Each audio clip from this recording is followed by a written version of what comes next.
Welcome to Fiction Audiobooks. If you enjoy the content, like and subscribing would be greatly appreciated. If you have any recommendations for novels, comment below. Please join my Patreon at https://www.patreon.com/fictionaudiobook. Chapter 535, Volume 5, Chapter 149, Mary Skelter, Nightmares, Final. Equals when Twilight is speaking. Equals when talking through telepathy. Equals when thinking in your mind. Equals when talking with your Pokemon or tamed beast. Equals when describing a certain period or another place. Equals point of view, i.e., POV. // equals and call. Equals system and when talking to it. Equals thoughts being heard. Mary Skelter, Nightmares, Graveyard, Area 1. Thunk. Lumen extracted her sword from the corpse of a flower-like creature with an orifice in its corona. She then gestured with her blade to the side to disperse the pink blood. Scattered across the ground were the carcasses of various merkins, each more peculiar than the last. Some looked like tiny, one-eyed birds, their delicate forms accented by bat-like wings and webbed paws that hinted at their surreal nature. Among these, a more formidable merkin soared through the air, its 4 luminous eyes gleaming menacingly. At the same time, it jealously guarded a collection of 4 ornate keys that shimmered with an otherworldly light. In contrast, there were the worm-like merkins, their bodies adorned with 5 vibrant petals that encircled a gaping maw filled with sharp, menacing fangs, much like the one Lumen had just vanquished. Each creature bore the weight of an unsettling charm, leaving an eerie atmosphere in their wake. As Lumen examined these merkins, she found herself deep in thought.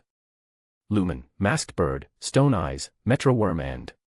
She then turned her head to observe an alternative battlefield. Slash. There, she saw a merkin resembling a giant insect. Its iridescent exoskeleton shimmering softly in the light. With 4 slender, articulated arms and 2 sturdy legs, it moved with an elegance that belied its insect-like form.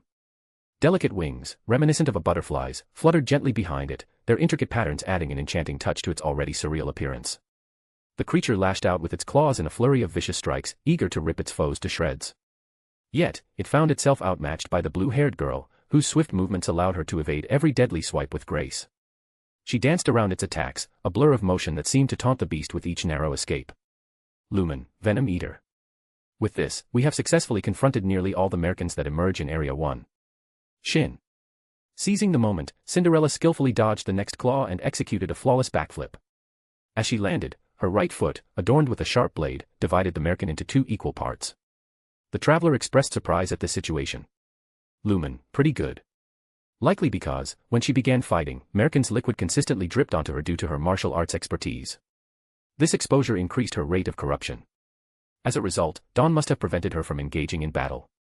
As a result, she developed her own fighting style to minimize contact with merkin's fluid and reduce the risk of succumbing to blood. Skelter. Smiling a little, Lumen nodded inwardly while praising Lumen. This also explains why her movements are more swift, flexible, and refined than Red Riding Hood's. Splurt. With a swift motion, the blonde turned her gaze just in time to catch a stunning sight. Atsu was in the midst of a fierce battle, her tendrils wrapping around the masked birds with precision. One by one, they succumbed to her grasp, their struggles futile against her overwhelming strength. The scene was both mesmerizing and terrifying, a captivating display of the power of Nightmare. The bamboo girl then tossed them away like trash with a decisive flick. The sound of them hitting the wall echoed before she turned on her heel and strode to Lumen. Atsu, are you okay, Prince? Lumen. Before the bamboo girl could proceed, the traveler expressed her discontent through a frown and interjected. Atsu, why yes, Lumen. Lumen, I swear, Atsu, if you don't stop calling me princess, I won't talk to you again. Atsu, I will try. Lumen, noticing the blonde sulking, Nightmare couldn't help but smile wryly. Initially, Lumen did not take issue with Atsu referring to her as princess. However, when Atsu commented that Lumen appeared cold, indifferent, and ominous in that form, the traveler experienced a sense of revulsion and requested that Atsu refrain from using that title. Why? Because she refused to believe that's her. Or was she fleeing from the unsettling truth that loomed over her like a shadow? Lumen found herself caught in a whirlwind of uncertainty, unsure of her own heart and mind. The conflict within her stirred restlessly, leaving her to grapple with questions she couldn't quite face. Lumen, what exactly am I? It is evident that I am not human. The manipulation of the wind element or the anemo powers I wield is beyond the capabilities of human beings. I also do not classify as a merkin or a blood maiden, as my blood is red, and the exposure to merkin blood hasn't altered the coloration of my eyes. The question had been persistently gnawing at the traveler ever since she heard of the Abyssal Princess. A profound sense of unease enveloped her as she contemplated the possibility that she might embody something far more treacherous and malevolent than American nightmare, or even the dreaded jail. Each thought deepened her fears, amplifying the weight of uncertainty that hung heavily in her mind. Cinderella, Lumen, are you there? Lumen, yeah. Oh, yes. Yes, I am. Is anything the matter, Cinderella? Returning to herself, Traveler politely asked. Cinderella, you were zoning out. No matter how many times we called, you didn't respond. Lumen, oh, I apologize. I got lost in thought for a moment there. Atsu, you've been a bit out of sorts lately. It's really important to refocus, don't let Merkin exploit your distraction. Take a moment to gather yourself. Lumen, I will. Though I don't feel anxious about it. Because I am confident that Atsu will stand by me and protect me if anything happens. Right. She responded with humor and confidence. Atsu was caught off guard by Lumen's strong belief in her, which filled her with warm pride, prompting her to thump her chest confidently. Atsu, of course. With me here, no harm will come to Lumen. Lumen, thank you, Atsu. I know I can count on you. Cinderella watched from the sidelines, her lips twitching in a faint smile. The blonde and the nightmare were completely engrossed in their conversation, so much so that they seemed to have forgotten her presence entirely. She couldn't help but feel a mix of amusement and disappointment as she observed their animated exchange, feeling momentarily invisible in their world. She took a moment to set her thoughts aside, feeling a mix of wonder and clarity as she observed the closeness between them. It became evident to her that Lumen's words weren't just meant to alleviate Atsu's concerns, they reflected a deep sincerity. Lumen genuinely believed Atsu, feeling confident that she could rely on her support. Cinderella, seeing how a human and nightmare can walk side by side is unheard of. No one in the liberated district would believe it unless they see it with their own eyes. She shook her head, pushed those thoughts aside, and approached them. Cinderella, should we keep going, or do you want to take a quick break first? Both individuals redirected their attention toward her. Lumen contemplated the situation, observing that the blue-haired girl's breathing remained even and unlabored, which clearly indicated her complete well-being despite the recent physical confrontations. Lumen, let's keep the momentum going. The sooner we wrap this up, the sooner we can head back. Cinderella, As the trio ventured deeper into the graveyard, Lumen took in her surroundings with fresh eyes, marking the unfamiliar territory in her mind. This was her first visit, and despite balancing the need to map out the graveyard alongside the city streets and downtown, she felt a sense of confidence. She knew that while she might not capture every intricate detail, she would be able to recall enough to translate her mental map onto paper later once she returned home. As they delved deeper into the eerie graveyard, the girls found themselves navigating a series of treacherous obstacles that tested their agility and wits. Among these were the menacing spike traps concealed beneath layers of fallen leaves and dirt. With quick reflexes, they deftly maneuvered through these hidden dangers, narrowly avoiding the sharp points that could spell doom for the unwary. However, the pitfalls presented a greater challenge. These deceptive holes yawned open suddenly in the ground, appearing without warning in their path. Recognizing the need to exercise caution, the group had no option but to take a lengthy detour around them. As they skirted the edges of these ominous voids, the sense of danger heightened, reminding them that in this forsaken place, even the terrain itself could be a formidable enemy. Lumen stood at the edge of the ominous pitfall, her heart racing as she contemplated the abyss before her. Alone, she would have harnessed her wind element to leap gracefully across the treacherous gap. But today was different. Atsu and Cinderella accompanied her, their safety resting on her shoulders. As she glanced at them, a wave of uncertainty washed over her. She felt the familiar tug of her abilities, yet the mastery she sought remained just out of reach. Doubts clouded her mind. Could she truly control the winds enough to carry them safely? The challenge loomed larger than the pit itself, and with each passing moment, her confidence waned. Taking a longer route led to new discoveries for the group, enhancing their exploration of the area. Along the way, they engaged in numerous conversations, which helped them deepen their understanding of one another. As time went on, they began to lower their guard and form stronger connections. As Cinderella conversed with Atsu, she noticed that, aside from her unique appearance, the bamboo girl acted much like any other human. This led her to wonder if all nightmares were alike or if Atsu might be a special case. In response, the bamboo girl shared that she wasn't certain either, as she hadn't had many discussions with other nightmares. One thing she was sure of was the existence of a clear hierarchy among them. Whenever she found herself in a vulnerable position, the stronger ones often took advantage of her weakness, pushing her around and belittling her. Lumen and Cinderella, although sympathetic to Atsu's plight, remained blissfully unaware that this was a reflection of the dynamics present in human society as well, where power imbalances often led to the oppression of the less fortunate. Historically, individuals or groups in positions of power have often exerted control over those in less favorable positions, leading to systems of suppression and inequality. Lumen was aware of the situation, yet the fog of her sealed memories rendered her as innocent and unworldly as Cinderella or the many other maidens who had no time to ponder such matters. Their hands were perpetually occupied with vanquishing formidable merkins and carrying out the relentless tasks dictated by Dawn. This relentless focus left little room for dreams or distractions, their lives a tapestry woven with threads of duty and survival. If it weren't for the warning on the note Lumen discovered at the beginning, she might have considered joining Dawn and becoming one of their blood maidens. Soon, the girls moved up to the next floor, and then to the following one. Mary Skelter, Nightmares, Graveyard, Area 4. Upon entering the new area of the jail, the three young women immediately experienced an increased sense of tension. As they progressed further into this region, they observed a significant escalation in both the strength and number of adversaries. Specifically, the foes present in Area 3 were twice as powerful and numerous compared to those encountered in Area 1. This stark contrast necessitated a heightened level of effort and strategy on their part to effectively address the challenges they faced. Additionally, the overall atmosphere in this area felt more oppressive than in previous locations, further contributing to their sense of unease. Cinderella, can you feel that electric tension in the air? It's hard to ignore. Such a sense of danger is almost palpable, and honestly, it's not all that surprising. Atsu, oh. It looks like you're holding onto a little secret. As the atmosphere thickened with curiosity, the blonde and the bamboo nightmare shifted their attention to the blue-haired girl, eager for a response. She quickly dispelled the tension by answering them without hesitation. Cinderella, the professor warned sternly, do not venture beyond Area 3. He emphasized that crossing into that region would lead us to a place unlike any we had ever encountered before. Lumen. Atsu. Seeing the puzzled looks on their faces, the blood maiden felt a wave of awkwardness wash over her. Determined to bridge the gap, she took a deep breath and searched for a way to clarify her words, aiming to make her explanation as straightforward as possible. Cinderella, AA. How should I say it? You can imagine it as a jail tower with lower and upper floors. Areas 1 to 3 can be regarded as lower floors of the areas, while areas 4 to 6 can be seen as the upper. Does it make it easier? Lumen, a bit. The traveler replied and started pondering about something. Lumen means starting from Area 4, the survival challenges intensify for even blood maidens, let alone ordinary humans.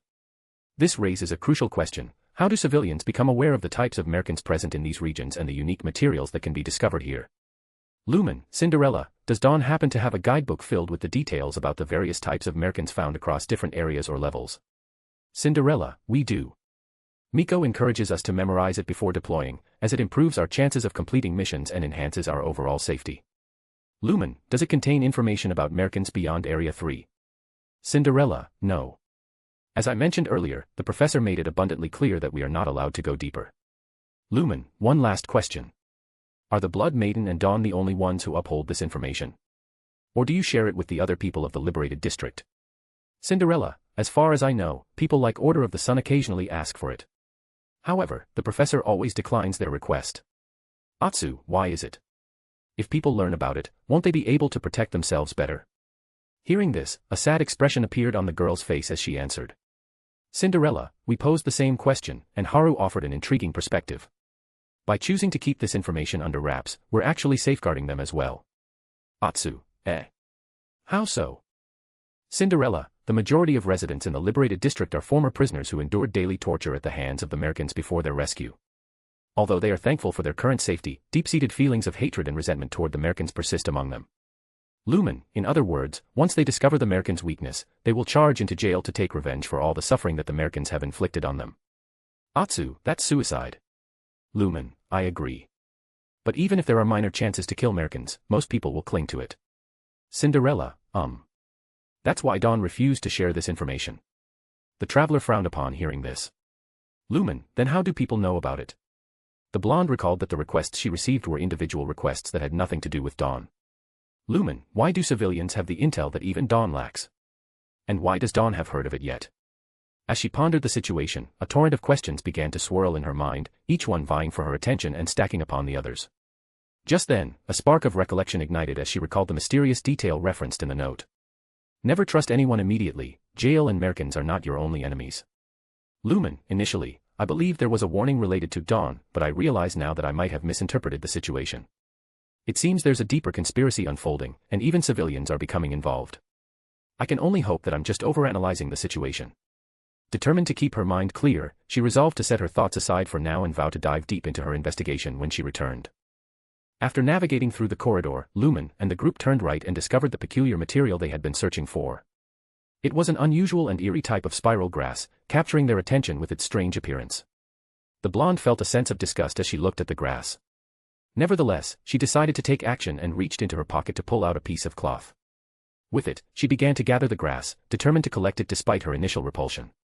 Once done, she let out a sigh of relief and smiled before addressing the other two. Lumen, all of Graveyard's requests have been completed, and now only one remains on city streets. It's time to wrap up our business here and move on to new adventures. Let's make our exit. Atsu, okay. Cinderella, it's a relief we don't have to venture any deeper. I can only imagine what dangers might lurk in the shadows below. Lumen, yeah. As they began to walk back, an unexpected darkness enveloped the area around them, causing a noticeable shift in their expressions.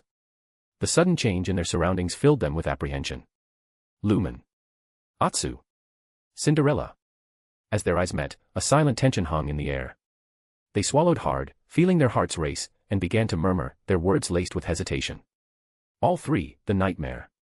Indeed, the air is thick with an unsettling tension, a palpable sign that they have stepped into the shadowy domain of the nightmare. Atsu, we must make our escape, Lumen. Lumen, I agree. Let's run. If it was before, Lumen wouldn't have minded the nightmare and would have stayed to fight. However, after facing American in the underground cavern and the feeling she is getting on this floor, the girl decides to be more cautious. In the first place, Lumen had no intention of seeking out Nightmare. With all her commission requests completed, she found little purpose in remaining on site and getting embroiled in unnecessary confrontations. They hurriedly ran towards the path leading back to Area 3. Yet Cinderella stopped her steps just when they were about to leave. This caused the blonde and bamboo girl to halt their steps, too. Atsu, what are you doing? We must make haste. Cinderella, hey. Did you hear something? Lumen, hear something. I don't think you. Atsu, are you sure it's not your imagination? Observing the puzzled look on their faces, the blue-haired girl nervously bit down on her lower lip, her mind racing with uncertainty as she questioned whether her ears were deceiving her. But in a sudden burst of determination, she spun on her heel and sprinted back into the looming shadows of the dark domain. Atsu, where are you going, Cinderella? It's not time to prove yourselves. Cinderella, I am sorry, Lumen, Atsu. I feel that if I don't confirm what I heard just now, I will regret it for the rest of my life. Lumen, Cinderella. Cinderella, you don't need to follow me. I will meet you back in liberated streets. Moments after her words lingered in the air, she pivoted gracefully and melted into the shadows, leaving them standing in stunned silence. Their eyes tracked her until she vanished from view entirely. The girls stood frozen in place, seats as they peered intently down the long, dimly lit corridor that stretched out before them. The silence enveloped them, filled only with the soft rustle of their breaths, while their eyes remained fixated on the empty passage. Shadows danced along the walls, adding an air of suspense to the moment. Atsu, what now? Lumen. Lumen. After a long, contemplative silence, the girl finally broke free from her thoughts and spoke up, her voice slicing through the stillness. Lumen, let's follow. I don't want something to happen to a friend I created a few hours ago. Both girls smiled at each other and followed the trail of Cinderella. Swoosh. Cinderella dashed down the dimly lit, grassy path that snaked through the graveyard, each step sending a gentle rustle through the damp blades of grass. The sky above was heavy with dark clouds, casting an ominous shadow over the weathered tombstones that stood like silent sentinels in the stillness of the night. Her heart raced, pounding against her ribcage with a wild intensity, as if it, too, sensed the weight of the eerie atmosphere enveloping her. With each fleeting moment, she strained to listen, feeling the chill of the wind on her skin as it carried what sounded like a faint, desperate plea for help. It echoed through the air, sending shivers down her spine, and doubt gnawed at her courage. Was it a trick of her imagination, or was someone truly in peril in this forsaken place? Alarm bells rang in her mind, warning her that venturing deeper into the graveyard could lead her into a treacherous trap. The fear that she might end up as just another whisper among the spirits made her hesitated, yet a flicker of determination ignited within her. She pressed onward, torn between her dread and the desperate hope of finding someone in need. As she continued on her journey, she realized that there were no Merkins obstructing her path or attempting to ambush her. This brought her a sense of relief, as she was keen to avoid any delays caused by a confrontation with them. She arrived at a larger section of the graveyard, a serene spot mostly devoid of tombstones. This area felt more like a gathering place for reflection, where visitors could stroll and remember their loved ones who had passed away. There, she observed a formidable creature with a dragon-like head, sharp contours, and dark blue scales. Its broad grin revealed jagged teeth, and its dark eyes enhanced its intimidating presence. Adorned with a golden headpiece, the creature had a muscular upper body with reddish flesh peeking through torn armor and wore a white and gold ceremonial garment featuring a black gear symbol. Its left arm was standard and muscular, while the right arm was deformed and massive, holding a blood-stained white and red hammer. The lower body resembled an insect or centipede, with 6 armored legs showcasing ornate engravings and sharp claws. The creature wore a gold-trimmed white apron secured with a black and gold belt featuring a gear-shaped buckle and a red gemstone at the collar. Its wide grin and outstretched hand conveyed an intimidating presence. Cinderella shivered as she gazed at the creature before her. The mere sight of it instilled a sense of pressure that weighed heavily upon her, leaving her breathless and uneasy. Cinderella, graveyard nightmare. The blue-haired girl suddenly shifted her focus to the individuals being pursued by the nightmare. As she saw them, a surge of shock coursed through her. It all became clear now, the unsettling premonition she had felt earlier made sense now. They were 3 girls. The first had light blue, long, and wavy hair, a red rose accessory, and a black headband. She held a bow in her left hand and arrows in her right. The second one had bright red hair styled into 2 long twin tails with black and white ribbon-like accessories resembling bunny ears. She was holding cards with glowing symbols. The last one had short, straight, dark blue with blunt bangs. Her weapon was a wooden, metal cannon-like weapon with glowing pink energy tubes strapped to her back. The individuals stood out in matching black-red attire, mirroring Cinderella's outfit. This striking similarity suggested a distinct connection, hinting at a more profound relationship or shared purpose. Cinderella, Sleeping Beauty, Thumbelina, Snow White. The girl shouted at them after seeing. Yes, those 3 girls are also the blood maidens working with Dawn. Cinderella's shout caught the attention of 3 girls nearby. Initially taken aback by her presence, their surprise quickly turned to reprimand when the red-haired girl scolded her. Thumbelina, what are you doing here? Run. The girl didn't mind and spoke. Cinderella, I won't. With those injuries weighing you down, do you honestly believe you can outrun it? I can already imagine Sister Thumbelina contemplating staying back to give Sleeping Beauty and Snow White a chance to escape. Thumbelina. The girl with fiery red hair fell silent, her resolve tightening. This was precisely the plan she had been contemplating. The nightmare had been relentless, pursuing them for over a day, its haunting presence casting a shadow over every step they took. Their first encounter had been in Area 2, a chilling moment as they felt its eerie eyes on them. Initially, the creature had chased them for an agonizing stretch before suddenly vanishing, allowing a fleeting breath of relief. But that relief turned out to be an illusion, it re-emerged before they could gather their wits, driving them into a panicked sprint once more. It was a cruel game the nightmare was playing, a grotesque dance of fear and desperation that had left them on the brink of exhaustion. Each time it receded, they had momentarily dared to hope, only to find themselves running again as it reappeared, tauntingly close behind. Now, deep within the twisted heart of the graveyard, every instinct screamed that escape was no longer an option. The sinister entity blocked their paths, herding them into the darker recesses of Area 4, a land they instinctively knew was perilous. Their bodies bore the testimony of their flight, crimson streams leaked from countless wounds, each drop a reminder of the battles fought and the toll it had taken. Fatigue seeped into their bones, a burdensome weight that crushed their spirits as much as their limbs. They were haunted, not just by the corporeal monster chasing them, but by the creeping realization that doom was imminent. It was this awareness that prompted Thumbelina to devise her desperate plan, to stay behind and confront the nightmare, to buy just a few precious moments for her companions, even if it meant facing her own end. And now that Cinderella had seen through her and revealed it, she was certain that her 2 sisters wouldn't let her sacrifice herself. Letting out a deep sigh, she and the other 2 reached Cinderella and turned back to the upcoming nightmare. Thumbelina, so, what's your big idea? Cinderella, we have no choice but to confront it. Snow White, but we can't win. As you know, the nightmares are immortal. Sleeping Beauty, yup. Yup, then we need to inflict enough damage on it so that it will go on standby to recover. We can use that time to retreat. Hearing this familiar yet unfamiliar voice made them look back. There, seeing the person, while Thumbelina, Sleeping Beauty, and Snow White were surprised, a smile appeared on Cinderella's face. Cinderella, Lumen. You are here. Shrugging her shoulder, the traveler replied. Lumen, I can't let you face such a thing alone. Cinderella, hee. Thank you. Snow White, Cinderella, do you know her? Cinderella, yes. She is my friend. I met her while exploring an area, and she is very strong. Snow White, eh? Stronger than even you. Cinderella, yes. Thumbelina, could she be a new blood my? Be careful, Lumen. This nightmare is a lot more powerful than it appeared. Another voice resounded, and Atsa showed herself. Seeing her, Thumbelina, Sleeping Beauty, and Snow White's faces turned pale, and they tensed up. Snow White, another nightmare. The dark blue-haired girl spoke with a trembling voice. Cinderella, oh, don't worry. While Atsu is a nightmare, she is also a friend. Thumbelina, a nightmare as a friend. Snow White, this is the first time I have seen this. Sleeping Beauty, yup. Yup. Cinderella, don't worry, I will explain everything later. For now, we have an enemy to face. Thumbelina, this day is becoming more and more weirder. Sighing, she decided not to think about it for now. On the other hand, the bamboo girl just nodded to them before looking at the nightmare just a few steps away. Atsu, we must end this fast. For some reason, this area is increasing the nightmare strength with each passing second. Lumen, what? Are you sure, Atsu? The girl glanced back at the bamboo girl, who nodded in response.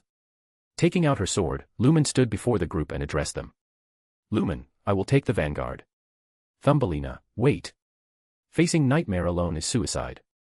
With a playful smirk dancing on her lips, the girl fixed her gaze ahead, gripping the sword's hilt with determination. In a burst of energy, she lunged forward, fearlessly charging at the intimidating figure of the nightmare ahead. Swoosh. Gee. In a second, she appeared in front of a humongous figure of the nightmare and swung her sword at it. Ding. But just as the strike was about to land, the nightmare shifted slightly. With a swift and deliberate motion, it raised one of its armored legs, the greaves gleaming ominously in the dim light, effectively blocking the impending blow. Lumen exhibited a frown, not merely due to the fact that her offensive maneuver had been successfully thwarted but rather because of the apparent ease with which it was countered. She possessed a heightened awareness of her speed, which significantly exceeded that of a typical human or blood maiden, a capability attributed to her anemo element. However, the nightmare had halted her advance with minimal exertion, as if her velocity were negligible in comparison to its formidable presence. Lumen, the difference in strength between the nightmare I encountered in the city streets and this one is staggering. Could it really be true? Just as Atsu pointed out, this place seems to be feeding its power, amplifying its menace to a whole new level. Swish. With a sudden, bone-chilling roar, the air seemed to split apart. Lumen quickly lifted her gaze, her heart pounding, and her eyes widened as a colossal white hammer hurtled toward her with unstoppable force. Lumen, TCH. I let myself get distracted by the thoughts. The traveler was acutely aware that she had little time to retreat. In that fleeting moment, she focused her energy into her sword, aiming to absorb as much of the impending force from the hammer as she could. Fwoosh. Fwoosh. Fwoosh. Boom. Boom. Just as the creature's hammer was about to strike, a flurry of arrows flew through the air, targeting its eyes. Forced to shield itself, the nightmare used its other hand for protection. At that moment, a bomb struck its hammer, causing it to veer off course. Meanwhile, a series of cards impacted its disfigured arm, igniting it into flames. During the chaos, some vines wrapped around Lumen's waist and pulled her back. Atsu, I told you to be careful. Landing lightly by the bamboo girl's side, the traveler nodded and answered.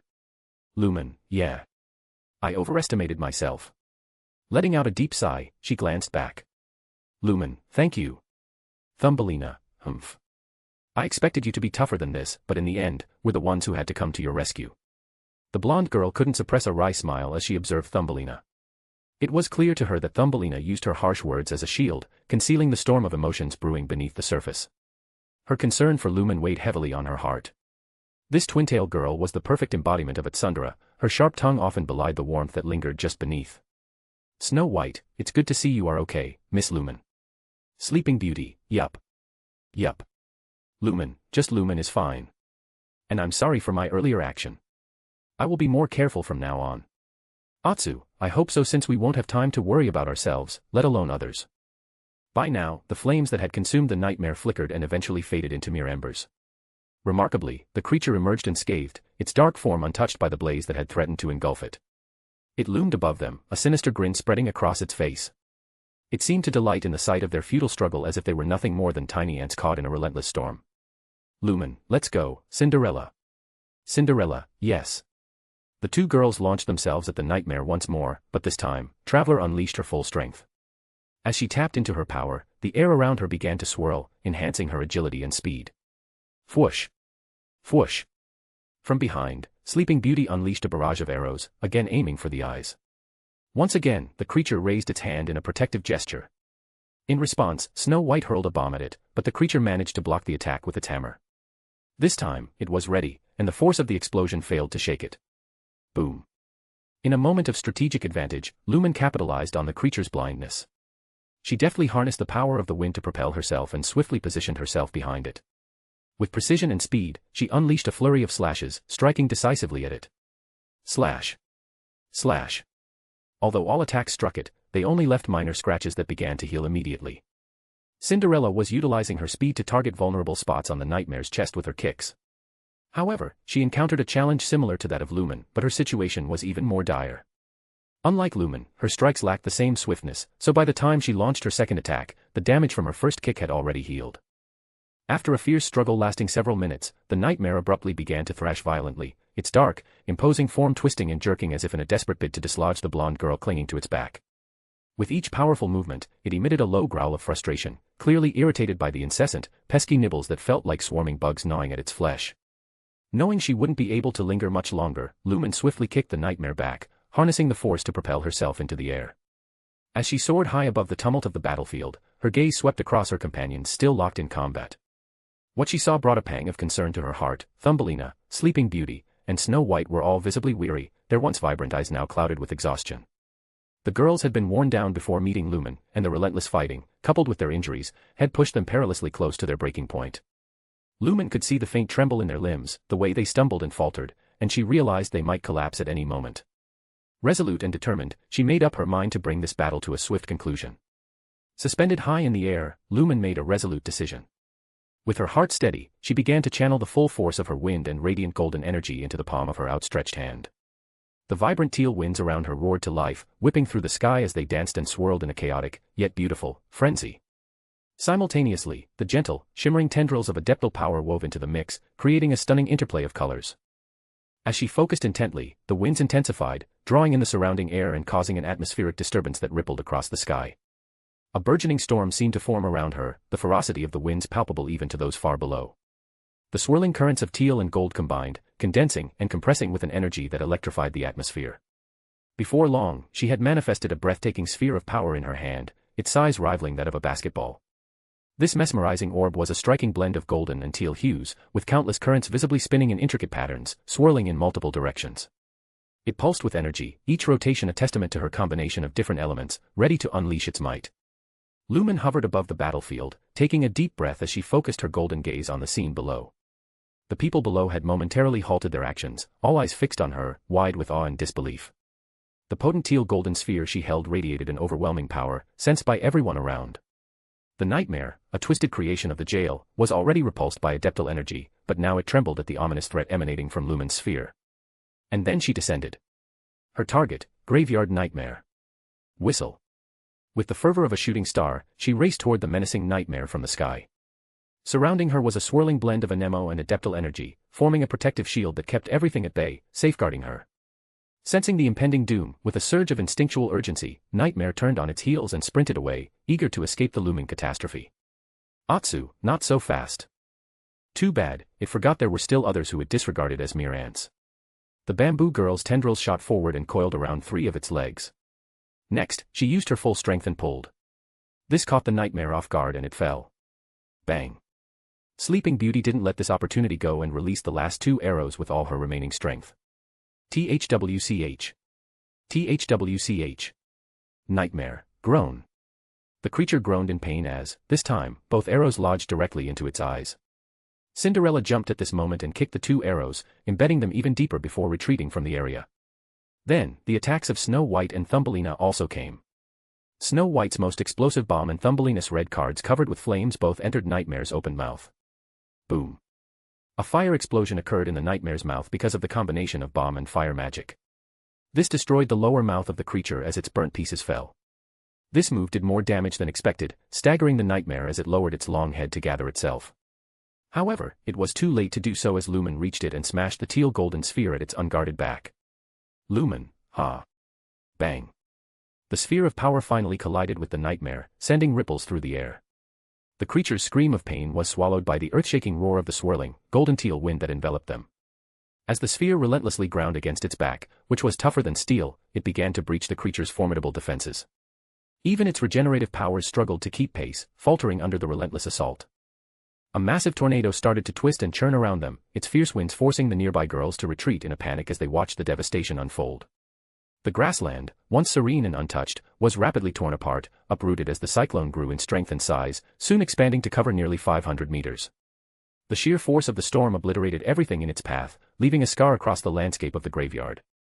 As the colossal tornado roared to life, it became such an extraordinary spectacle that even those in the distant liberated district caught a fleeting glimpse of the shimmering teal and gold spiral, a mesmerizing yet terrifying force of nature.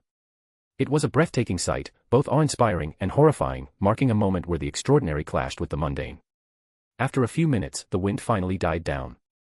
The Blood Maidens who witnessed everything were still shocked after witnessing such a display of power. Still, they all snapped out of their thoughts when they noticed Atsu rushing towards the now destroyed battlefield. Seeing her, they also followed with a second thought. As they approached, a vast crater unfolded before them, its depths shrouded in shadows that seemed to stretch endlessly into the horizon. The walls of the crater were etched with jagged cracks, resembling a fractured mirror reflecting the devastation that had occurred. Scattered across the landscape lay remnants of the Merkins, faint pink stains marked the ground, a haunting reminder of those lost in the violent explosion. Amid the chaos, shattered tombstones jutted from the earth like broken teeth, their inscriptions worn and forgotten. Nearby, splintered branches lay strewn about, mingling with the remnants of foliage that had once thrived in this once vibrant place. The echoes of destruction were further emphasized by the fragments of glass from lamps that had been caught in the turmoil, glinting eerily in the pale light. Bits of corroded steel gates and tangled roots intertwined with the vegetation, each element a testament to the cataclysm that had transformed this terrain into a desolate wasteland. Though these scattered remnants clung to the edges of the crater, they paled in comparison to the overwhelming barrenness that now dominated the scene, a stark reminder of nature's fragility in the face of such turmoil. The Blood Maidens and Bamboo Girl couldn't help but gulp nervously, witnessing such destruction. They still had a hard time believing such a devastating attack could be released by a human, but not a god. Still, they kept on moving and finally reached the center of the crater and found the one they were looking for. However, in the next moment, all of them turned pale. There, they saw Lumen standing on Nightmare's destroyed body, which had already started to heal, albeit very slowly. But what attracted their attention was her right arm, which was dangling down like the broken arm of a puppet. The blood was oozing out of it non-stop. Lumen stood amid the swirling chaos, her face as pale as a ghostly apparition. Yet, astonishingly, there was no hint of surprise in her expression. Deep down, she had anticipated this outcome. It was the first time she had dared to merge both the Anemo and Adeptal power, an ambitious endeavor fraught with peril. As she conjured the luminous sphere of energy, it appeared stable at first glance. However, beneath the glimmering surface lay a tempest of conflict, the two powers clashed violently within. The air around her crackled with instability, and Lumen knew all too well the risks she faced. Had she not intervened and forcefully suppressed the chaotic energies, the sphere would have detonated, sending shockwaves of destruction back toward her. Though she managed to wrestle the volatile forces into a temporary submission, there was a heavy toll to pay. Pain radiated through her arm, a stark reminder of the struggle she had endured. The ache was a forewarning of the dangers that lay ahead in her quest to master the two powers. All the muscles, vessels, skin, tendons, and bones of her right arm were thoroughly destroyed. And now red liquid was flowing out of it like a fountain. Now, her right arm was completely useless. A price for turning to do something she wasn't prepared for yet. Atsu, Lum, Ine. Hearing this familiar voice, the blonde turned her head towards the source before a slight smile appeared. Lumen, it's over for now. Atsu. Now, we can retreat. Before she could continue, all the fatigue caught up to her, and she finally fell unconscious. Swoosh. Fortunately, Atsu moved swiftly and caught her before letting out a sigh of relief. Snow White, is she okay? The other Blood Maidens also approached them and looked worried. Atsu, She is just too tired after unleashing such a move. Hearing this, they all finally calmed down. Cinderella, we should retreat while we still have time. Sleeping Beauty, yup. Yup. Atsu, let's go. With a sense of urgency, they all nodded and swiftly exited the crater. However, just before stepping away, they paused to cast a lingering glance back at the Nightmare, which lay motionless in the center of the crater, its form slowly regaining strength. The sight was surreal, they could hardly fathom how it had survived such a catastrophic onslaught. A wave of dread washed over them as the realization sank in once more, this was why nightmares were deemed immortals. The creature's resilience only deepened their fear, solidifying the legend surrounding such formidable beings. Soon, they reached the path leading back to the previous area. However, just when they were about to continue, something caught Cinderella's eye. Cinderella, There is a room there. I don't remember seeing it when we entered this area. What about you, Atsu? The Bamboo Girl who was carrying Lumen turned her curious gaze towards where the Blood Maiden was pointing. Seeing that, she was also surprised. Atsu, yeah. There was no such room there. Cinderella, then how does it appear? Sleeping Beauty, the wall crumbled. The Bow Blood Maiden replied while looking at the half-destroyed wall. Snow White, you're right. It looks like this hidden room was concealed behind that wall all along. But now, it seems that the shockwave from Lumen's attack has torn through it, leaving half of it in ruins. Thumbelina, what do we do? Shall we check it out? Cinderella, well, the room doesn't seem that big. On the contrary, it's too small. I think it does not even take a minute to check it. Snow White, what do you think, Miss Atsu? Should we go ahead and take a look, or should we pass? After all, we wouldn't want to do anything that will delay Lumens. She didn't continue and just looked at the traveler on the nightmare's back. The girl understood what she was trying to say and answered. Atsu, just Atsu is fine. Well, I think it will be fine if it only takes a minute or two. Cinderella, don't worry, it will go and return in a moment. Saying, she stepped forward and entered the room from the half-destroyed back. But then, the next thing shocked her. Cinderella, this is. In the room, nothing existed except a large, organic-looking creature or object suspended in the air. The thing resembled a fleshy, red bulbous heart or pod with glossy, vein-like textures on its surface. It had numerous long, spindly red tentacle-like appendages extending downward, some of which appeared to be touching or piercing the floor. A twisted, dark vine-like structure emerged from the top of the pod. Thumbelina, huh? Do you find something? Cinderella's voice also attracted the attention of those outside. Cinderella, it's a core. Snow White, core. Thumbelina, wait a minute, you don't mean. Cinderella, yes. It's the core that the professor told us about. Atsu, core. Snow White, yes. The professor told us that there are cores inside the jail that impart power to it. If we find one, we must destroy it at all costs. Cinderella, give me a moment, I will destroy it. The Blood Maiden then gathered strength in her leg and kicked with all her might. Swish. Bang. Crack. Shatter. The core shattered into pieces all around the floor. Cinderella, I did it. Thumbelina, great. However, before they could celebrate, the jail started wailing. Jail, eawawa. Snow White, eh. That was. Thumbelina, forget it. We have seen jail wailing many times before. Let's get the heck out of here for now. Sleeping Beauty, yup. Yup. Cinderella, yeah. Let me pick a piece of core for the professor to research. Next, she crouched down and picked a chunk of the core. But then. Shine. A light appeared in the empty room out of nowhere. Cinderella, huh? The Blood Maiden swiftly brought her hands up to shield her eyes, but the searing brightness flooded her vision, overwhelming her senses. Despite her efforts, the light surged relentlessly, growing more intense with each passing moment, enveloping her in an almost blinding radiance that threatened to consume everything around her. Itstime. In the following instant, a swirling pulse of brilliant energy erupted from the radiant light, overwhelming everything in its path. The force of the pulse slammed into Cinderella, sending her sprawling backward as if she were a mere feather caught in a tempest.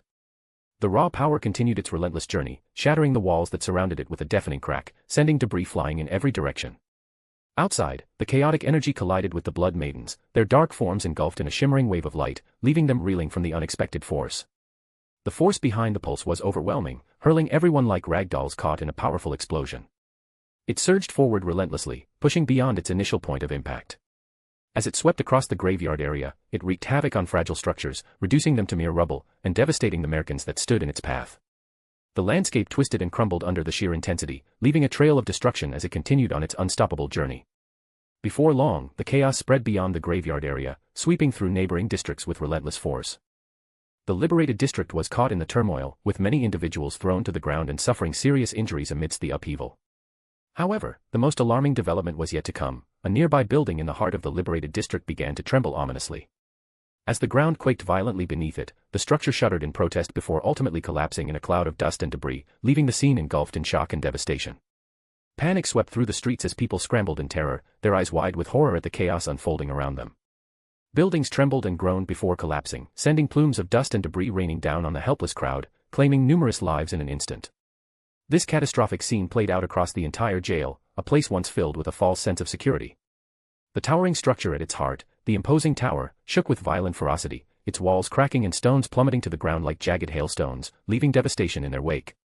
Before too long, the earth beneath us began to show signs of distress, as deep cracks started to form in the surface. These fissures spread like veins across the ground, creating jagged lines that snaked their way outward. The once solid terrain now appeared fractured and unstable, signaling a profound change in the landscape and a sense of impending disruption. Many fell inside, people and Merkins alike. The areas were in a state of decay, as if the very fabric of the jail was unraveling before our eyes. What once stood as a fortress now resembled a scene from an apocalyptic nightmare. Charred remnants of structures loomed in the distance, their skeletal frames blackened by relentless flames. Water gushed from broken pipes, pooling in murky puddles that reflected the chaos around them. The ground was a patchwork of destruction, with torn-up earth and debris scattered like a testament to the violence that had ravaged this place. Everywhere you looked, it was clear that the world here had succumbed to ruin. Back at the graveyard, Lumen, Atsu, Cinderella, Thumbelina, Snow White, and Sleeping Beauty lay unconscious amidst the haunting ruins of a once sacred graveyard, now left in shambles.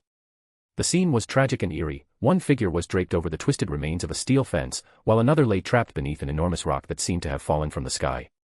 Thumbelina hung precariously upside down, ensnared in the gnarled branches of a tree that had lost its battle with time. Nearby, Snow White was sprawled across a broken tombstone, the sharp edges cutting into her delicate attire. Cinderella was embedded in the wall of a crumbling mausoleum, her form partially swallowed by the stone.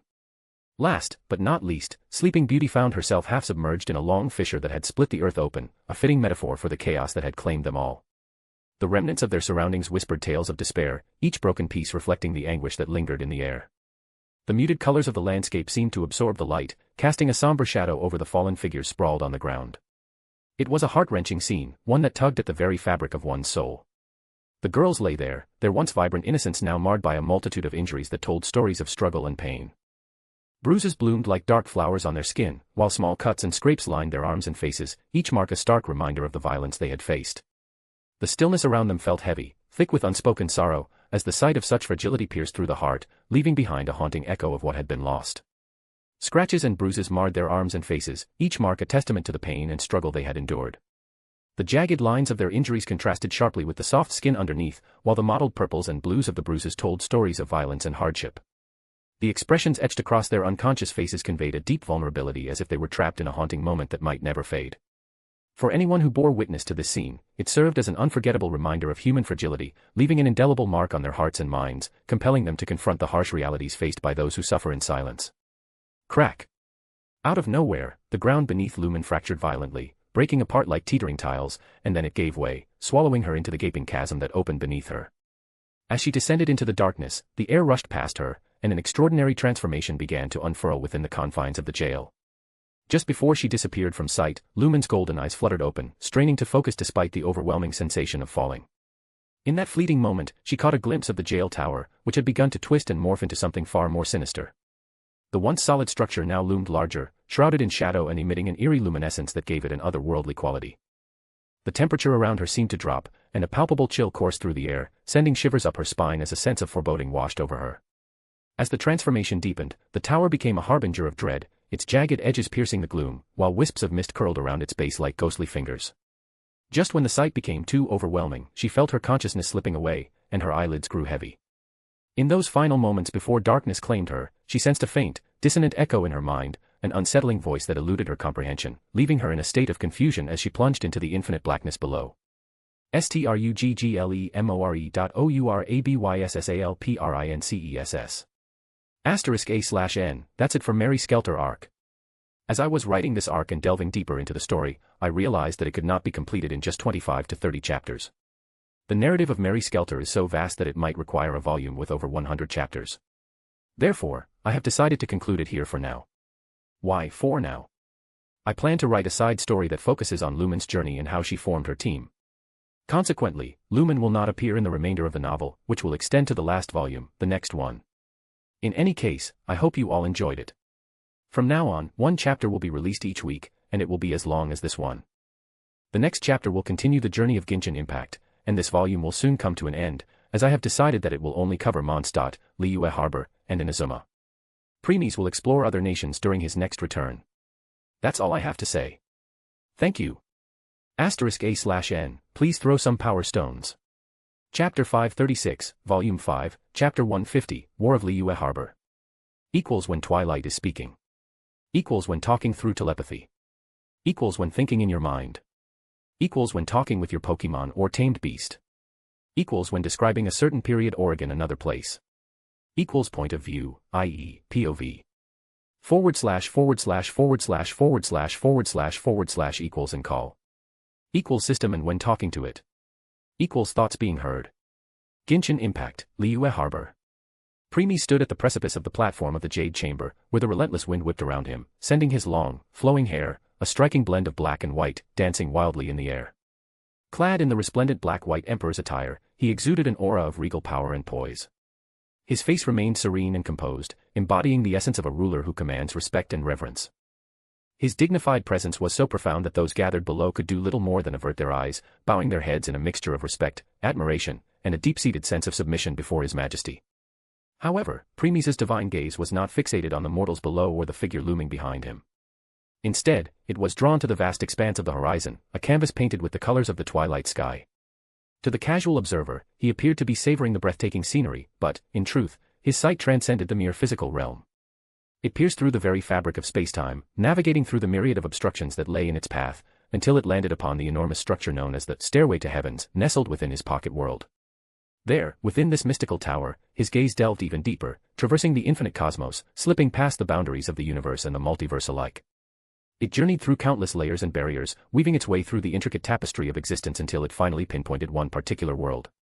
In that instant, he became a silent witness to everything his abyssal princess experienced, her struggles and triumphs, her joys and sorrows, as if her every moment was playing out before him like a vivid tapestry of life. Premies, your adventure is just beginning, Lumen. Ahead of you lie a series of challenging obstacles that will test your strength and determination.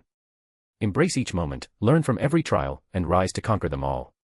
When you emerge victorious, you will find us waiting for you at the end. He turned his gaze away, lost in thought, before finally speaking. Premies, Ace. Ace, yes, my lord. The air shimmered and twisted, and in the blink of an eye, an exceptionally enchanting blonde woman emerged, her presence nearly ethereal as she materialized soundlessly behind him.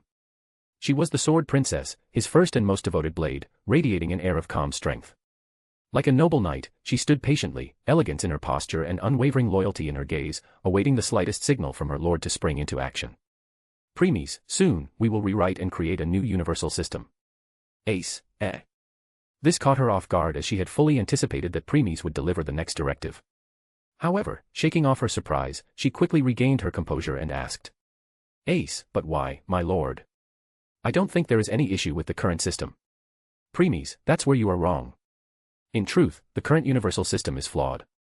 Ace, flawed. How so? Premies, on which level do you currently stand? Ace, 9th dimensional god. Premies, here's the crux of the issue. Ace, the universal system, has labeled you as a 9th dimensional god. However, this distinction doesn't automatically make you a true 9th dimensional being. There's more to it than it appeared. Ace, 9th dimensional being. The woman reflected on all the knowledge she had accumulated throughout her journey to attain her current strength. Despite her efforts, she could not find any information about the so-called 9th dimensional being. Even her sister, Sheng Ming, was unaware of it. This made her wonder about big sister Ophis. However, as soon as the thought crossed her mind, she dismissed it. She understood that if her lord knew something, then big sister Ophis must also be aware of it. Ace, could it be that I'm an 8th dimensional being? I can't help but doubt that. If that were the case, surely the lord would have mentioned I'm just one step down. But since that wasn't said, could it imply that I might actually be at a lower dimensional, perhaps the 7th, 6th, 5th, 4th, or even just the 3rd? After some thought, she decided to ask directly, as she didn't know much about dimensions. Ace, then which dimensional being am I, my lord? Premies, 6th. Ace, 6th. Huh. Not too low, not too high.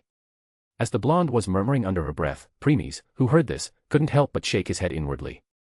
Premies, girl, it's essentially impossible for a second-level existence to evolve into a 5th dimensional being, let alone achieve a higher state.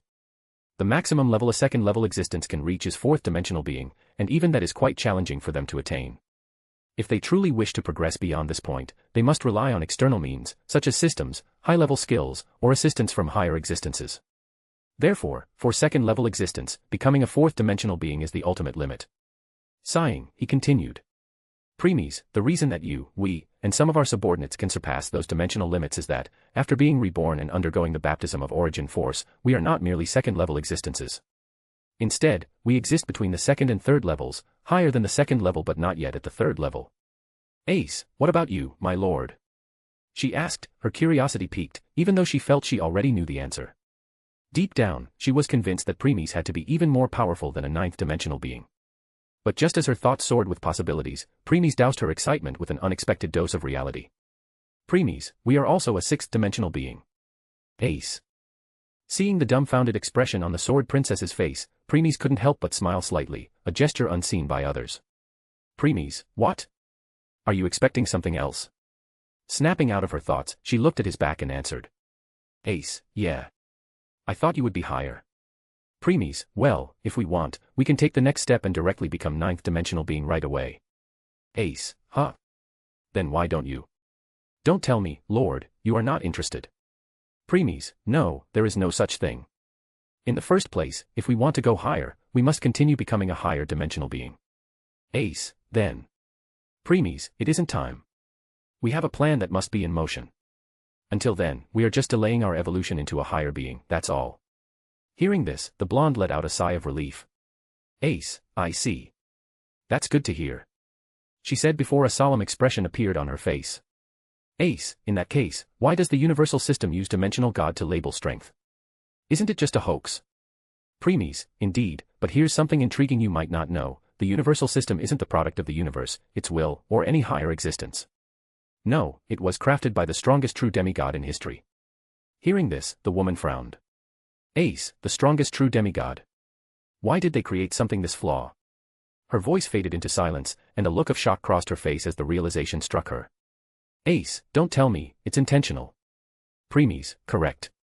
Hearing Premies' confirmation, she closed her eyes and slowly started piecing everything together.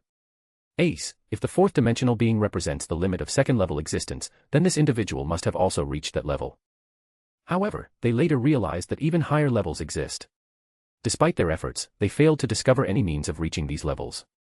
Yet, convinced of their existence, they created this universal system to ensure that other lifeforms would not learn about these higher levels or attempt to reach them. Why? Because they feared the emergence of an unparalleled genius. What if such a genius were born and managed to attain that higher level? What if that person found a way to transcend them? They could not accept this possibility. Having held the top position for so long, they were unwilling to let anyone usurp their throne. Premies, exactly. While Premies praised Ace for her sharp mind, the woman's expressions, on the other hand, had taken an ugly turn. She never expected there to be such a conspiracy behind the creation of the universal system. Ace, my lord, who and where are they? Premies, they are dead. Ace, dead. Premies, yes. After replying, Premies erased the smile from his face, allowing a chill to seep into his expression as it shifted to one of cold indifference. His gaze hardened, and an air of forbidding authority surrounded him, casting an icy spell on those who dared to look upon him.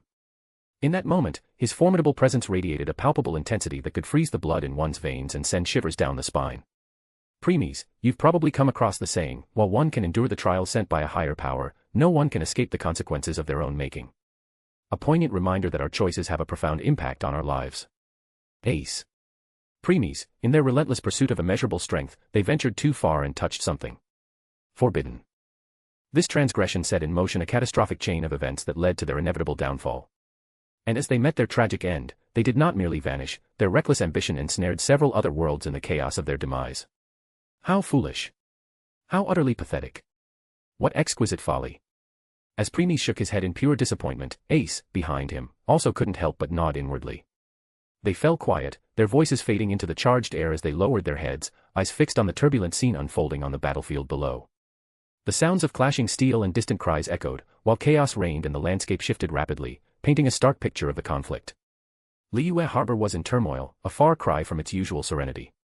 Storm clouds gathered on the horizon, casting a shadow over the bustling trade hub, where whispers of unrest skittered through the streets like a chilling wind. The once vibrant and flourishing port city, cradled between towering mountains and a boundless azure ocean, now lay cloaked in the grim shade cast by the ravages of war. The air was filled with the sharp clang of clashing blades, mingled with the heart-wrenching screams and desperate cries for help that echoed through the streets like a haunting symphony of despair. Along the coast, several once majestic sailing ships, their hulls punctured and their tall masts once gracefully adorned with beige, vertical sails, now languished in a state of ruin, slipping beneath the surface of the ocean as if seeking escape from the chaos above. The wooden piers and docks that had once reached out eagerly toward the water, facilitating the ebb and flow of trade and commerce, now lay in tatters, remnants of their former glory barely visible amidst the obliterated landscape. What had been a once clear, vibrant turquoise sea, which lent the scene an air of serenity and openness, now bore a ghastly hue of crimson, staining the waters with the essence of despair and hopelessness. The unyielding transformation of the cityscape was further illustrated by the absence of the elegant stone and wooden bridges that had formerly graced the waterways. These bridges, with their gracefully arching forms, connected various parts of the city and offered a passage to the lush green hills that framed the horizon. One such bridge, once a proud structure embellished with traditional green-roofed archways that symbolized an important gateway, had now vanished, swallowed by the devastation. The buildings, once vibrant structures adorned in striking shades of orange and deep brown, had stood proudly against the sturdy gray stone foundations that anchored them. Their pagoda-style towers reached towards the sky, while traditional halls welcomed visitors with open doors. However, now these proud edifices lay in utter ruin, their once lively exteriors faded into obscurity. Debris and shattered remnants litter the landscape, a reminder that the community that once thrived within these walls has been tragically silenced. The formidable, rocky mountains no longer provided the same protection and sense of grandeur as before. Water cascaded violently from a high cliff, unraveling in a tumult of white foam. Once a serene waterfall, it now seemed a chaotic force reflecting the turmoil that gripped the land. The surrounding landscape, which had flourished throughout the seasons, now lay stripped of its autumn splendor. The bright oranges, yellows, and greens of trees that had previously adorned the region were obliterated, replaced with a stark and lifeless panorama. Atop a forlorn rocky outcrop, the small watchtower, once a vigilant sentinel for security and navigation, now stood as a mere shell of its former self, littered with pieces and fleshes of the corpses of the soldiers who fought to protect their land to the bitter end. The tragedy of this once thriving city resonated through its blood-red waters, a heart-wrenching reminder of the price of conflict. In the rugged terrain of Mountain Hill, two girls stood facing the menacing horde of man-eaters that surged toward them like a dark tide. The air crackled with tension as the monstrous figures, relentless, charged forward, their eyes gleaming with hunger. Their sharp teeth, claws, red eyes, and bulging muscles truly made them even more menacing. Yet, despite the intense gaze of the formidable creatures surrounding them, eyes glowing with a predatory hunger, the girls stood their ground, undeterred. Their expressions were resolute, marked by a calm intensity that spoke volumes about their strength. There was no tremor in their hands or quiver in their voices, instead, they exuded an unshakable confidence. As they engaged the monstrous foes, the fire in their eyes shone bright, reflecting an unwavering determination to fight back against the looming danger. The air around them crackled with the energy of their defiance, and in that moment, fear was a distant thought, overshadowed by their fierce will to survive. These two girls were none other than the seventh director of the Wangxing funeral parlor, Hu Tao, and the head chef at the Wanmin restaurant, Xiang Liang. Once upon a time, these two girls were known for their vibrant laughter and boundless energy as they darted through the bustling streets of Liua Harbor, embracing each moment with joyful exuberance. However, the relentless tide of war has washed away those carefree days, leaving only shadows of their former selves. Now, the innocence and lightness that once characterized them have been replaced by an air of solemnity and resilience. The weight of pain, loss, grief, and sorrow has carved deep lines into their spirits, shaping them into individuals who possess an undeniable sharpness and maturity. Their eyes, which once sparkled with childlike wonder, now reveal a profound wisdom forged in the crucible of hardship. They have emerged from the chaos as formidable women, clearly indicating that they not only survived but also evolved, standing strong amid the tumult of their past. Swish. Crackle. As the man-eaters jumped at Hu Tao, the girl swung her polearm coated in the prio element to knock them away, then stepped forward and covered the distance between them. Without giving them any chance to react, she thrust her weapon forward and penetrated their heart. PSH. By the time she pulled back her spear, crimson liquid burst out like a fountain, covering her whole body and making a chilling sight. Yet, the girl's expression remained blank as she left a part of her prio element in the body of man-eater, which soon engulfed it in flames. Thud. Ignoring the fallen, charred corpse, Hu Tao sidestepped and dodged the incoming claw before swinging her weapon, cutting the arm of the creature. As the man-eater howled in pain and recoiled, the spear had already made its way to its neck. Swish. Plat. Thud. A moment later, the head and the headless corpses fell. The director of the Wangxing funeral parlor stepped her foot on that head and stomped it. Crack. The skull burst like a watermelon, covering her foot with a mixture of red and white fluid. With no change in her expression, Hu Tao raised her foot and kicked the chest of another man-eater nearby. Bam. The force behind that kick caused the creature to cough up blood as its ribs broke, and it was thrown back into the horde of man-eaters, causing them to fall due to the impact. With a sudden burst of energy, she leaped high into the air, evading the lunging man-eaters that had targeted her. Suspended against the backdrop of a chaotic sky, she expertly shifted her body to gain extra momentum, propelling herself further before descending right into the heart of the horde. Bang. The unexpected landing took the swarm of dolls by surprise. In that fleeting moment, before they could attack, she summoned a blazing spirit with a commanding gesture. It materialized at her side, swirling around her like a fierce tempest of heat and light. The spirit swiftly converged into a swirling tornado of roaring flames, igniting the air with an intense heat that engulfed all the unsuspecting creatures surrounding her, transforming the scene into a whirlwind of fire and chaos. On the other battlefield, Xiangling could be seen dancing in the battlefield with her polearm, taking one life after another. Her stabs always found their way to the vitals of these man-eaters. Unlike Hu Tao, who adorned her spear with flickering pyro energy, the girl took a different approach. She unleashed a spear, engulfed in fiery flames, twirled around her, creating a blazing whirlpool she called a prionado. This fiery cyclone not only provided a fierce barrier against the encroaching creatures but also launched scorching attacks that singed anything within reach. The air around her shimmered with heat, and the ground was scorched, leaving an ominous aura of destruction in her wake. To ensure that her prionado wouldn't consume too much of Xiangling's precious reserves or dissipate too quickly, her companion Guoba stood vigil at her side.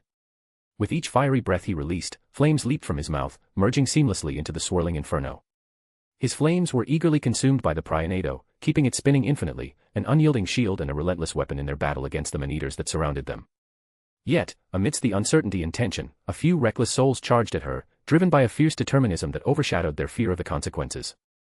These individuals were the very reason whispers of war coursed through the streets of Liua Harbor. Their audacity was matched only by their violence. They bore the grim distinction of having claimed the lives of the most soldiers, and now, their mere presence cast a shadow of unease over the bustling harbor, leaving the citizens on high alert. Why? Because even if these creatures' torso was separated from their body or their head were severed, they used the last bit of their consciousness and strength to scratch or bite at the people, trying to take their victims with them. If even they failed, they succeeded in doing a superficial damage, and that was enough to change the course of battle most of the time. Truly a suicide squad. That's why the moment they did so, Xiangling put her entire focus on them and stopped fighting the others.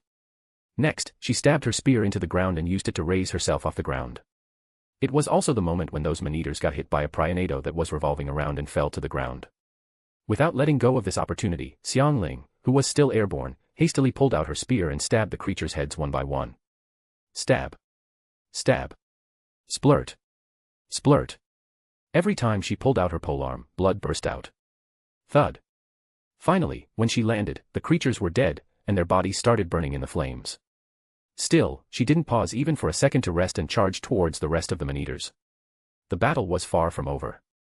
A few hours later. Xiangling perched on a weathered rock, her brow furrowed in concentration as she meticulously wiped the crimson stains from her spear with a handkerchief. The fabric soaked up the evidence of her recent battle, its white surface contrasting starkly against the deep red. Behind her, Guoba lay peacefully asleep, a small cloud of mist fading from his nostrils as he leaned softly against her back. He had used too much of his reserve in the battle. Her surroundings were covered with the corpses of the man-eaters they had slain. Many partial body parts, such as limbs, heads, guts, intestines, lungs, flesh, veins, red and white fluid, tumors, and many more, can be seen. It was such a gory and grotesque sight that if weak-minded people witnessed this, they would start vomiting on the spot. Not only that, but they will also have trauma for the rest of their life. Hu Tao, in contrast, was meticulously scanning the landscape around her, her sharp eyes darting from shadow to shadow. She was determined to ensure that every creature lay truly lifeless, rather than some merely feigning death in a cunning ruse to ambush her and her companions. The air was thick with tension as she observed the slightest rustle in the underbrush, ready to react at a moment's notice to any sign of danger lurking just out of sight. As she surveyed the surroundings, her grip tightened around the polearm, its surface gleaming with a fiery pyro coating. With deliberate precision, she lowered the tip of the weapon to the ground, where it ignited and traced a winding path of vibrant flame. The flickering embers danced and shimmered in the air, leaving behind a vivid trail that spiraled outward in intricate circles. Once her artistry was complete, the encircled area erupted in a roaring blaze, consuming everything within its fiery grasp, illuminating the darkness with an intense, crackling light. Crackle. In the midst of flickering firelight, the temperature around them surged, enveloping the area in a sweltering embrace reminiscent of being inside a roaring oven. However, Xiangling and Hu Tao remained undeterred, their figures illuminated by the warm glow. As adept pyro users, their affinity for flames rendered them almost impervious to the searing heat that would have made others sweat profusely. It was as if the very fire that danced around them fed their spirits rather than stifled them, leaving them comfortably at ease in their fiery domain. Once done, Hu Tao walked over to the Xiangling, who let out a tired sigh. Xiangling, again. We both are the only ones who survived. Hearing this, the director of funeral parlor also couldn't help but let out a weak sigh before taking a seat beside the chef. Hu Tao, yeah. Still, it was because of those soldiers that we were able to hold on until the end. Xiangling, yeah. She answered softly. As Premise's student, Ningguang couldn't let Xiangling face the perils of battle alone. Therefore, she consistently dispatched a contingent of soldiers to accompany her into the fray.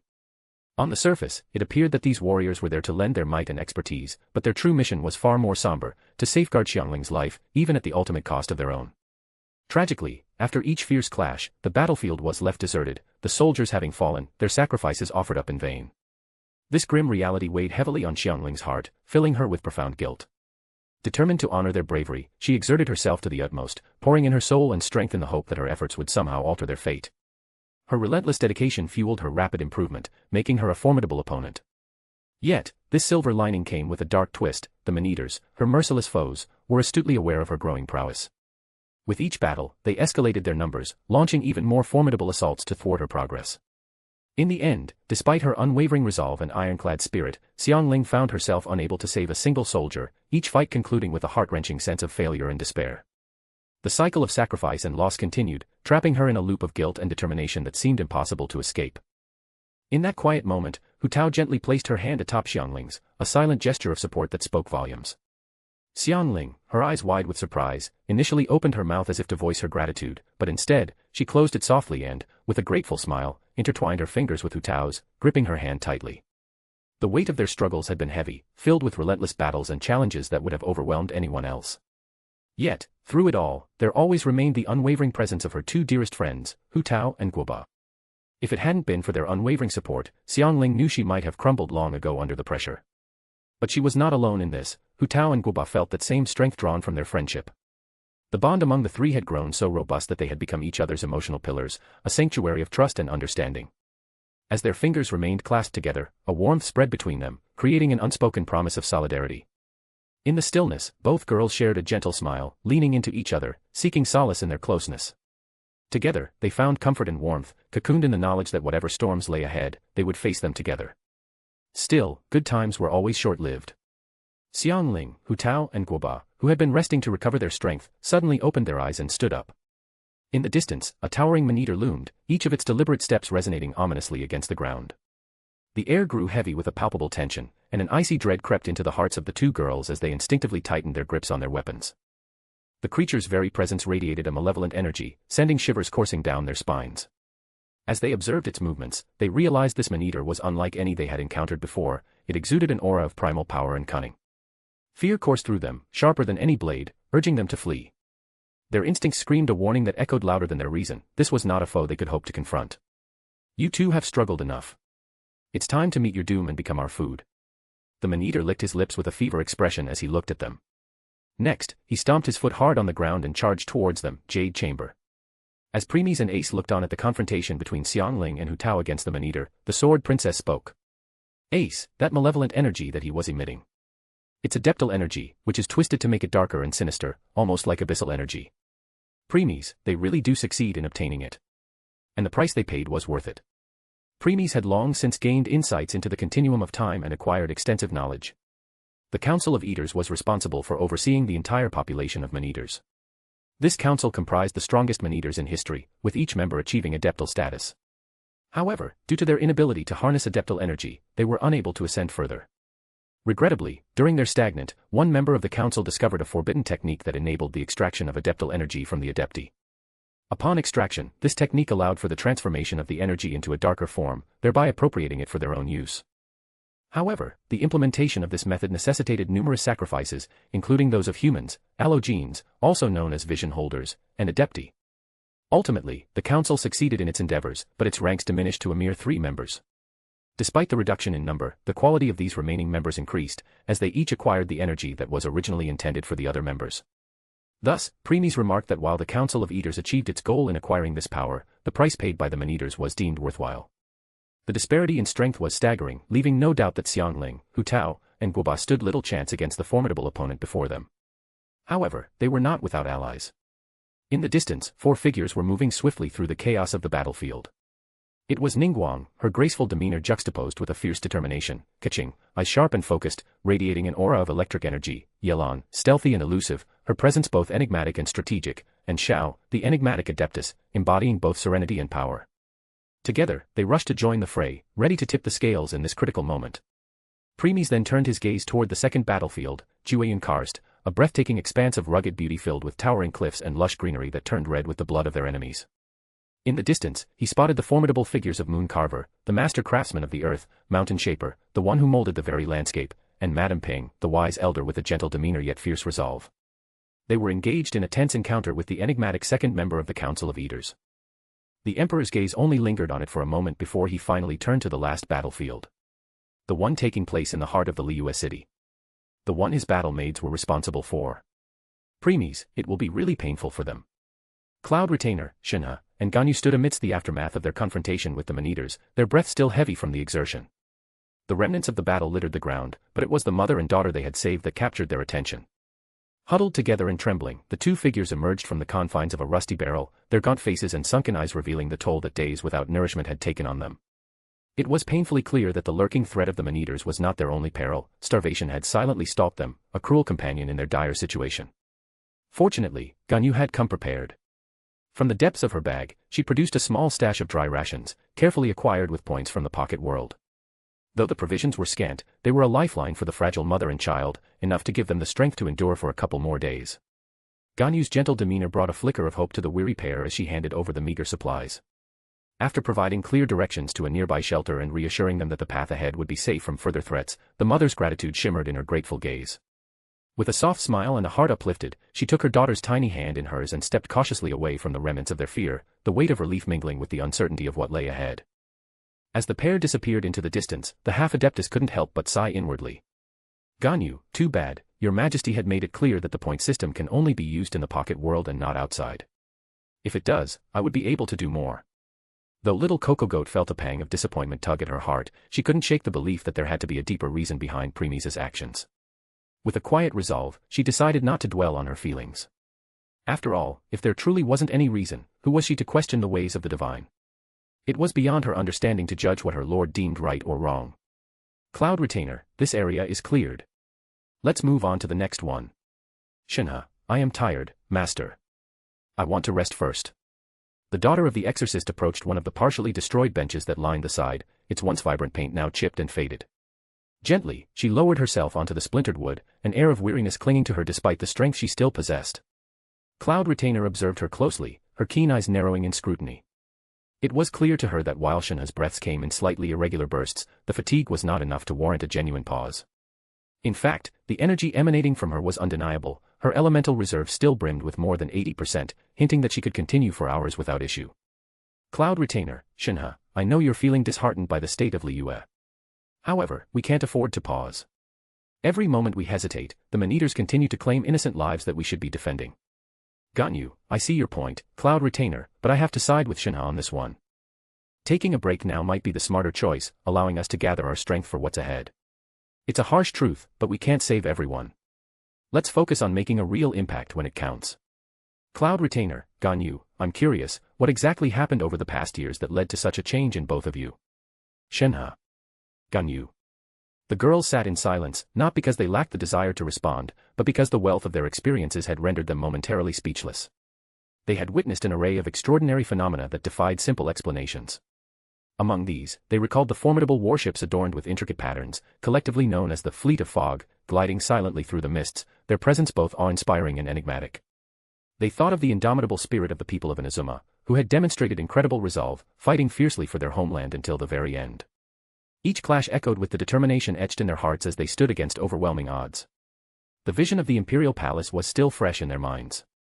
It was an awe-inspiring sight, grand and majestic, as if it had materialized from a realm beyond their understanding. The palace loomed high above, an architectural marvel that seemed to bridge the boundaries of universes, suspended within the infinite loops of space and time. Then there was the momentous occasion of their lord's ascension. The coronation ceremony had been a spectacle of grandeur. As he took the throne, he became the ruler of the three realms, heaven, human, and hell, a responsibility that was both weighty and profound. This pivotal moment marked a turning point in their history, one that they would recount for generations to come. The creation of the Pocket Universe was another unparalleled feat achieved by their lord, a vast realm that appeared to stretch endlessly in all directions. Floating islands adorned with vibrant flora hovered just out of reach, appearing so near to the eye yet impossibly distant when one attempted to draw closer. It was a world where the ordinary laws of physics seemed to bend and twist, inviting awe and wonder. In the midst of it all, they envisioned the city of Teyvat, a thriving haven where the remaining inhabitants of Inazuma and Monstat could find solace and happiness. Life flourished within its vibrant streets, resonating with joy and laughter, as communities came together to rebuild and thrive in this new era. The memories of these extraordinary events were etched deeply in their minds, each a testament to the resilience and tenacity of their people. And this was only the beginning of their incredible journey. Ganyu, maybe next time. Cloud Retainer, seeing that they had no intention of explanation, the Adepti could only snort in annoyance and looked away. With that, they spent a few minutes regaining their peak condition before standing up. Cloud Retainer, let's continue. Ganyu, Shinha, wait. Cloud Retainer, what now, Shinha? Shinha, 1 second, Master. Ganyu, do you remember the gift we planned to give to Master?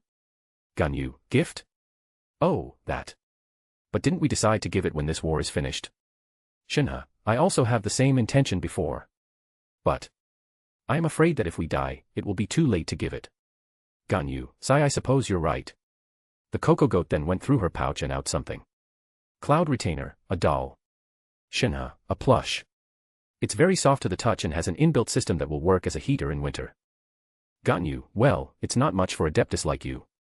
However, I still hope you won't say no to it. Cloud Retainer, what are you saying? This one will treasure any gift that our daughter and disciple will give her. Ganyu, thank you. Saying, the half-Adeptus presented the plush to Cloud Retainer and stepped back. It was a round and chubby plush with a predominantly red and white color scheme. It has a small, adorable face with 2 round eyes, rabbit-like ears, and an upside-down V-shaped mouth, giving it a simplistic yet expressive look. Just as Shinha said, it was soft and cuddly, allowing the person to fall asleep while hugging it. Cloud Retainer, it's cute. This one liked it. Shinha, if you pull its ears, its face will turn red as if it is angry, and it will start releasing heat. Cloud Retainer, so that's what you mean by it has a heater. Saying, she gently pulled the ears, as Shinha had instructed, the face began to turn red, and heat started emanating from it. Cloud Retainer, wow. It's really good. I appreciate this gift. As she was nodding her head happily, she noticed something. Cloud Retainer, why is it becoming more and more hot? Shinha, Ganyu, how do I turn this off? Ganyu, oh, to turn it off, you have to, Shinha, what was it again? Shinha, Sai, how could you forget something this simple? Ganyu, sorry. Shaking her head, the girl looked at Cloud Retainer, which was still holding the doll that was now shining bright. Shinha, Master, squeeze its body, and it will turn off. Cloud Retainer, that's all. Shinha, that's why I said it's so simple. Nodding, the Cloud Retainer squeeze it, and the light emitting from the doll dies down. Cloud Retainer, it's incredible. She then pulled out its ears, and the doll started shining again before it died when Cloud Retainer squeezed its body. She did it 3 more times. At this moment, Shinha and Ganyu had walked ahead. Seeing that the Cloud Retainer was not following, they glanced back. Shinha, Master, let's go. Cloud Retainer, let me try it one more time. It's just too addictive. The plush started shining again at the pull of the ears. When it reached the limit of its brightness, Cloud Retainer squeezed its body. And then KABOOOM. A cataclysmic explosion detonated with a deafening roar, unleashing shockwaves that rippled through the fabric of the air. The sheer force of the blast obliterated nearby debris, reducing once solid structures to nothing more than fine ash that danced like dark, swirling clouds in the aftermath. The city of Liua quivered in response, its cobblestone streets trembling as if they were caught in the throes of an earthquake. The shockwave surged outward like a monstrous tidal wave, further ravaging the already fragile buildings, causing them to sway precariously before surrendering to the chaos. A thick, choking cloud of dust and debris enveloped the surroundings, shrouding the sky in a grim haze and blanketing the ground in a thick layer of destruction. While this happened, the 2 girls responsible didn't even glance back, they just talked to each other nonchalantly. Ganyu, amazing. As expected from the bomb made by one of the former knights of Favonius. Shinha, indeed. I still can't believe that a little girl can make something like this. Ganyu, well, back when she was in Monstat, Jean had her locked up since her bombs could be pretty dangerous. But after your majesty adopted her as one of her daughters, she basically got free reign and was totally spoiled. With the full backing of your majesty, no one could stop her from experimenting with her bombs. Because of that, she discovered all sorts of ways to make her bombs even better. Shinha, though, from what I have heard, this was her first 5-layer bomb. Though I don't know the mechanism, she told me that it was still not a finished product and was unstable. Ganyu, the thing is, when you're working with a lot of high-quality explosive material, you can't really toss it around. It's likely to blow up in your hand instead. The girls are casually talking with each other as if they came for a stroll, ignoring the devastation behind. After several tense moments, the swirling dust behind them began to settle, transforming the chaotic scene into something eerily still. The girls finally turned to face the middle of the crater, where the wounded figure of Cloud Retainer lay. Yet, upon closer inspection, it became clear that this was not the true Cloud Retainer at all, but rather an impostor cleverly disguised to deceive those around it. The creature's faux form shimmered faintly in the fading light, casting an unsettling aura over the desolate landscape. *A/N, please throw some power stones. Chapter 537, Volume 5, Chapter 151, Disciple vs. Master. Equals when Twilight is speaking. Equals when talking through telepathy. Equals when thinking in your mind. Equals when talking with your Pokemon or tamed beast. Equals when describing a certain period or another place. Equals point of view, i.e., POV. / / equals and call. Equals system and when talking to it. Equals thoughts being heard. Cloud Retainer, when do you realize? Shinha, from the moment we saw you after returning, it was clear that something was off. While you may look and speak like master, your words seem empty. Ganyu, We've been under the Cloud Retainer's care for years, and every time we're with her, we can feel her genuine love, care, affection, and concern for us. However, we can't feel them when we are with you. Shinha, moreover, whenever we rescued someone or chose to take a break, we could sense your hungry gaze fixed on the people and us, as if we were simply food for you. Ganyu, that gaze of yours completely matches the man-eaters we have been killing. Shinha, not only that. Do you really think we didn't notice how you were pretending to fight those creatures and also how those creatures hesitated after looking at you? Ganyu, based on the information Ningguang gathered and shared, it's clear that the man-eaters possess an ability to distinguish and sense their own kind. This reinforces our understanding that they recognize you as one of them. Shinha, and you seem to be someone of a higher rank, since not only do other man-eaters hesitate, but they also seem somewhat fearful. As if afraid to offend you. Ganyu, that's why we devised a plan to attack you when you least expected it. We decided to use that doll called Jumpy Dumpty 5-layer failure ver to do so. Shinha, while you took the gift we will present to you, we were aware that you must still be somewhat wary of it. Ganyu, yes. The instant the doll began to radiate heat and glow for the first time, your guard was up, fully prepared for the possibility of it being a bomb. To be double sure, you tried again. Then, again and again. Finally, for the 5th time, you ultimately lowered your guard and thought it was really a doll. That was a mistake. Shinha, to be honest, we were also somewhat anxious inwardly, wondering whether our plan would work or not. It was a gamble. And looks like we are the winner in the end. Cloud Retainer, indeed. You girls really caught me off guard with it. The fake retainer spoke and slowly raised her body from the crater. Seeing this, both Ganyu and Shinha held their weapons tightly and pointed at her. Not minding their actions, the fake retainer let out a chuckle and spoke. Cloud Retainer, as a token of appreciation for uncovering my identity, I'd like to share a little something from my side. Shinha, we are not interested. Cloud Retainer, oh, you would be. She then looked at the two girls and smirked. Cloud Retainer, you see, all those people we rescued. I left a special something on them. Because of that, my people found them before they could reach the shelter. Ganyu. Shinha. The half-Adeptus and Adeptus disciples stood frozen, their eyes widening in disbelief as the harsh truth washed over them. Since their return to Liua Harbor, they had dedicated themselves to combating the relentless tide of man-eaters, tirelessly working to rescue as many innocent souls as they could. Each face they saved lingered in their memories, faces filled with gratitude, brimming with the joy of another day alive. Though the weight of their responsibility pressed heavily upon their shoulders, they took solace in the belief that their efforts had meaning and purpose. But now, a chilling revelation pierced through their optimism like a dagger: all their noble acts had been in vain. The very individuals they had rescued, whose smiles had once lit up their hearts, had met grim fates just moments after being saved. A sense of despair clawed at their chests, tightening around their hearts like a vice. They began to grapple with the tormenting thought that perhaps, if they had allowed those people to remain hidden in the shadows just a little longer, they might have extended their lives by a day or two. Instead, their hurried actions had cruelly reduced those lives to mere minutes. The weight of responsibility settled heavily upon them.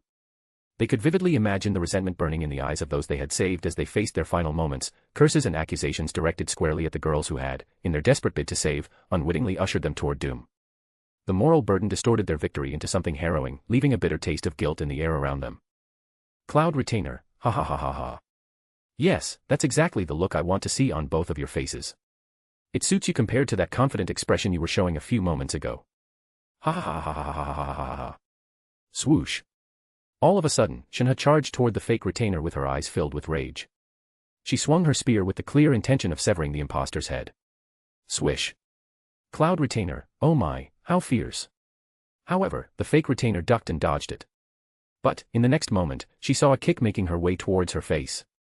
This made the crane narrow her eyes as she brought her wings in front to block it. Bam.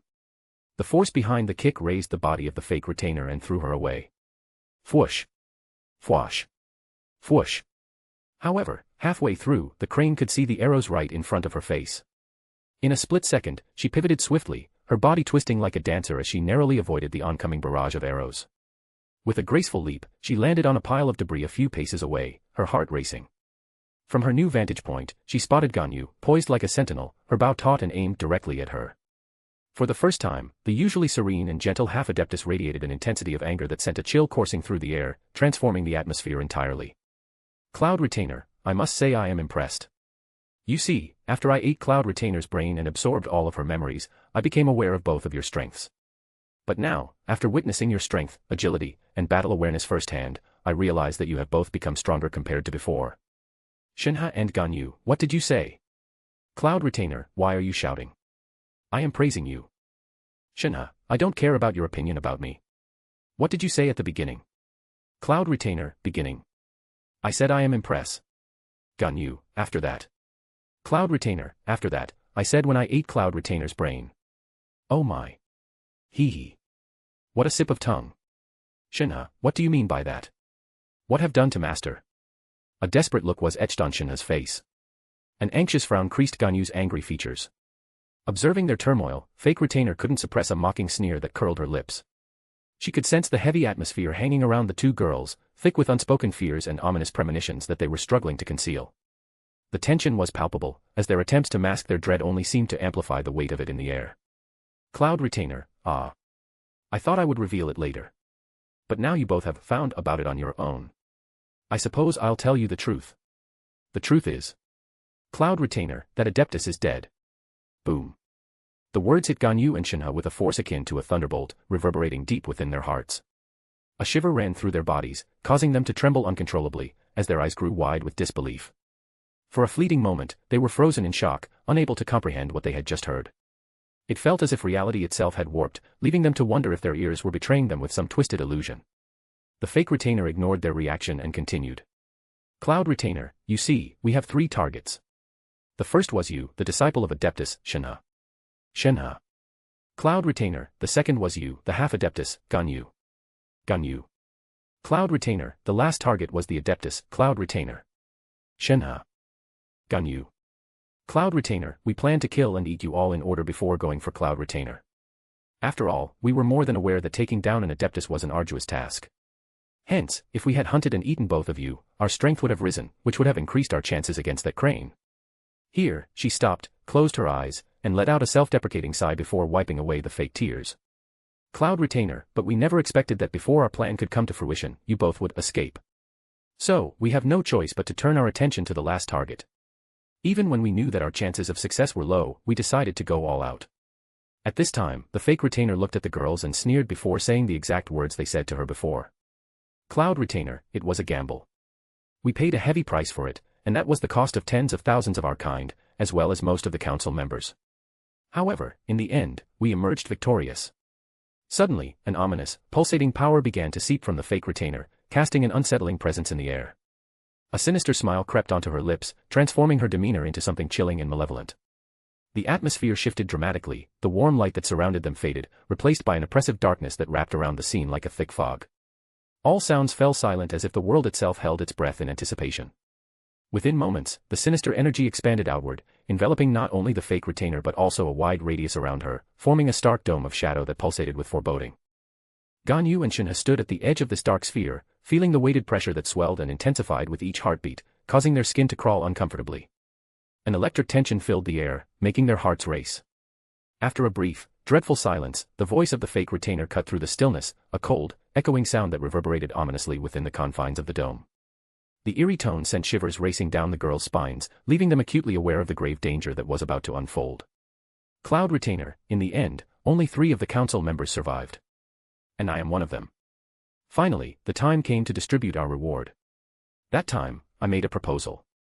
I said I would only take 20% of her power, but in return, I wanted her brain, bones, and skin. Crack. Shatter. The dome finally shattered, and the silhouette of something could be seen in the dust. Cloud Retainer, by eating her brain, I gained all of her memories.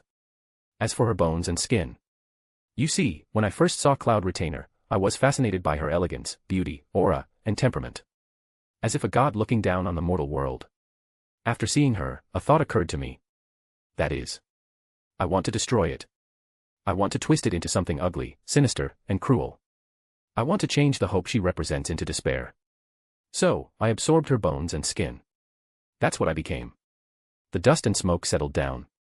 Ganyu and Shinha widened their eyes at the thing that appeared. It was a monstrous, otherworldly creature with a dark and menacing form. The creature appeared to be made of a chaotic mix of shadowy and molten-like red energy, giving it a demonic or eldritch appearance.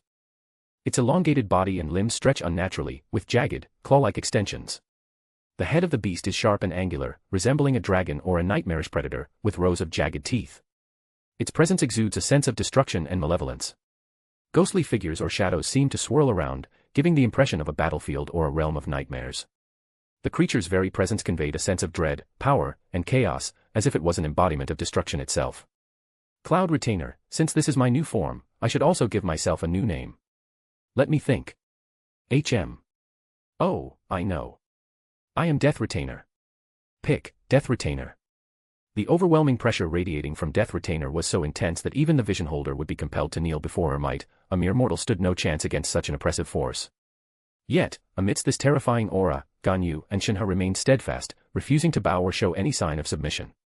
Their heads were lowered, obscuring their expressions, but the way they gripped their weapons told a different story. Their knuckles whitened as they clutched the hilts fiercely, the signs of their suppressed rage evident. It was clear that beneath their composed exteriors, a tempest of fury was brewing, ready to be unleashed at a moment's notice. Shinha, first, you invade Liua Harbor. Second, you killed innocents. Third, you impersonate yourself like us and make us eat our own people. Fourth, you ravaged war against us and turned the once prosperous city of Liua into ruins. Fifth, you killed my master. Now, you even have the audacity to not only take her form but also twist it to your own desire, insulting her even after her death. How dare you? Bang. The ground beneath Shinha cracked as she rushed toward the Death Retainer with murderous intention. Her speed was several times faster than what she had demonstrated earlier. Yet, the creature remained still, opting to block her attack with its claw. Clang. Death Retainer, Shinha. Shinha. Shinha. Where's that red rope the Adepti gave you? It was supposed to help you chill out. But look at you now, you're, way more aggressive. TCH, TCH, TCH. Cloud Retainer would be so disappointed if she saw you like this. Good thing she's no more. Otherwise, it would have broken her heart. Shinha, shut up. Don't you dare call master name with your filthy mouth. The creature's words hit Shinha's nerves, and she used even more strength to overwhelm the Death Retainer. Too bad, it was to no avail. Death Retainer, now it's my turn. Saying, she slowly but deliberately extended her claw, pushing away the spear. Shinha's feet dug into the ground, and she was pushed back slowly while leaving a trail on the ground. So. The sound of air splitting was heard as the arrows found their way to Death Retainer, who just grunted and used her second claw to generate a heavy gust of wind that destroyed those arrows. Shinha seized this opportunity to pull back her spear, moving her body to the side before thrusting it forward, aiming for the throat. Death Retainer, too slow. However, Death Retainer was faster. Before Shinha's attack could land, the creature's claw moved and thrust into her shoulder. Thuck. Splurt. Blood gushed out, and a painful expression appeared on Shinha's face. Still, she didn't let it distract her and changed the direction of her spear at the last second. Swish. Dang. Because of her last moment change, she was able to block the second claw that was coming for her head. She then twisted her body slightly to free herself from the claw on her shoulder before using the force of the second blow to jump back and maintain some distance. Thud.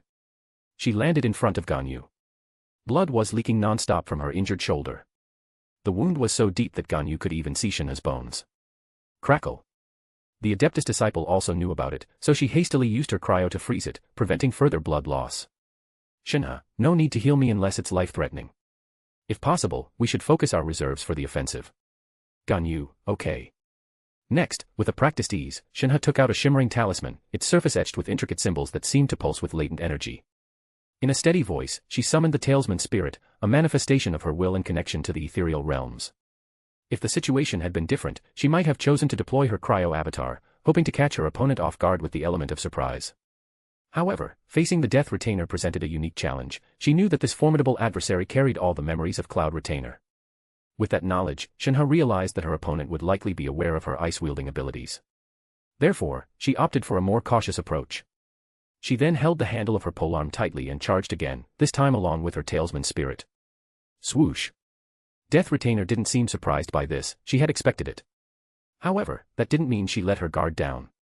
Throughout their confrontation, she confirmed that Shinha and Ganyu had become stronger than what she had learned from Cloud Retainer's memories.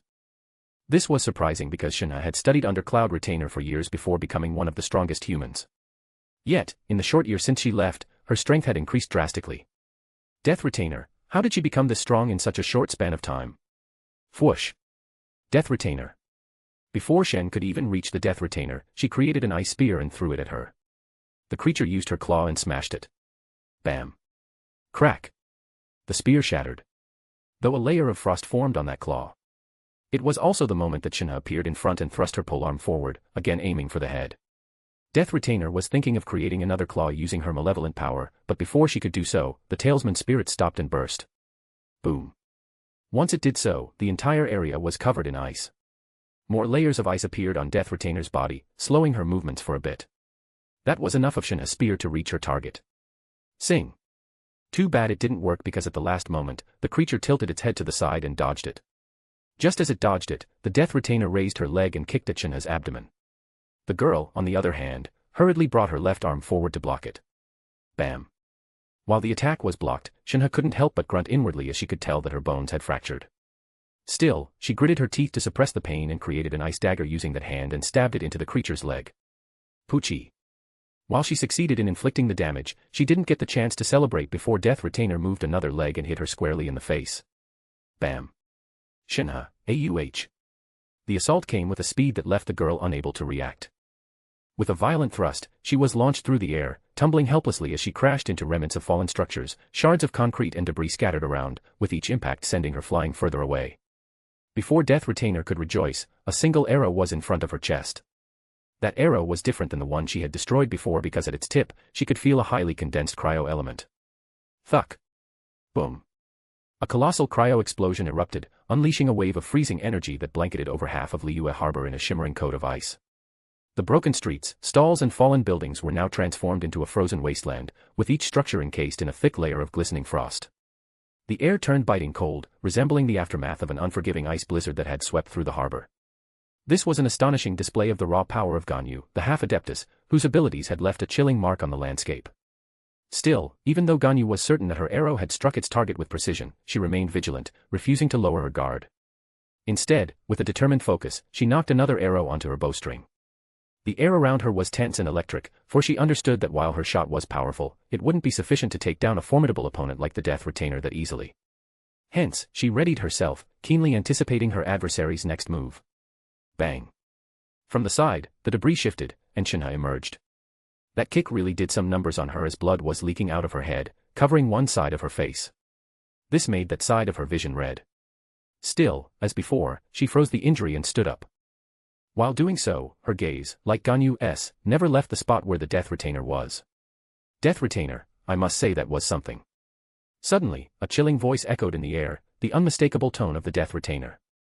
Ganyu's eyes widened in shock as she turned, the realization hitting her like a cold wave. Right behind her, cloaked in an aura of darkness, stood the very figure she and Shinha had been anticipating. The Death Retainer loomed ominously, an ethereal presence that Ganyu had been completely oblivious to until this moment. And before the half-adeptus could make a move, Death Retainer hit her right in the middle of her chest. Bam. Ganyu, ga. The girl spit out the saliva as the sound of bones cracking was heard before the kick shot her in the sky like artillery. Swoosh. As she was propelled into the air, her heart raced, and she quickly summoned her inner strength, expertly executing a series of agile flips to counter the overwhelming force that had launched her upward. Finally, she managed to regain control, stabilizing herself midair. Shinha, above you. As Shinha's urgent warning echoed in her ears, Ganyu lifted her gaze and found the looming figure of the Death Retainer hovering menacingly above her. The intimidating presence of the adversary sent a shiver down her spine, yet the half-adeptus felt the weight of her own weariness. She needed just a moment to collect her thoughts and steady her breath, but in that crucial instant, she was rendered utterly powerless to act. Whoosh. Clearly aware of Ganyu's predicament, Shinha made a new ice spear and threw it at the creature, hoping to give the half-adeptus the time to recover. Too bad Death Retainer didn't dodge it as she wanted. On the contrary, she opened her mouth full of jagged teeth and bit the ice spear, shattering it into pieces. Shatter. Next, the Death Retainer moved her foot and stepped on Ganyu's head and exerted the force downward. The girl, on the other hand, could do nothing but take it. Whistle. A whistling sound resonated in the atmosphere before Ganyu was slammed to the ground headfirst. Bang. The entire expanse of Liua Harbor shook violently as the earth trembled beneath it, sending shockwaves through the already ravaged city. Cracked pavement and shattered structures were further devastated. Fortunately, no souls roamed the city at that moment, sparing them from being swept away by the tumultuous forces unleashed upon the land. Yet, despite their absence, the devastation only deepened, leaving the city in a state of despair and destruction, its beauty irrevocably marred. With urgency fueling her movements, Shinha leaped deftly from one piece of jagged debris to another, navigating the treacherous landscape with an agility born of instinct. Each bound took her from one massive boulder to the remnants of a shattered structure, her feet finding footing on the crumbling rubble beneath her. Finally, she arrived at her destination, a vast crater yawning open before her, a gaping wound in the earth where ice had once blanketed the ground. The chilling white expanse had been swept away in an instant, revealing the dark, raw soil beneath, a stark contrast to the frozen landscape that had surrounded it just moments before. Still, Shinha ignored her surroundings, her attention fixed on the two figures in the middle of the crater. She thought Ganyu would be in trouble, but the result surprised her. Ganyu was on one knee, breathing heavily with just some superficial injuries on her body. Death Retainer, on the other hand, had it worse. A quarter of her lower body was frozen, with one of her legs broken into shards of ice. It was a reversal that neither Shinha nor Death Retainer had expected. Making her way to Ganyu's side, Shinha observed Death Retainer and saw a frozen, broken petal of a flower. Shinha, Trail of the Qilin. Huh. Yes. Though Ganyu found herself helpless in the air, she was gathering her elemental energy within. Hence, before Death Retainer could bring her crashing down to the ground, she seized the last fleeting moment of opportunity and activated her Trail of Qilin, breaking free from Death Retainer's iron grip while leaving behind a condensed ice lotus in her place. As a result, the moment Death Retainer destroyed that ice lotus, the lotus burst into an ice explosion. And since the whole area was already covered in a blanket of ice, it further reduced Death Retainer's cryo-resistance. If not for her quick thinking and use of her sinister power to protect herself at the last second, she would have frozen entirely rather than partially. Death Retainer, I truly underestimated you. She spoke slowly. However, Shinha and Ganyu could sense the hidden irritation and anger in her voice. Letting out a sigh, Shinha spoke. Shinha, underestimate us. No. The truth is, it's you who overestimated yourself. Death Retainer, what? Ganyu, indeed. Finally catching her breath, the half-adeptus spoke. Ganyu, While you may have stolen Cloud Retainer's power, body, and memories, you ultimately lack her talent, experience, willpower, and instinct. Furthermore, even after obtaining her power, you didn't take the time to acclimate to it before jumping into the fight. As a result, even though you are trying hard to conceal it, we can sense the power leaking from you uncontrollably, revealing your inability to manage it. Shinha, in the end, you are not the master and cannot reach her level, no matter how hard you try. After all, you are merely the master's pitiful imposter. Death Retainer, how dare you? The words of the two girls pierced the creature's heart like razor-sharp blades. She loathed the label fake that they had thrust upon her, as if she were nothing more than a hollow imitation, lacking an identity of her own and merely a thief of others' essence. In a sudden, explosive surge of fury, a wave of malevolence burst forth from within her, shattering the ice that had encased her lower body.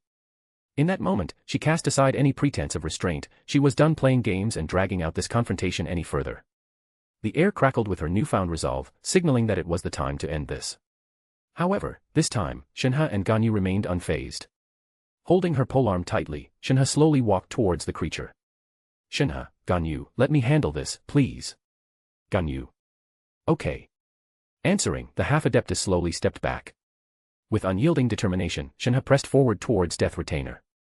As she advanced, an oppressive force began to envelop her, weighing heavily on her frame.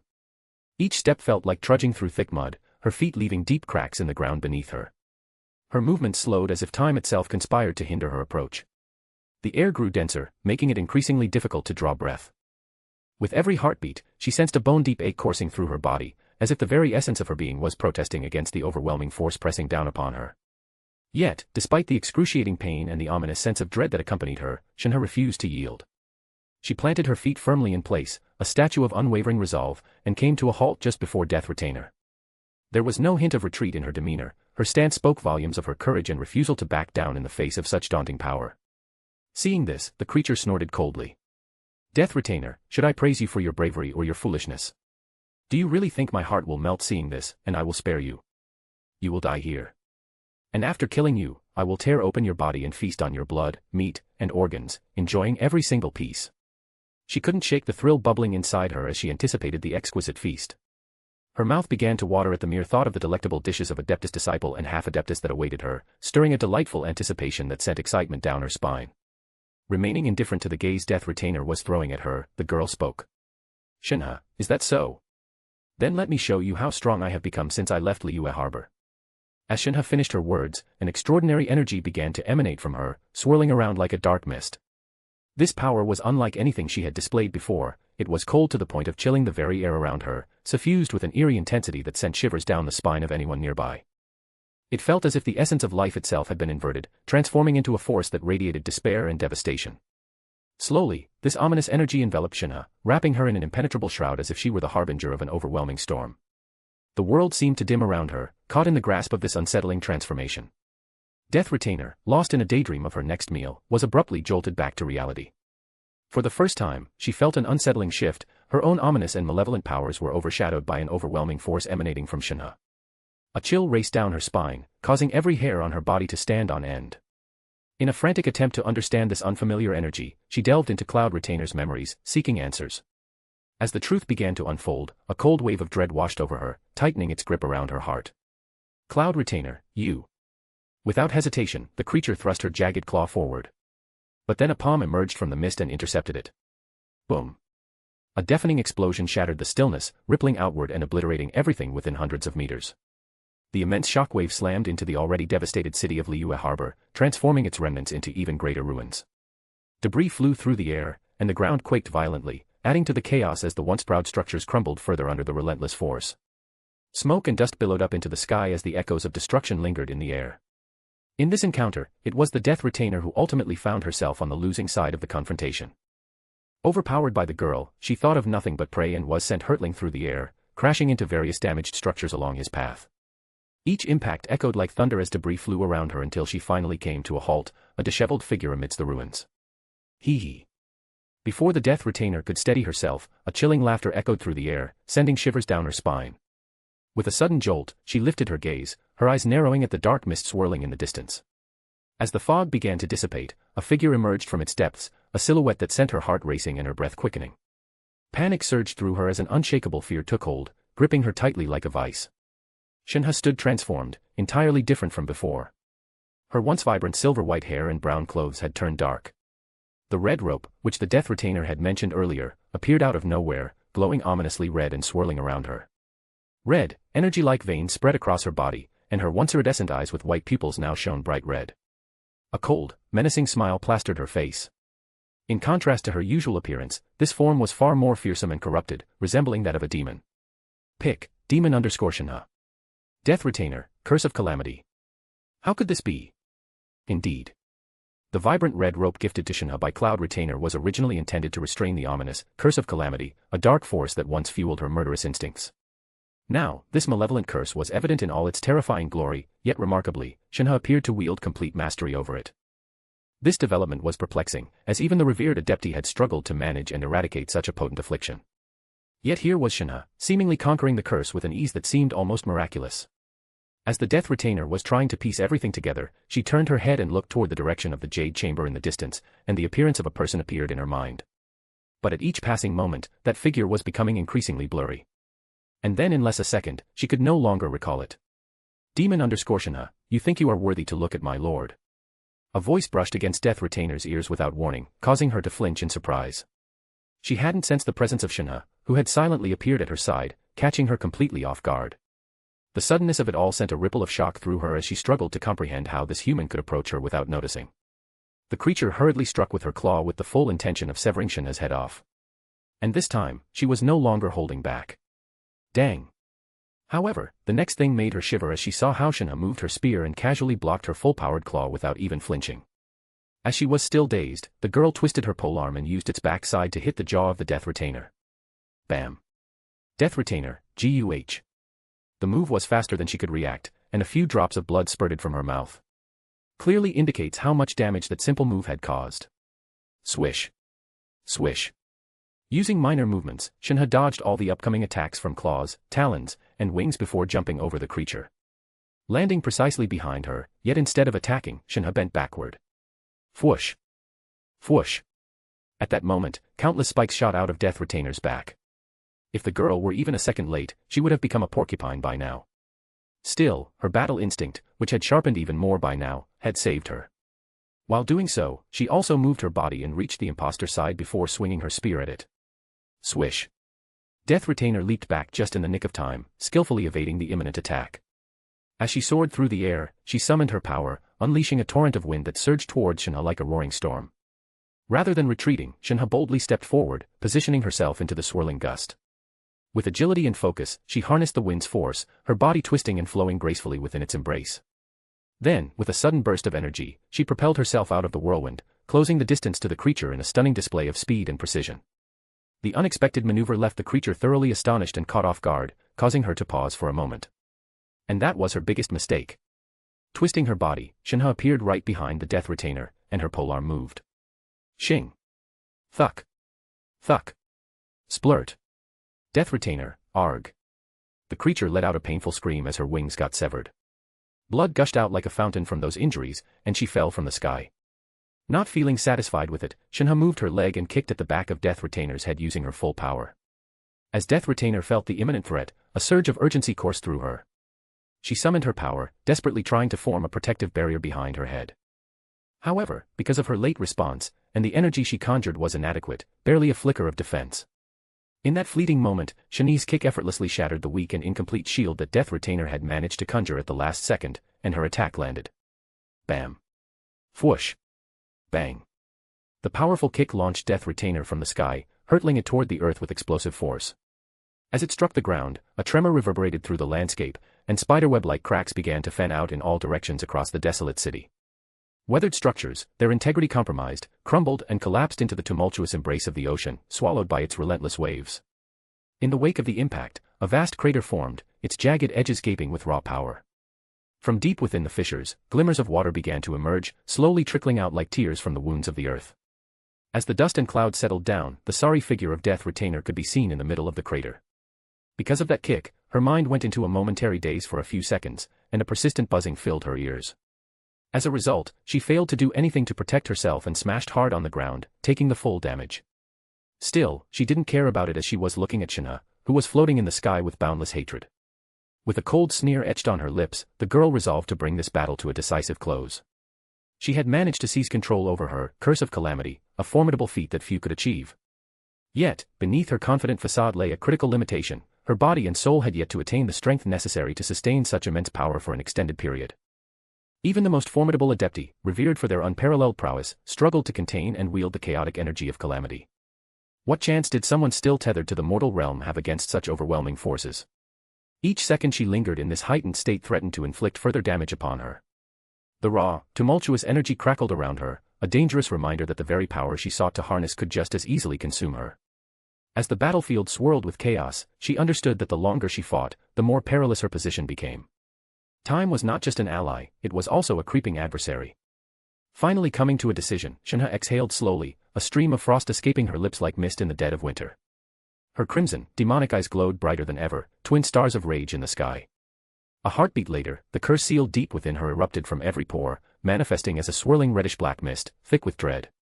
It poured from her body like smoke from a dying world, then spread outward, blanketing the entire city beneath in a still, unnatural cold. Far below, in the center of a massive crater, the Death Retainer narrowed her eyes. She understood instantly what Shinha was attempting. A grim expression crossed her face, not of fear, but of final resolve. If this would end here, then she too would answer with her most devastating attack. Her own malevolent aura, rich in twisted hatred and darkness, exploded outward, crashing against Shinha's spreading curse like two tides of destruction colliding. Above, in the sky, Shinha's Calamity power had already swallowed the heavens in that swirling crimson-black fog. She raised her spear slowly, deliberately, and as she did, every thread of that cursed power moved with her, coiling and spiraling toward the weapon. Her glowing eyes showed no mercy. Only silence. Only malice. Then, the red ropes that bound her arms came to life, writhing like living serpents, orbiting the spear as if guiding the storm itself. They spun tighter and faster, directing the cursed energy into a singular point, into the Spear of Calamity, now radiating with impossible power. On the ground, the Death Retainer's power had reached critical mass.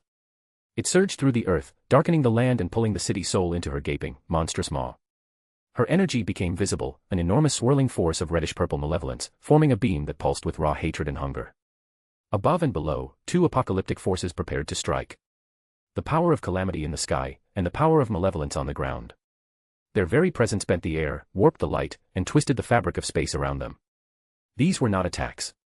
These were truths of oblivion, anti-life made manifest. Even those far from the battlefield, citizens hidden in shelters, tucked away behind mountain ranges or deep within cavernous sanctuaries, felt it. A chill ran through their bones. Their breath caught. Children wept silently. Elders prayed to forgotten gods. They clung to each other, hoping that the warmth of shared fear could hold back the end just a little longer. Back in the ruined city, the standoff hung frozen in time, until it didn't. Without a word, without a cry, both beings released everything. Shenhe threw her spear, now a condensed spearhead of pure calamity, glowing with the death of countless fates. The Death Retainer unleashed her beam, a monstrous torrent of malevolence howling from her maw, aimed directly at the sky. The moment they collided, the world exploded. Ka-boom. An ear-splitting, reality-tearing blast erupted. The impact engulfed the entire city, vaporizing stone, steel, and soul alike. Mountains shattered like glass. The ocean nearby was pulled upward, twisted into a screaming cyclone of fire and water before vanishing into nothingness. Shock waves rippled across the land for miles, hundreds of miles, shaking the very bones of the earth. The sky turned red. The land turned black. And all was devoured in light. But this was not a light of salvation. Not of hope. This was the light of utter annihilation. Standing on the precipice of the magnificent Jade Chamber, suspended high above the world like a celestial fortress, Premies observed the unfolding events below with a cool, detached demeanor. His expression remained impassive, betraying no hint of the internal knowledge he held. From the very outset, he was acutely aware that Cloud Retainer, the revered Adeptus, was dead. The figure he had encountered previously was nothing but an elaborate impostor, a master of deception. Yet, Premies chose not to disclose this truth. He refrained from intervening, allowing the events to take their course. His decision stemmed from two primary reasons. Firstly, he had resolutely declared his stance concerning the ongoing planar war. He would not interfere. His past actions served as a testament to this conviction. Though he provided guidance to those around him, aiding them in their quest for strength, such enhancements did not guarantee victory in the war. Instead, his efforts had only contributed to saving more lives than would have otherwise been spared, creating a rippling effect of hope amidst the chaos. Secondly, Premies had confidence that Shenhe and Ganyu would eventually uncover the truth on their own. Their close relationship with Cloud Retainer had forged strong bonds, and they had spent countless years under her care. Premies knew that their deep ties would lead them to unravel the enigma of the fake Adeptus, even in the absence of his intervention. As for the other Adepti, their failure to see through the disguise of the false Cloud Retainer was multifaceted. Since assuming this identity, the impostor had remained deliberately distant, minimizing her interactions with the other Adepti. She frequently claimed to be preoccupied with the urgent task of dealing with man-eaters, insisting that her efforts were aimed at safeguarding as many lives as possible. This tactical withdrawal rendered her behavior suspiciously unobtrusive in the eyes of her peers. Meanwhile, the other Adepti, engrossed in their own battles against the man-eaters, were too distracted to notice the subtle discrepancies surrounding her identity. They were unaware that if they had taken a moment to observe more closely, they too might have discerned the truth lurking behind the false facade. He briefly turned his attention to the brilliant explosion that erupted from the fierce clash between Shenhe and the Death Retainer, its flashes of light illuminating the surrounding area. However, his focus quickly shifted to the other two battlefields, where fierce combat had recently ceased just moments before. In fact, Shenhe's confrontation proved to be the final skirmish to conclude. Second battlefield. Jiwayun Karst, a once vibrant and otherworldly realm steeped in spirituality and myth, lay in ruins after the devastating conflict. Towering stone peaks, which had long pierced the heavens, now stood grim and silent, their majestic forms marred by the scars of battle. Floating rocks and suspended plateaus, previously defying gravity in a display of nature's magic, had been dislodged, some tumbling into the abyss below, while others hung precariously, teetering on the brink of collapse.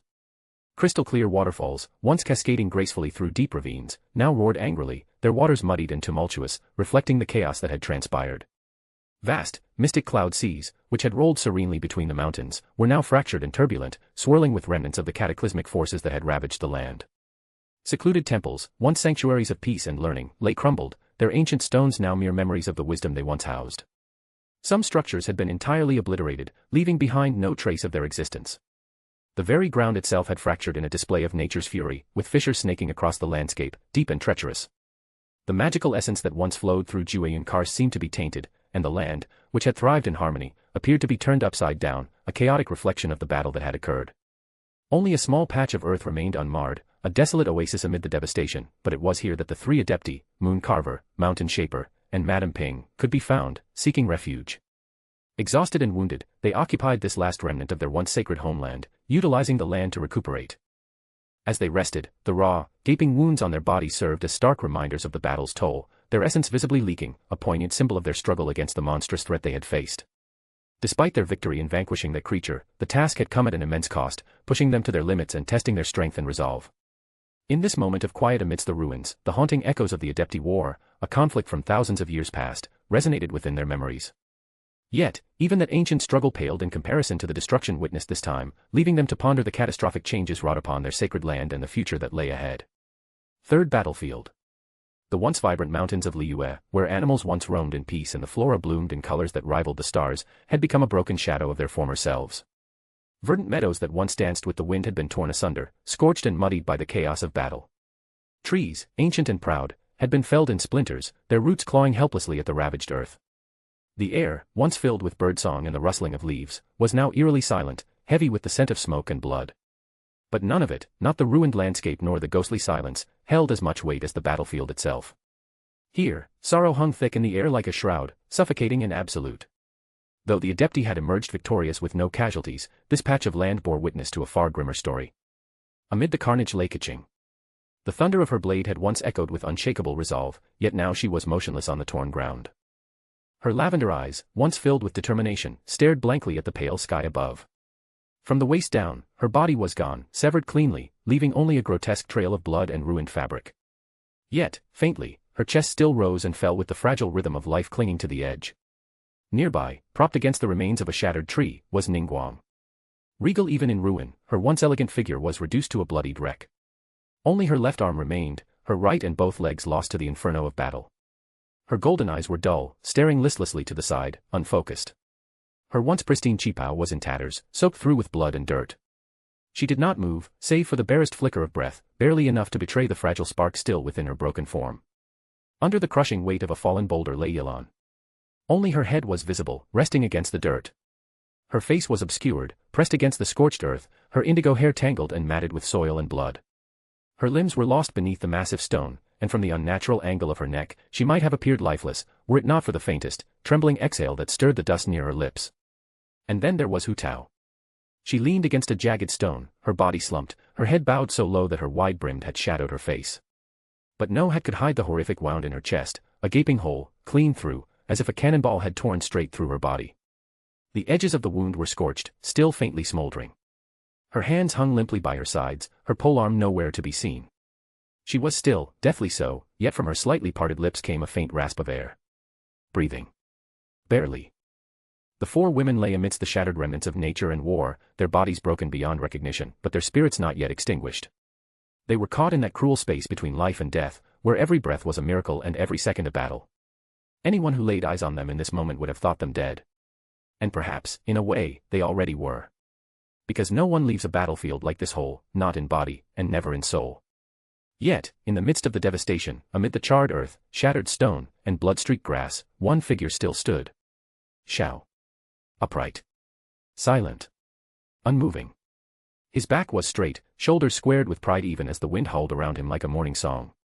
Under his feet lay the mangled corpse of the enemy he had vanquished, a monstrosity, now reduced to a lifeless husk, its corruption already beginning to fade into dust. It had taken everything to bring it down. And it had taken him, too. Zhao's body bore countless wounds, each one more grievous than the last. Deep gashes ran across his chest and sides, exposing torn flesh and shattered bone. Ethereal green essence, the energy of the Adepti, leaked from those wounds like drifting mist, fading into the air. The once glowing tattoos on his arms flickered dimly, their light fading.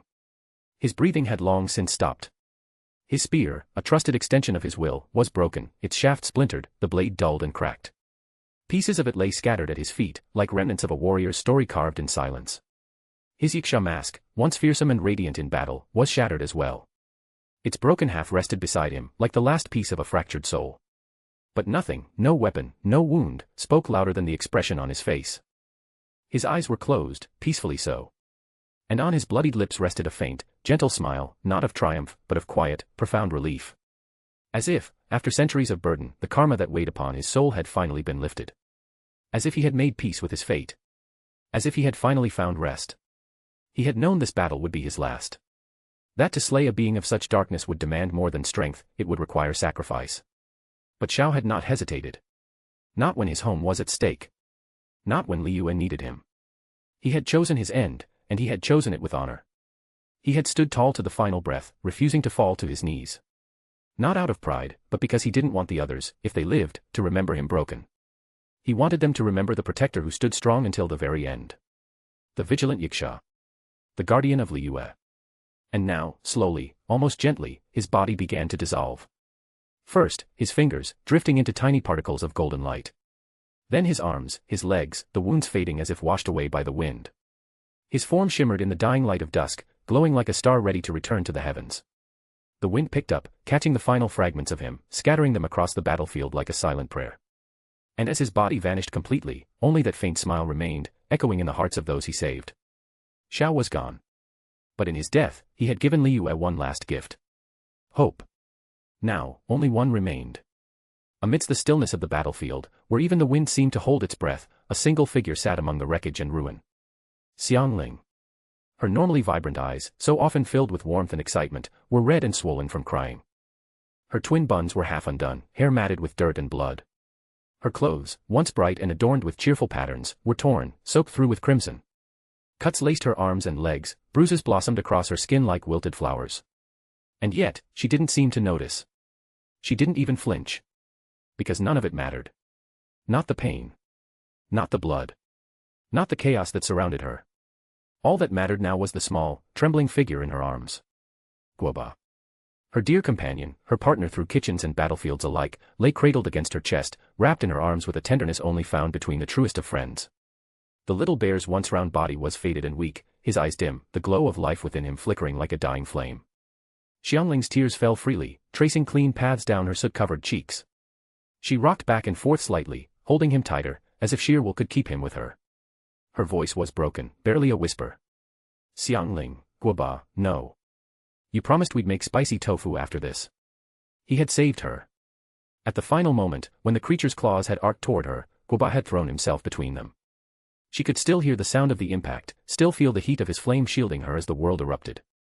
And now. Now his body was beginning to glow. Soft motes of light, golden and warm, began to rise from his form, slowly lifting into the air like fireflies bidding farewell to the night. His edges blurred, fading away. It was happening, just like Xiao. He was returning to the light from whence he came. But even now, as his body disintegrated into stardust, Guoba smiled. That same goofy, gentle smile he always wore when Xiangling cooked a new dish or laughed at one of his silly antics. And with the last ounce of his strength, he lifted a trembling paw and reached toward her face, just barely brushing her cheek. A clumsy, fragile motion.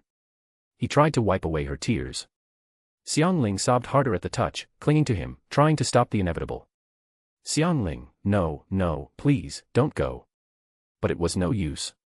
His little paw fell limp, and his body broke apart into a swirl of shimmering particles. They slipped through her fingers like sand through a sieve, vanishing into the wind one by one. Xiangling desperately reached out, hands trembling as she tried to catch the lights, to pull him back, to hold him one more time. But there was nothing left to catch. Nothing left to hold. The final wisp of light vanished into the sky. She sat frozen for a moment, arms still curled protectively around the space where he'd been, as if refusing to accept he was gone. Her eyes were wide, empty. Her mouth parted, but no sound came out. Then the silence crashed over her like a wave. And she broke. Her cries tore through the battlefield like a dagger through still water, raw, hoarse, heart-wrenching. She screamed, sobbed, clutched at her chest as if the pain could be ripped out by force. It wasn't just sorrow, it was devastation. The sound of a heart shattering in real time. All around her, the battlefield was silent. The trees stood still. The winds mourned with her. And in that moment, Xiangling was no longer a chef, or a warrior. She was just a girl, grieving her best friend in a world that had fallen apart. With this, Phase 1 of the planar war in Liua Harbor reached a harrowing conclusion. The toll was devastating, an unimaginable loss of countless lives, including valiant heroes and revered adepti, all of whom fought bravely to protect their homeland. The once thriving harbor, teeming with life and culture, now lay in ruins, a shadow of its former glory. The scars left on the hearts of the survivors run deep, etched into their memories and souls. It is a pain that will linger for years, perhaps for generations, as they grapple with the grief and trauma of their collective experience. The echoes of their sacrifice will resonate in the tales told by the fire, a somber reminder of what has been lost, leaving an indelible mark on the legacy of Liua Harbor. *A/N, please throw some power stones. Chapter 538, Volume 5, Chapter 152, Farewell Tea. Equals when twilight is speaking. Equals when talking through telepathy. Equals when thinking in your mind. Equals when talking with your Pokemon or tamed beast. Equals when describing a certain period or again another place. Equals point of view, i.e., POV. // equals and call. Equals system, and when talking to it. Equals thoughts being heard. Liua Harbor. One of the most prosperous nations among the 7 that dotted the lands of Teyvat was no more. Liua, the city that once gleamed with the golden luster of commerce and culture, was reduced to nothing but silence and ruin. Its majestic harbor, where merchants once sang songs of wealth and fishermen cast their nets into calm, amber-tinted waters, had been utterly annihilated. The final attack, unleashed with a force that almost rivaled the wrath of the gods themselves, came not from a foreign invader or a monstrous abomination, but from within. Shinha, wielding the forbidden power of Calamity buried deep within her, and Death Retainer carrying the dark twisted corrupted power of Adepti, brought forth a cataclysm so vile that the gods turned their gaze away in silence. The explosion tore through the city like the scream of a dying world. It wasn't a burst of light and fire, it was a wound. A deep, black scar etched into the earth, raw and weeping, as if the land itself was mourning. The once glorious Liua Harbor now existed only as a massive, gaping crater, endlessly devouring seawater that rushed in from all sides. Where the tall, elegant rooftops of Qingzi-style architecture once stood proud, there was now nothing but shards of stone, broken pillars, and the haunting remnants of what once was. Far in the distance, jagged silhouettes of mountains still clung stubbornly to the edge of the horizon, ghostly reminders of the world that had once been. The smoke had long since dispersed, carried away by the high winds, but what it left behind was far worse. A lingering aura, thick with remnants of a curse that clung to skin and soul alike. The air tasted like ash and grief. A heavy, unrelenting sorrow soaked the very soil. This power, malevolent and ancient, did not vanish with the blast. It remained, hanging over the crater like a veil of despair. The Adepti, and the god who watched from afar, could still sense it. For them, it was a distant, irritating presence. But for mortals, ordinary people who had once walked the harbor's golden streets, it was death. To step too close was to feel your soul unravel slowly, pulled thread by thread into the nothingness below. Birds avoided the skies. Even the wind seemed hesitant to blow through the shattered bones of the city. Such carnage will take at least 4, perhaps 5 years before the corruption fades enough for a human to stand there without losing their mind. Not to rebuild. Not yet.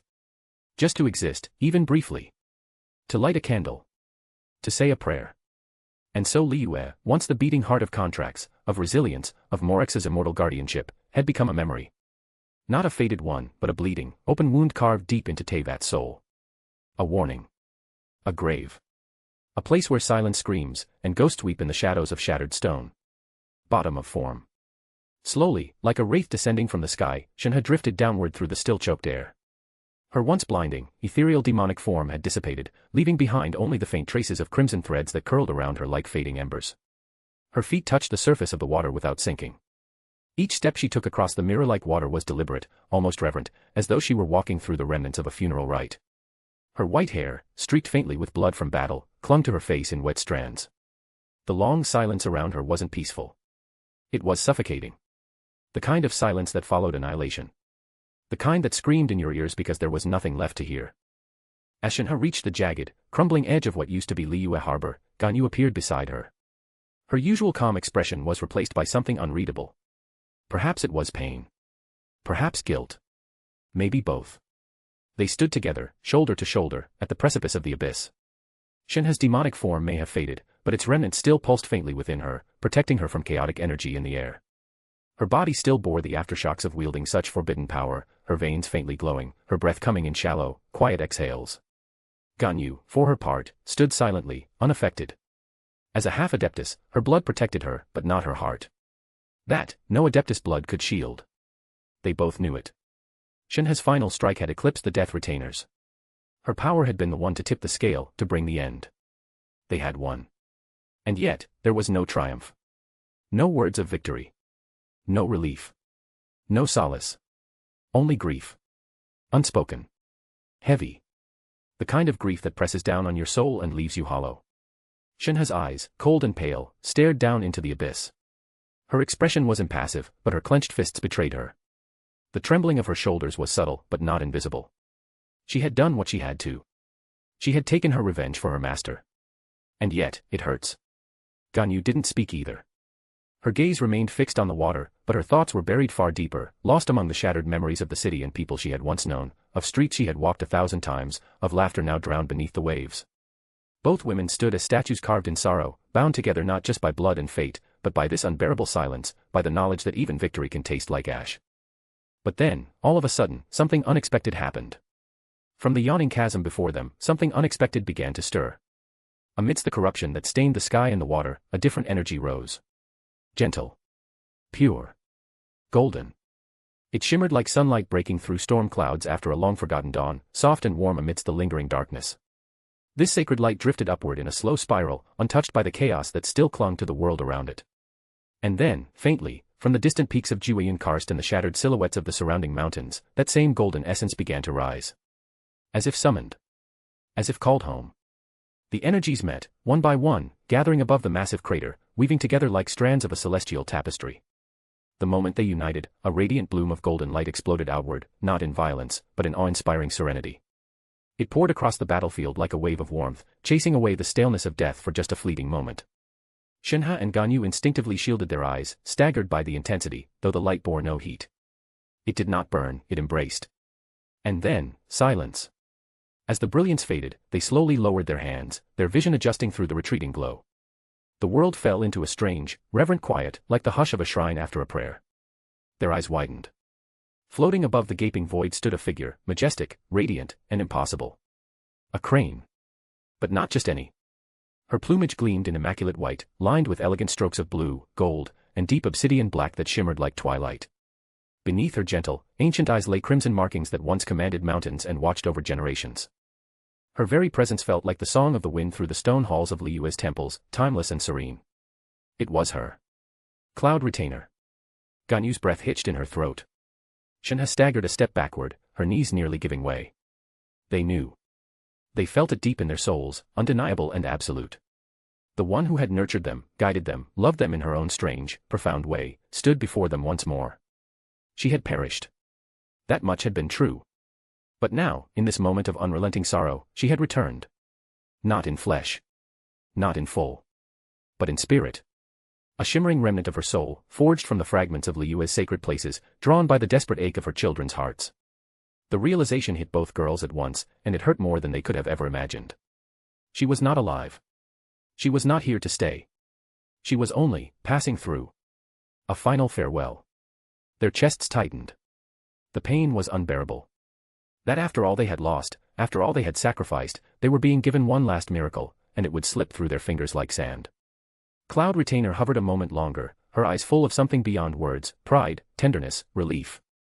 Then she descended gently, and with the grace of a setting sun, stepped before them. She opened her wings, broad and soft, and gathered both Shinha and Ganyu into an embrace that felt like home. Neither resisted. Shinha, usually so guarded and cold, melted into that warmth. Ganyu, who had held herself together for so long, finally let go. Both pressed their faces against the crane's downy feathers, eyes shut tight, as if fearing that opening them would end the moment too soon. Then, her voice came, soft as silk, strong as mountain stone. Cloud Retainer, you both have grown up. This one is very proud of you. The dam broke. Tears, long denied, came flooding down their cheeks in uncontrollable streams. Their shoulders trembled. Their breathing hitched in quiet, broken sobs. They clung to her, not as warriors or adepti, but as daughters. As children who had lost the only family they had truly known. Cloud Retainer slowly stepped back, her wings folding at her sides. With one final gesture, she reached out and patted their heads, the same way she had when they were young. Her smile was radiant and final. The light around her began to shimmer, the edges of her form blurring, then softening, until, one by one, golden motes of light drifted from her body and vanished into the air. Shinha and Ganyu reached out, but it was already too late. She was gone. This time, truly. And with that, whatever strength remained in them crumbled. Their knees buckled. Their hands gripped the flowing water that easily broke free from the gap of their fingers. And from the edge of the world, where gods had once walked and legends had been born, came a raw, agonizing wail. Shinha and Ganyu, wah wah wah. It wasn't a cry of warriors. It was the cry of two broken souls, mourning not a victory, but the cost of it. They had won. But they had lost her. And for Shinha and Ganyu, who had never known the warmth of family outside that one gentle crane, that was a price far too steep. High above the bustling world below, Premi stood in silence, his gaze fixed on the disheveled figures of his disciple and battle maids. Seeing their broken appearances, he couldn't help but let out a deep sigh. He remained motionless, an imposing figure draped in a long emperor's cloak that grazed the ground. The fabric billowed softly around him, mirroring the shadows that danced in the fading light. As he contemplated the scene before him, Premis's mind traveled through the vast expanse of time, sifting through the infinite realities and possibilities he had witnessed in the river of time. Each vision flashed before him, futures riddled with despair, destruction, and the chilling specter of eternal servitude, where the victors of countless battles ruled over the vanquished with an iron fist. Among all these grim outcomes, the current reality, though far from perfect, was the best possible outcome. Ace stood quietly behind Premis, her eyes fixed on the scene unfolding below, absorbing every moment in silence. Then her gaze shifted forward, she took in the sight of her lord's back, sturdy and resolute against the backdrop of turmoil. Through their deep connection, she can tell that by now, Premis had managed to fully suppress the pain that gripped his heart at Ei's death. Premis, with this, Phase 1 of Liua Harbor is done. As for Phase 2, Premis shifted his gaze from the battle-worn figures before him to the distant horizon, where the shimmering expanse of Liua Harbor stretched out like a mirror of the heavens, reflecting starlight in soft, trembling ripples. The wind stirred the sea gently, deceptively calm, but Premis knew better. His vision pierced through the layers of the ocean, stripping away illusions and barriers with effortless precision. His gaze cut through the soft surf of the surface waters, past gliding shoals of fish and elegant reefs teeming with color and life. It passed through twisted shipwrecks, long forgotten by history but still guarded by coral and barnacle-like sacred tombs. He moved deeper, pushing beyond the reach of sunlight, where darkness ruled and pressure would crush the lungs of any mortal being. Still deeper, where sea serpents slithered through the cold black like whispers, where vegetation glowed with bioluminescent despair, and even the ancient seals laid down by gods pulsed faintly in the deep like warning signs carved in divine script. And yet, none of these things could halt his gaze. Nothing could veil what slept in the abyss. At the very bottom, where no song or prayer could reach, something stirred, something vast, ancient, and monstrous. Its presence was a wound in the ocean's soul, an unnatural silence that bent the very currents around it. Coiled like a shadow-given form, it pulsed with slow, malevolent awareness. There it was. A creature that no name in the human tongue could describe. Not beast. Not god. Not a demon. It was something other, a remnant from a time before time, or perhaps from a world that should never have touched this one. After consuming both Ojal and Beast, titans of the deep, the very monsters that once shook the skies and cracked the mountains, it had become something more. Not merely powerful. Unstoppable. Premis could feel it even now, watching. Waiting. As if it knew it wasn't done yet. As if it understood that the war above, the struggles of mortals and adepti alike, were nothing more than a prelude, a distraction. The gods, for all their might, could no longer subdue it. It had grown past them, evolved beyond the chains of divine authority or sacred contracts. All but one. Morax. Only the Archon, the one who once held dominion over stone, order, and the very bones of the earth, possessed the strength, and perhaps the wisdom, to stand against it. Not as an equal, but as a force of balance. The last line between the world above and the devouring dark below. Premis, are you ready? He asked. For a while, no one answered, not even Ace. But then space wrapped behind them, and a person appeared. The figure moved deliberately, each step measured and purposeful as he advanced. He brushed past Ace, offering a fleeting glance before positioning himself shoulder to shoulder with Premis. To an outsider, this would have seemed like a brazen act of defiance, an affront that could not go unpunished. In another time and place, Ace and the unseen guardians concealed in the shadows around Premis would have drawn their weapons without hesitation and eliminated that person for such audacity. For this person, they just ignored him as he had special privilege from Premis himself. Zhongli, before I answer that, can I ask what will happen to these mortals? Morax, or Zhongli, asked while looking at the last few remaining people of Liua Harbor. Gaunt survivors draped in makeshift cloth, hollow-eyed children cradled by trembling hands, and wounded fighters leaning on crutches or the shoulders of others. Less than a tenth of Liua's population had survived the onslaught, and of those, nearly half would never walk the same again. Zhongli's expression, as always, remained unreadable, the calm mask of a god who had lived for millennia, who had buried friends, cities, and entire civilizations. But within, his heart was crumbling beneath the weight of despair. He had seen every moment of their struggle, every desperate resistance, every act of bravery, every prayer whispered to the heavens as the sky cracked and blood flowed in the streets. He had watched. And that was the hardest part. Jiwayun Karst was gone. The sacred mountains that once stood like eternal sentinels above the clouds had crumbled into ruin. The songbirds were silent now. Cloud Retainer's elegant spires had shattered, and the Adeptus herself had fallen. Xiao, ever the vigilant guardian, had fought until his final breath. Guoba, the gentle spirit who once brought laughter to mortal kitchens, had burned away protecting Xiangling. None of them remained. Each time Zhongli had felt the urge to step forward, to raise his stone and shield his people, the words of Premies echoed like a curse through his mind. Premies, if you act now, you will save a few, only for all to be lost later. You must endure. For their sake. For what is coming. So he had turned away. He had sealed his heart in stone. He had listened, even when it tore him apart. Now, as he looked over the broken remnants of his people, Zhongli could feel it, that thing beneath the waves. Its presence was not a heartbeat but a tremor in the fabric of reality itself, as if the world recoiled from what waited below. A vile, malevolent force curled at the bottom of the sea, vast enough that the tides bowed to it. He had considered probing the deep, sending his senses downward to understand what exactly lurked there, but he stopped himself. He didn't need to look. He knew. If he reached out, it would know.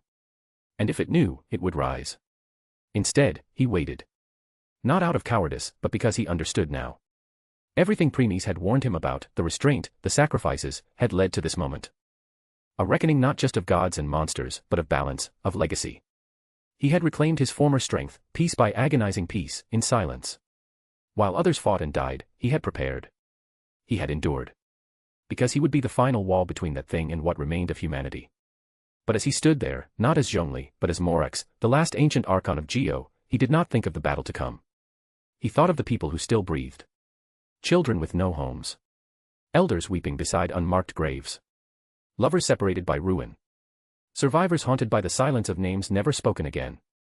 He was not afraid of dying. He was not even scared of failing. What truly tormented him was the question that burned in the quiet corners of his soul. Zhongli, when the monster rises, and I go to meet it, will there be anyone left to protect? For a long while, silence reigned between the two beings, one an ancient archon carved from stone and memory, the other a presence now older than the cosmos, whose very existence defied the laws that bound reality. Zhongli stood quietly, his gaze still fixed on the broken skyline of Liua.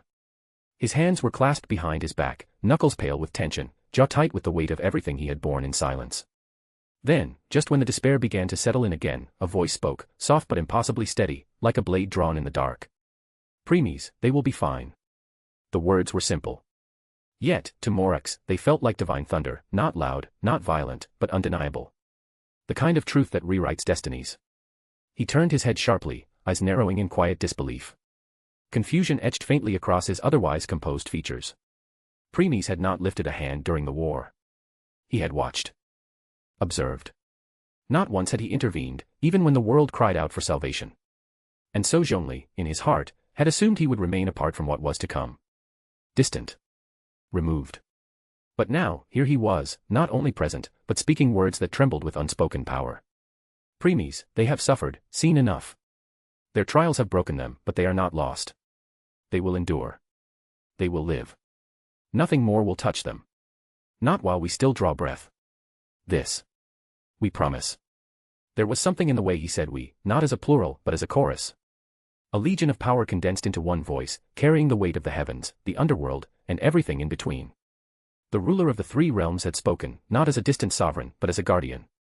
A shield. A god above gods. And Zhongli believed him. Because how could he not?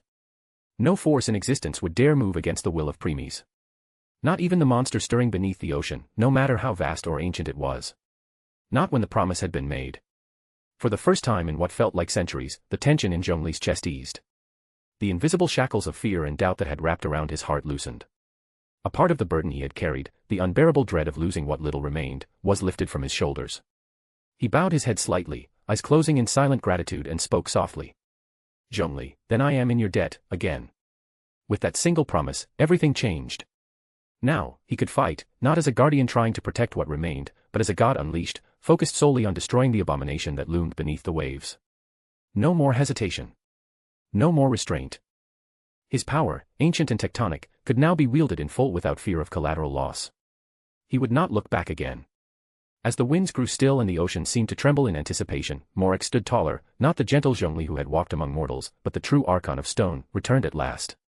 He turned toward the distant sea, where shadows writhed beneath the waves. And this time, he was ready.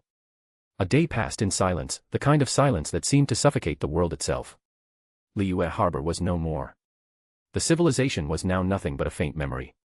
No birds flew across the sky, no animals roamed the forests, not even the Adepti lingered anymore.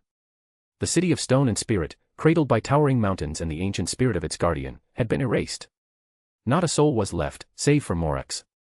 Perched atop the Jade Chamber, now a solitary sentinel in the abyss of an empty sky, Morax lay on the cold stone, his golden eyes shut in quiet contemplation. His body, still as death itself, blended seamlessly into the vastness of the world around him. The air was thick with an unnatural stillness, as though the world itself had drawn a breath, preparing for something terrible. Inside the Jade Chamber, all was empty. The halls, once filled with purpose, now echoed only the hollow sound of forgotten time. The wind, once warm with the scent of bustling life, had turned sharp and bitter. Then, a tremor, the kind that gnawed at the very soul, reached through the earth and water alike. Morax's eyes flickered open, two pools of molten gold that shone with ancient fury and wisdom. He did not jump or startle. He had long since learned that it was only in the face of true calamity that the world revealed its true form. He rose, his presence as unyielding as the mountains themselves, and in one fluid motion, he descended from the rooftop, his feet landing softly upon the stone of the Jade Chamber's edge. His gaze was fixed on the sea below, a sea that, in moments, would bear witness to the rise of something beyond mortal comprehension. The waters shifted, subtle at first, like the whisper of a dying breeze, but it did not take long for the disturbance to grow. A vortex began to form, a spiral of darkness that stretched into the deep, curling inward like an unnatural wound in the fabric of reality itself. The very sea around it seemed to recoil, bending to the will of the void. Morax's eyes narrowed. He knew what this was. And it was not of this world. The vortex expanded, devouring everything in its path. The islands that once dotted the coast of Liua vanished without so much as a gasp, swallowed whole by the monstrous hole that was opening in the sea. The land trembled as the very earth itself seemed to crack and groan, torn from its moorings and drawn toward the abyssal maw. The hole in the center of the vortex deepened, darker, colder, more oppressive until even the light itself seemed to abandon it. It reached the very depths where light and time ceased to be. Soon, half of Liua itself was consumed, the waters of the sea swirling in a terrible rhythm as the land began to buckle beneath the weight of the pull. Yet, despite the chaos that enveloped his home, Morax remained unmoved. The cold rain began to fall, a cascade of ice-like droplets that shattered against his stone-cold skin without leaving a trace. His arms crossed before him, standing as a stoic sentinel, he awaited the inevitable. The temperature plummeted to a point where even the air itself seemed to freeze, the once warm ocean now a shifting, jagged mass of frozen terror. But still, Morax did not move. His expression was unreadable, an ancient god, unperturbed by the chaos unfolding before him, as if he had been expecting this very moment for an eternity. There was no fear in his eyes, only the cold certainty of inevitability. The vortex reached its peak, and then, silence. For a moment, the world stood still.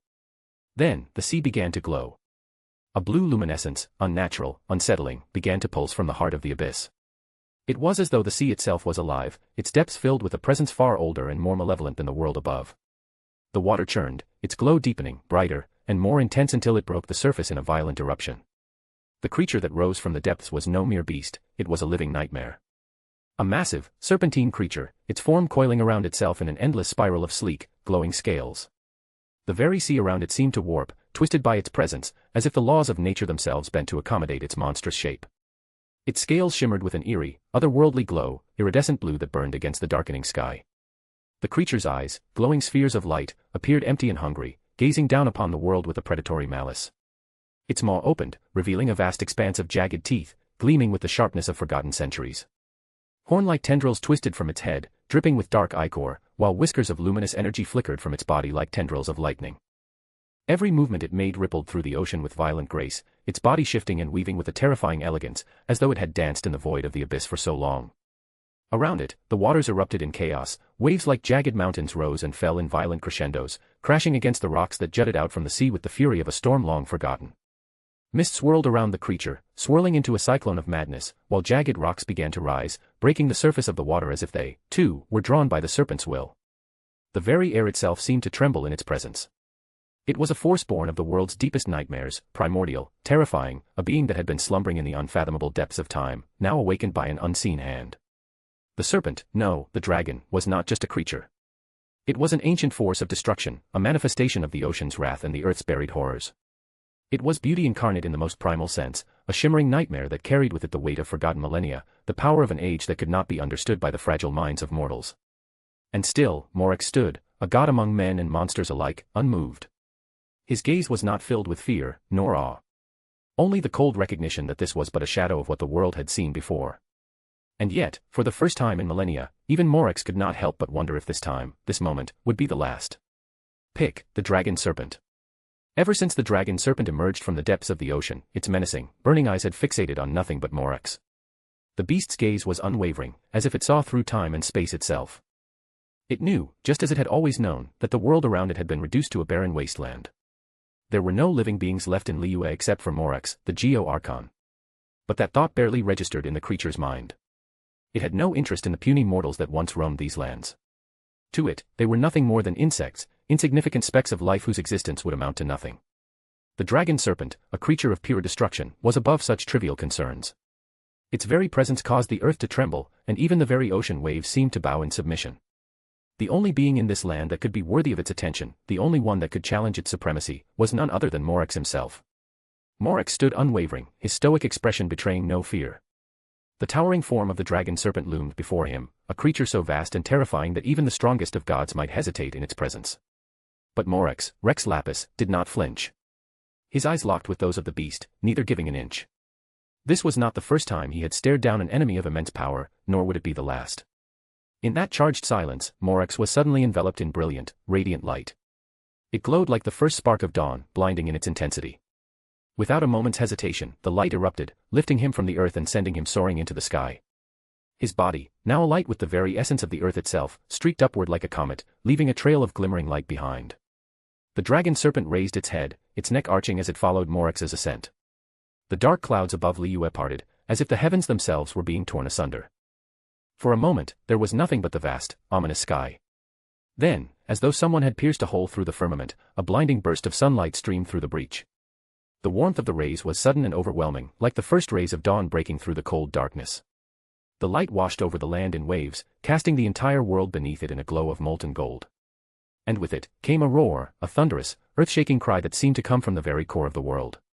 The sound reverberated through the mountains, across the plains, and deep into the heart of Liua itself. It was a roar that echoed across time, reminding all who heard it of the ancient powers that once ruled these lands.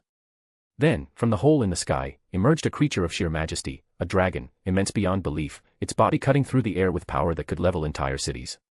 Its body was an intricate tapestry of deep red and orange scales that glimmered in the sunlight, shimmering with a brilliance that seemed to outshine the sun itself. The dragon's head was crowned with a flowing mane of flames, each strand flickering with golden yellow highlights that burned with an otherworldly intensity. It was a sight both beautiful and terrifying, divine and destructive in equal measure. The dragon's very presence exuded an aura of ancient power, a celestial grace that seemed to bend the laws of nature itself. It soared through the air with an elegant precision, its claws outstretched like the hands of a god, its tail curling and flicking with fluidity. The warm, radiant light that bathed the dragon's scales only served to enhance its imposing figure, casting shadows of fire across the land beneath it. It was then that the true nature of the dragon became clear. This was not merely a beast of myth, a creature of folklore. No, this was the true form of Morax, the Geo-Archon of Liua. Or, as he was known by those who revered him, Rex Lapis. The god of stone, the protector of the land, and the ancient guardian of Liua, now standing before the dragon serpent as an equal. For a moment, the world stood still as the two beings, one born from the depths of the ocean and the other from the heart of the earth, locked eyes. The heavens themselves seemed to hold their breath, awaiting the clash of these ancient powers. The air crackled with tension, the earth trembling beneath their feet. The battle between the dragon serpent and Rex Lapis was about to commence. Pick, Rex Lapis. Roar. Roar. The earth itself trembled as the twin roars of destruction echoed. The dragon serpent and Rex Lapis, the two titans of ancient power, bellowed their defiance, neither showing an ounce of fear, nor the slightest hint of retreat. Their clash was inevitable, a test of supremacy, a contest to decide which among them would reign supreme. The very land, sky, and sea quivered under the weight of their voices, as if the world itself had been caught in the throes of an eternal struggle. And then, as if the air had suddenly grown thick with anticipation, both dragons surged forward. Their colossal forms charged towards each other with a speed so blindingly fast that no mortal, no adeptus, no force of nature could hope to track their movements. It was as if they existed in a dimension outside of time, impossibly swift, beyond comprehension. Crash. Their heads collided with a force that could shatter mountains, and the impact sent shockwaves across the entire region. The very oceans and clouds parted before the devastating force of the collision. The shockwave spread out, shaking the land from the peaks to the deepest corners of Liua, and beyond. The sound of the impact, like the cracking of the world itself, reverberated through the very bones of the earth. Yet, in a miraculous defiance of nature itself, neither dragon was harmed. The scales of the dragon serpent remained unmarred, and Rex Lapis stood resolute, unwavering. They separated, a brief, fleeting moment of respite before the battle recommenced. With a roar of fury, Rex Lapis, the mighty Archon, struck first. His massive claws slashed through the air, aimed directly at the serpent. But the dragon serpent, with its sinuous and fluid body, coiled and twisted like water, evading the blow with the grace of a predator. Shin. The claw sliced through the air, narrowly missing its target, but the sheer power behind the strike was enough to send ripples through the sea. The ocean's surface was torn as if a giant blade had carved through it, sending waves crashing in every direction. The land, too, bore the mark of that immense force, as deep gouges appeared along the coastline. The dragon serpent, unperturbed, retaliated with its serpentine body, attempting to coil around Rex Lapis, to crush him in a vice of scales and fury. But Rex Lapis was no mere beast to be easily ensnared. His ancient agility, honed over several millennia, allowed him to slip free of the serpent's coils, his massive form twisting and sliding effortlessly as if he were one with the very rock and earth itself. In the same motion, Rex Lapis swung his tail with unimaginable force, crashing it against the serpent's head. Bam! The sound of the strike echoed like a thunderclap, a shockwave rippling through the air as the force of the blow burst the surrounding atmosphere. Yet, despite the force, there was no sign of injury upon the dragon serpent's head. Not a single scale was out of place. It was as though the serpent itself were invincible, its ancient hide impervious to even the most devastating of attacks. But Rex Lapis did not falter. He soared higher, his form streaking upward like a comet against the heavens, gathering the very essence of the earth beneath him. From the depths of the land, the power of Geo surged, and countless massive Geo spikes erupted into the sky. They pierced the air like spears of stone, glittering with deadly energy as they formed a colossal, lethal rain, ready to fall upon the dragon serpent. The dragon serpent, however, was not easily intimidated. With a snort that rattled the heavens, it commanded the sea to rise in its defense. In an instant, a vast tidal wave rose from the depths, an impenetrable wall of water that shielded the serpent from the falling barrage of stone. For a brief moment, the world held its breath. The geospikes, crashing down from above, met the wall of water with a deafening roar of impact. The water surged, cascading over the land and leaving a misty veil between the combatants. And then, in the blink of an eye, the dragon serpent was gone, its massive form vanishing beneath the waves, sinking deep into the ocean. Rex Lapis, high above in the sky, narrowed his eyes. He knew the waters were the serpent's domain. Here, in the depths of the sea, he would be at a disadvantage. Hence, he began to climb higher into the sky, seeking to gain an advantage, to distance himself from the battle below. But the serpent was faster than he anticipated. Before he could ascend further, the sea exploded. From beneath the waves, the dragon serpent shot upward like a living missile, its body coiling and twisting with an unimaginable speed. It tore through the ocean's surface, propelled by sheer power, and in the blink of an eye, it was upon Rex Lapis. Bang! Before Rex Lapis could react, the dragon serpent's jaws closed around him with the force of an ancient calamity, sinking its teeth deep into his body. It was as if the world itself had broken apart. The two titans collided with the sea below in a deafening boom, sending a shockwave that sent tsunamis crashing across the shores. The earth shook, and the sea churned violently, as if the battle between the two was rewriting the very fabric of reality. The force of the impact sent shockwaves through the entire region, rattling the cities and mountains alike. Rex Lapis, stunned and momentarily disoriented, was dragged beneath the surface of the sea, the dragon serpent's grip unrelenting. In desperation, the mighty Archon lashed out, his claws carving through the water, attempting to strike the creature. But the serpent was swift, evading each attack with ease, slipping between the blows as though it were made of water itself. Rex Lapis' mind raced. His power was formidable, but in the serpent's element, his strength was limited. He reached deep into the very heart of the earth, calling upon the power of Geo once more, but this time, no spikes appeared. Instead, something else materialized. From the depths of the ocean, a monolith emerged, a towering pillar of stone, created not by the earth above, but by the very bedrock beneath. The serpent had not expected such an attack to come from the ocean itself. Its speed faltered for a moment, and the monolith was struck by the serpent's horn with such force that it cracked from the impact. Bam! The monolith shattered, but it had done its job. The serpent's momentum was halted, just for a moment. In that precious instant, Rex Lapis seized the opportunity. He leaped forward, his massive claws latching onto the serpent's horn, and with all his strength, he hurled the creature back toward the shattered monolith. Bam! The force of the collision sent waves crashing against the shore, as though the very ocean had been torn asunder. The serpent, though resilient, was caught off guard. Its mind was dazed for a moment, a single breath of hesitation, long enough for Rex Lapis to escape the depths of the sea. Rex Lapis, rising from the water, back to the sky above. Even though Rex Lapis had managed to escape the clutches of the dragon serpent beneath the sea, there was no relief in his eyes, no sense of triumph, only silence. He hovered above the shattered ocean, his massive chest heaving, steam rising from the heat of his geo aura clashing with the cold remnants of the deep. But then, he felt it. A biting numbness spread through his right forearm, colder than any winter he had ever summoned from the mountains. He glanced down, and his heart sank. His claw, the very one he had used to seize the dragon serpent's horn, was encased in jagged, crystalline ice. Not just frost, not superficial chill, but a deep, bone-shattering freeze that reached into his very essence.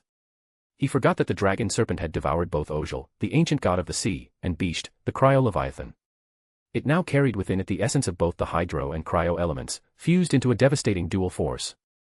And when Rex Lapis had gripped its horn, the serpent had deliberately funneled the cryo energy into that very point of contact, embedding its power like venom into his limb.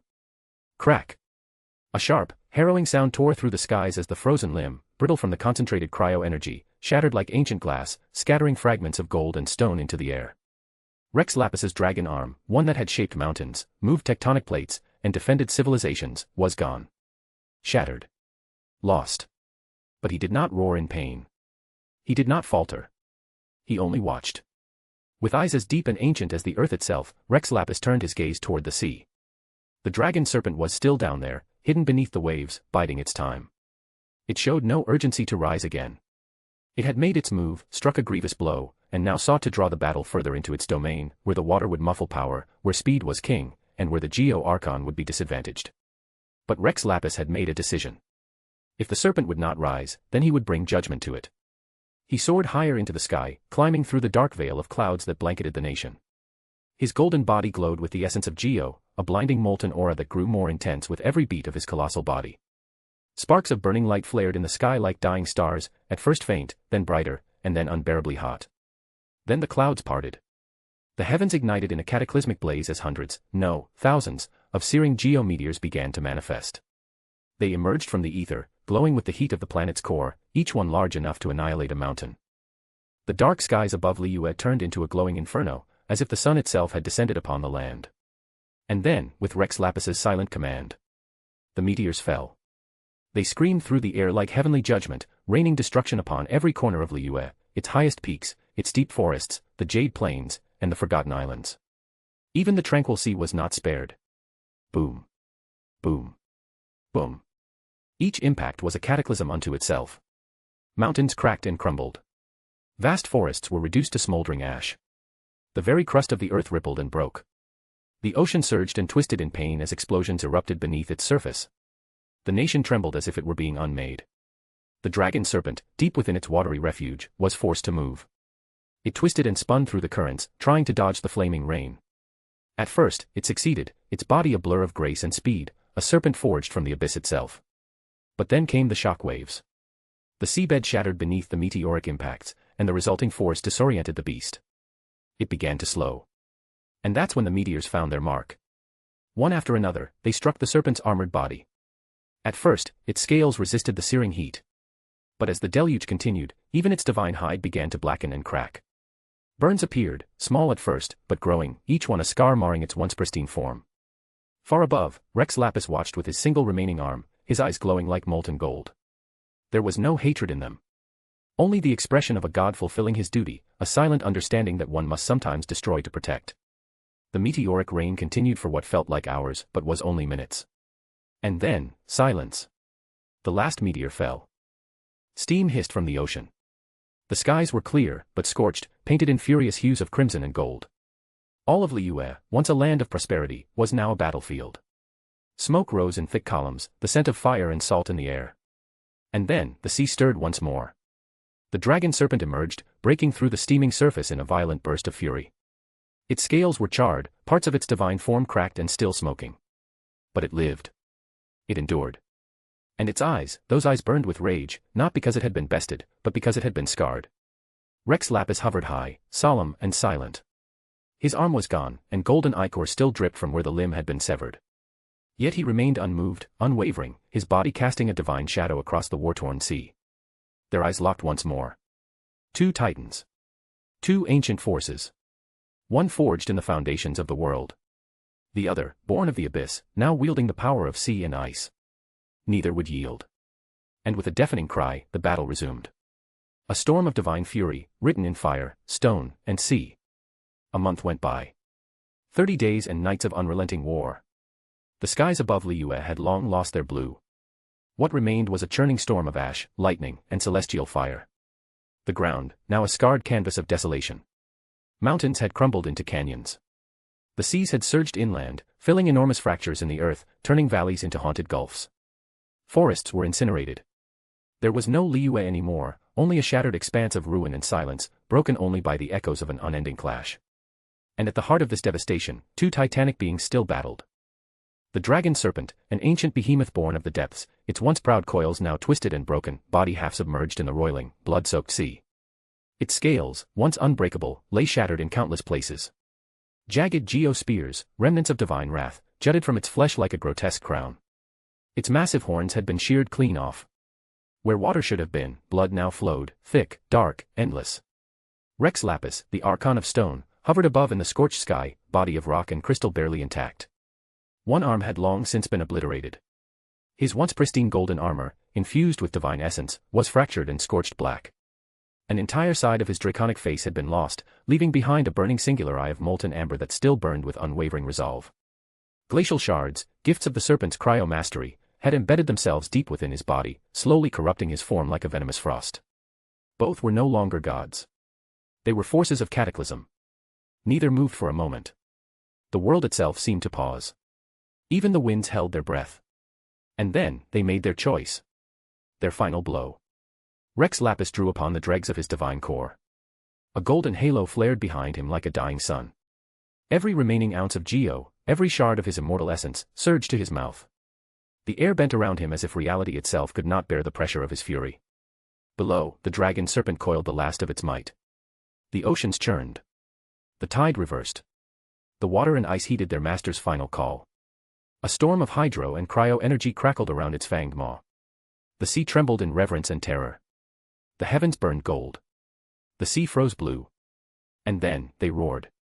Rex Lapis unleashed a celestial breath of molten earth and divine flame, so hot it seared the sky into glass. The dragon serpent answered with a howl of absolute frost, a beam so cold it stilled the ocean in mid-motion, turning entire tsunamis into monuments of ice. The collision was apocalyptic. Boom. A cataclysmic explosion erupted, greater than any seen since the birth of the world. The very sky split in two, one side blazing like the heart of a dying star, the other entombed in absolute winter. The explosion didn't just destroy, it erased. It consumed the entirety of Liua, and more. Mountains hundreds of miles away shattered. Tidal waves rippled across the distant seas. The heavens wept light, and the world watched in stunned silence.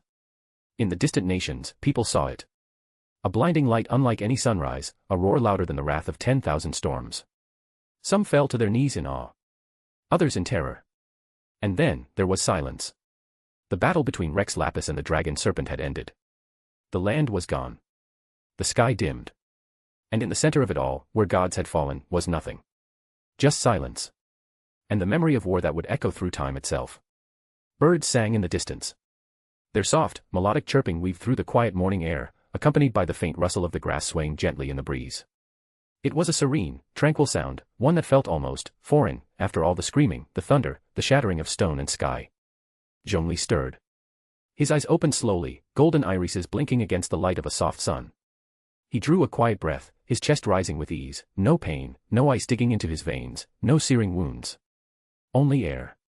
Only peace.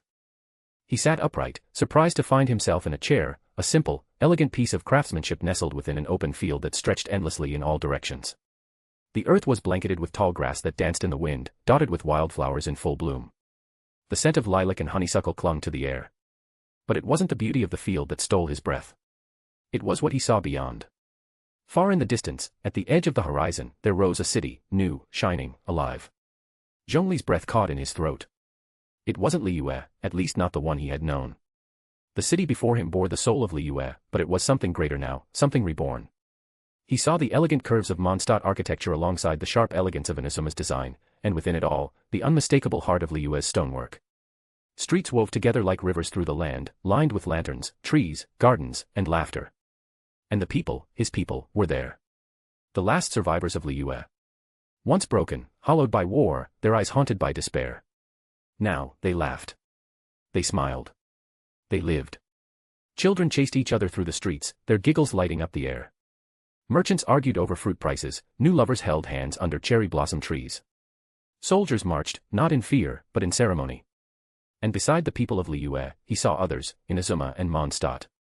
This was not just a city. It was a miracle. It was Teyvat, reborn through unity, a city where the fragments of shattered nations had come together, not in conquest, but in harmony. Zhongli's throat tightened. His hands trembled slightly in his lap. A voice, warm and steady, gently cut through his thoughts. Congratulations on your victory. He turned his head. Seated beside him was Premies, not adorned in celestial grandeur, but appearing as they always did, timeless, calm, and composed. Between them, a small table had appeared, its wooden surface polished and bare, simple and sacred in its own way.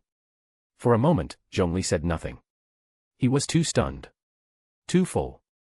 Then a quiet chuckle escaped his lips, low, rich, weary. Zhongli, well, thank you. Premies said nothing more, nor did he.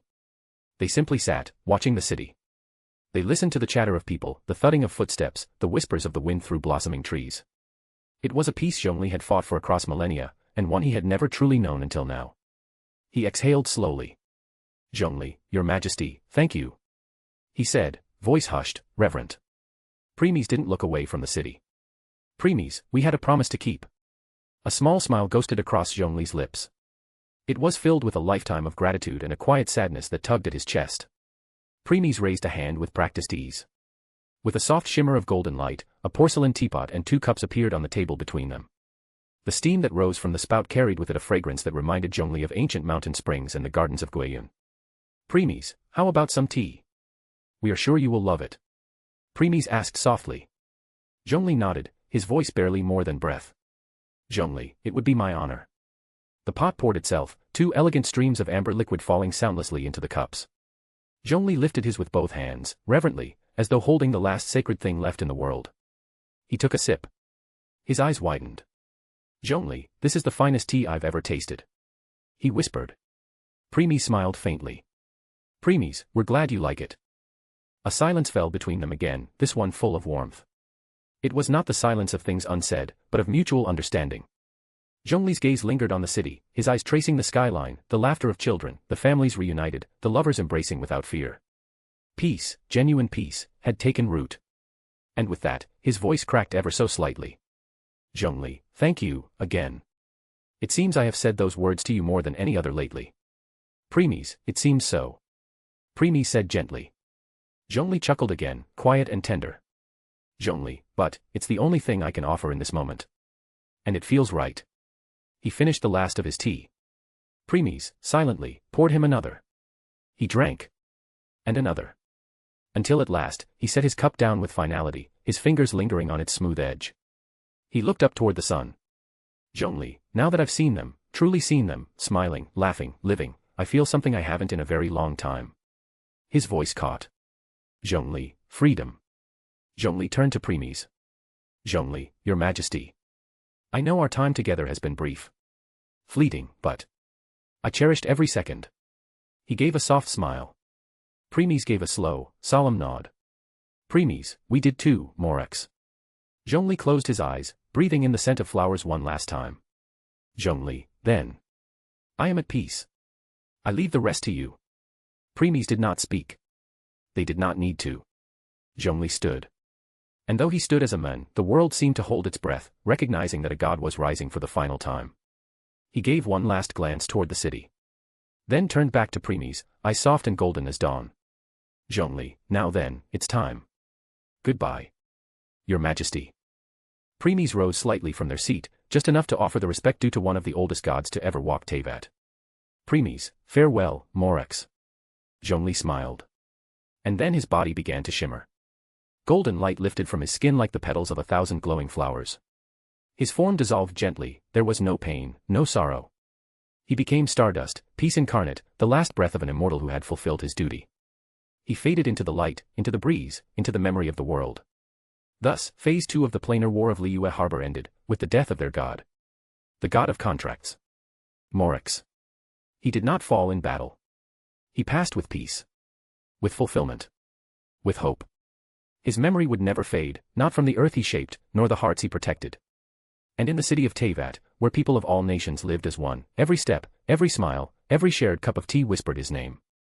Zhongli. Morax. The god who gave everything, so they could live. *A/N, please throw some power stones. Chapter 539, Volume 5, Chapter 153, 7 Lights in the Sea of Darkness. Equals when Twilight is speaking. Equals when talking through telepathy. Equals when thinking in your mind. Equals when talking with your Pokemon or tamed beast. Equals when describing a certain period or another place. Equals point of view, i.e., POV. // equals and call. Equals system, and when talking to it. Equals thoughts being heard. Monstat. Once, there was a city that danced with the wind. Monstat, crown of the north, jewel of the northeast of Teyvat, stood proud amidst the embrace of Starfell Valley, nestled like a dream on an island in the serene heart of Cider Lake. The scent of dandelions would drift across the waters, carried on gentle breezes, a divine gift from Barbados, the Anemo Archon himself. Windmills turned lazily under the sun, cobbled streets teemed with laughter, and the great statue of Barbados watched silently over the city, its stone face forever cast in calm serenity. That was several months ago. That was before. Now there is no laughter. No scent of dandelions. No wind that comforts. From a distance, the towering stone walls of the old castle still rise against the horizon, an empty promise of safety. But step beyond them, and all illusions vanish. There is nothing. No homes. No bustling markets. No cozy taverns echoing with bard songs. No Favonius cathedral to offer solace beneath stained glass light. No statue of Barbados. Not even rubble. Only a vast, barren expanse, wrong in color, wrong in feeling. The ground is red. Not rusted red. Not painted red. It is red from blood, thick, old, but never dried. The soil has drunk too deep. It reeks of iron, rot, and grief. A stench so potent that even battle-hardened soldiers, men and women who've watched comrades fall by the dozens, have stumbled and retched. Some never stop. And the silence. The silence screams. Compared to Inazuma's storms and Liua's tremors, Monstat suffered the worst. Not because of how they were attacked, but because of who they trusted. In the end, it wasn't war that consumed Monstat. It was betrayal. They followed a name, a face, a voice they started to crown as hero. And when phase 1 of the war began, they paid in blood. Over 99.5% of the city's population, gone in a single, wretched act. The betrayer is long dead. The wind wiped that name to never be heard in the history. But what does it matter? The city is still dead. There is no rebuilding Monstat. There is no forgiveness. Only a haunted plain, where even the wind dares not blow. And sometimes, if you listen closely on a moonless night, you can hear it. A single voice, carried on the cursed air. Forgive me, for failing to protect you.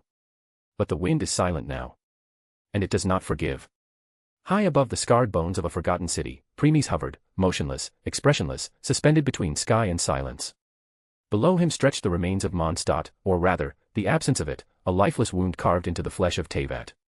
Where once cobblestones kissed the feet of joyous crowds, where windmills turned beneath golden sunrises and bard songs floated like perfume, now there was only ash-red earth, drenched in ancient blood and memories that refused to fade. The wind howled. Not in rage, but in mourning, an endless lament for a god who did not come, and for a people who died waiting. Yet as the wind reached Premies, it changed.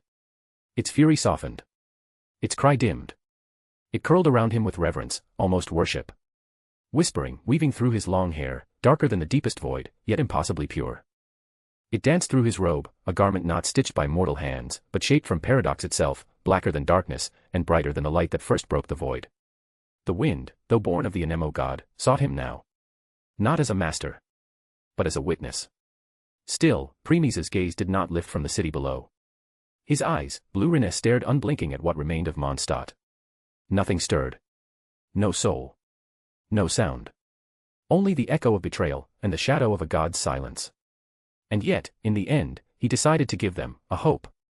When the cycle was shattered, when death became oblivion and not rebirth, he who shaped a cycle of reincarnation, threading lost souls back into the loom of existence. He who ensured every fallen heart of Monstat would rise again, somewhere, someday. The people remembered. They praised him. They knelt before him in prayer, in awe. But beneath their reverence festered something raw, resentment. Not for him, but for Barbados. For the god who once walked among them with songs and wine, and vanished when the skies bled. That resentment, Premies could still feel. It clung to the soil, to the wind, to the very bones of the ruined city. Unspoken. Unreleased. Undying. But he blamed neither. He understood. The people had been seduced by Yula, a voice wrapped in honeyed promises, a puppeteer of despair. They were deceived, yes, but they were also proud. In time, they convinced themselves they no longer needed gods. No longer needed divine guidance. This was their city, their freedom, their fate. Until the moment came, when freedom crumbled beneath the weight of reality. When war eclipsed hope. And in that final breath, they reached upward, and found no hand to hold. Barbatos had not turned his back. He had been broken. Crippled by the aftermath of Kenria, his essence splintered, his soul barely held together by song and sorrow. He wasn't absent from apathy, he was absent from agony. In healing. In hiding. In helplessness. And even now, Premies knew, Barbatos bore the guilt of it like an eternal chain. Premies understood both. But, he didn't care. Because it was no longer his burden. He had fulfilled his part. He had rewritten the laws of death, and in doing so, saved what could still be saved. That was more than any being, god or man, had ever done. As the wind coiled softly around him, as if in gratitude, Premies closed his eyes. Just for a moment. The ruins of Monstat would never sing again. But from its ashes, souls would walk once more. And that was enough. Time went by, and soon night came. A beautiful moon loomed high above the world, cloaked in an eerie silver glow. Its cold light cascaded down like liquid frost, illuminating the shattered remains of the once proud city of freedom. The pale beams did not stop at the ruins, they spilled across all of Monstat, washing over the gentle hills, silent rivers, and sleeping forests. Every blade of grass, every whispering tree, every ancient stone was bathed in this ghostly luminance, as though the moon itself mourned what had become of the land. But something moved in the darkness. In the forgotten corners of the nation, where shadows clung stubbornly to the earth, things began to stir. At first, it was subtle, strange whispers on the wind, the rustle of something dragging itself through the underbrush, unseen but undeniably real. Then the signs grew bolder.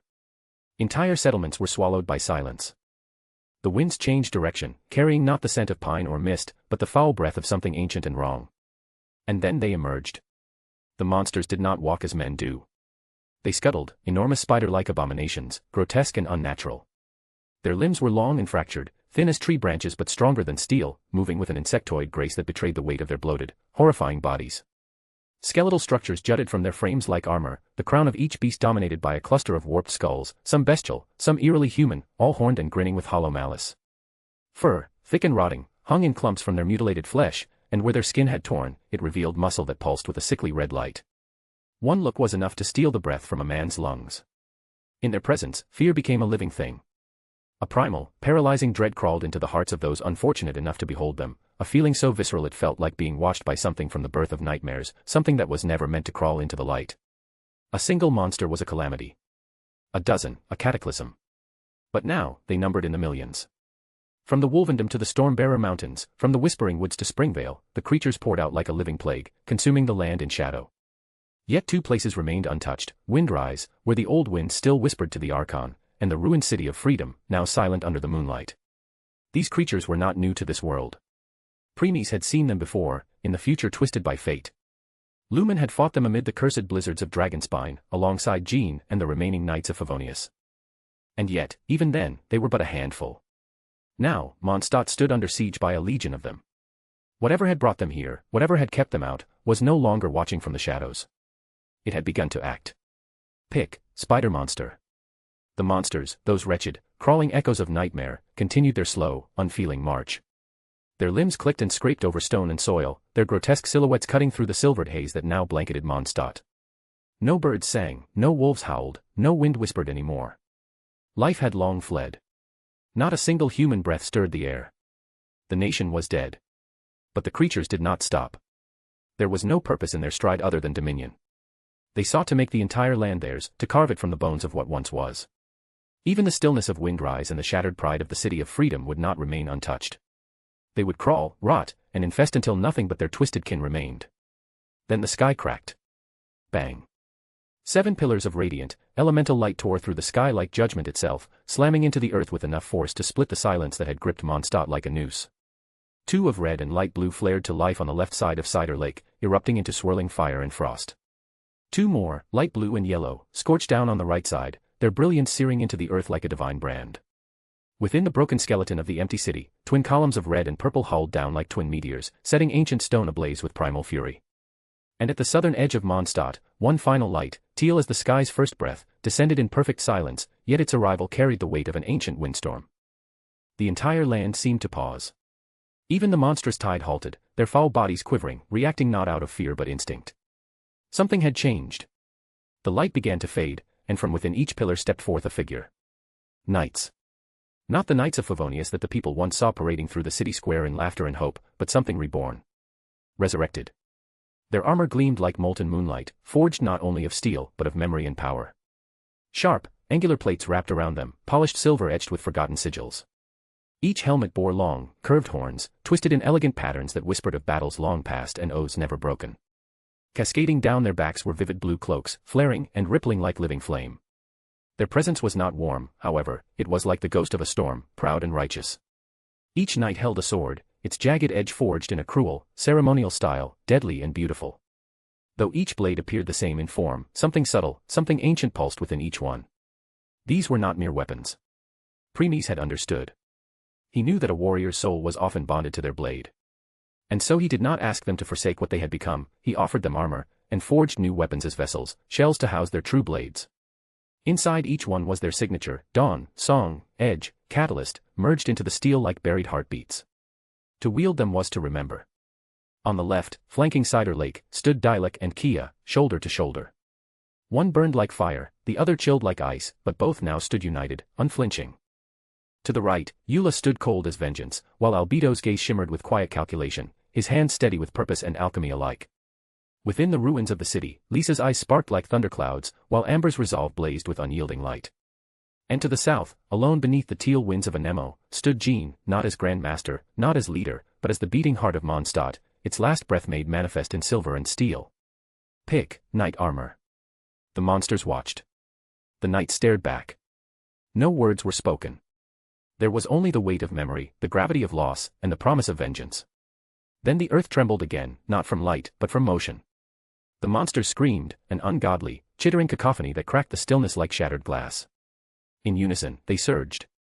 The knights answered, not with fear, but with resolve. The charge began. Steel met fang. Flame collided with shadow. Lightning carved through fur and bone. Ice froze even time itself. The land of Monstat, long silent, roared once more, not in joy or peace, but in war. And under the watchful eye of the beautiful, merciless moon, the final battle for a fallen kingdom began. The battlefield was a black canvas of crawling nightmares, a sea of spider-like abominations, fanged, skeletal, grotesque. Their bodies twisted and towering, cloaked in matted fur, barbed limbs clicking as they swarmed forward in the tens of thousands. The earth trembled beneath their advance. And then, he stepped forward. Dalek Ragnavinder, the Crimson Knight, the Flame Incarnate. The moment his foot touched the charred soil, the pyro element surged, an eruption of red-gold light burst from his core, engulfing his entire body. A corona of flames whipped out in every direction, vaporizing the air itself with the sheer heat. His silhouette vanished into the blaze. Then, it shifted. From within that roaring inferno, a fire phoenix was born. Massive. Blinding. Divine. Its wings stretched across the horizon, its cry ripped through the sky like a god's roar. Its body, forged from molten flame and ancient fury, surged forward like a meteor of destruction. The monsters shrieked as their instincts screamed at them to flee, but it was too late. The phoenix collided with the horde. Boom. The impact was cataclysmic. A city-sized wave of fire exploded outward, swallowing the front lines of the monster army. The fire didn't burn from the outside in, it ignited the monsters from the inside, setting their marrow ablaze. Chitinous shells cracked like porcelain, demonic flesh bubbled and peeled, and their twisted bones exploded in bursts of superheated plasma. Hundreds. Gone. In seconds. The phoenix soared for miles, its path a trail of pure annihilation, forests incinerated, hills reduced to glass, the very air left scorched and still in its wake. And then, with a final echoing cry, it burst apart, vanishing into spiraling embers. From the swirling ash, Dalek emerged again. He stood tall in the center of the blackened battlefield, surrounded by thousands more monsters, his cloak trailing flames, his armor glowing with pyro energy. Behind him, a trail of molten destruction stretched for miles, a permanent scar across the land.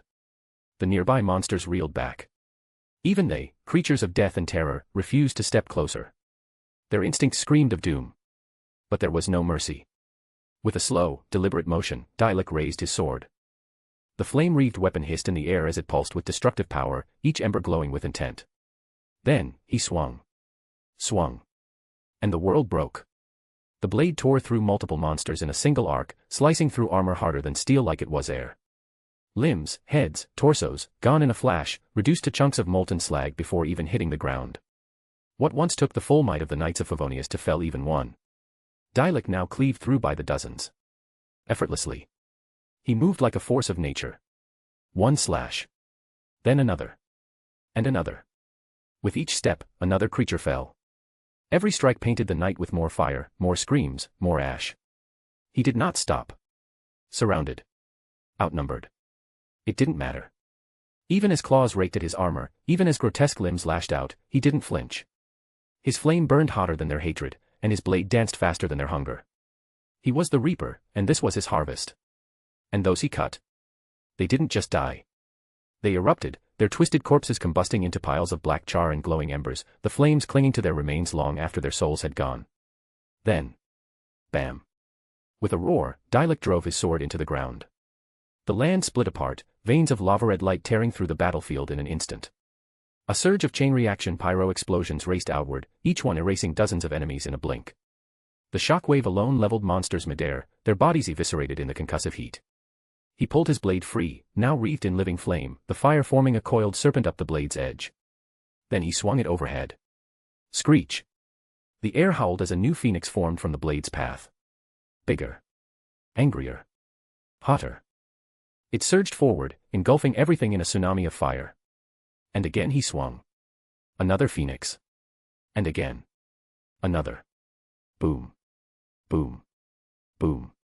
A chorus of firebirds tore through the night. Dozens of them.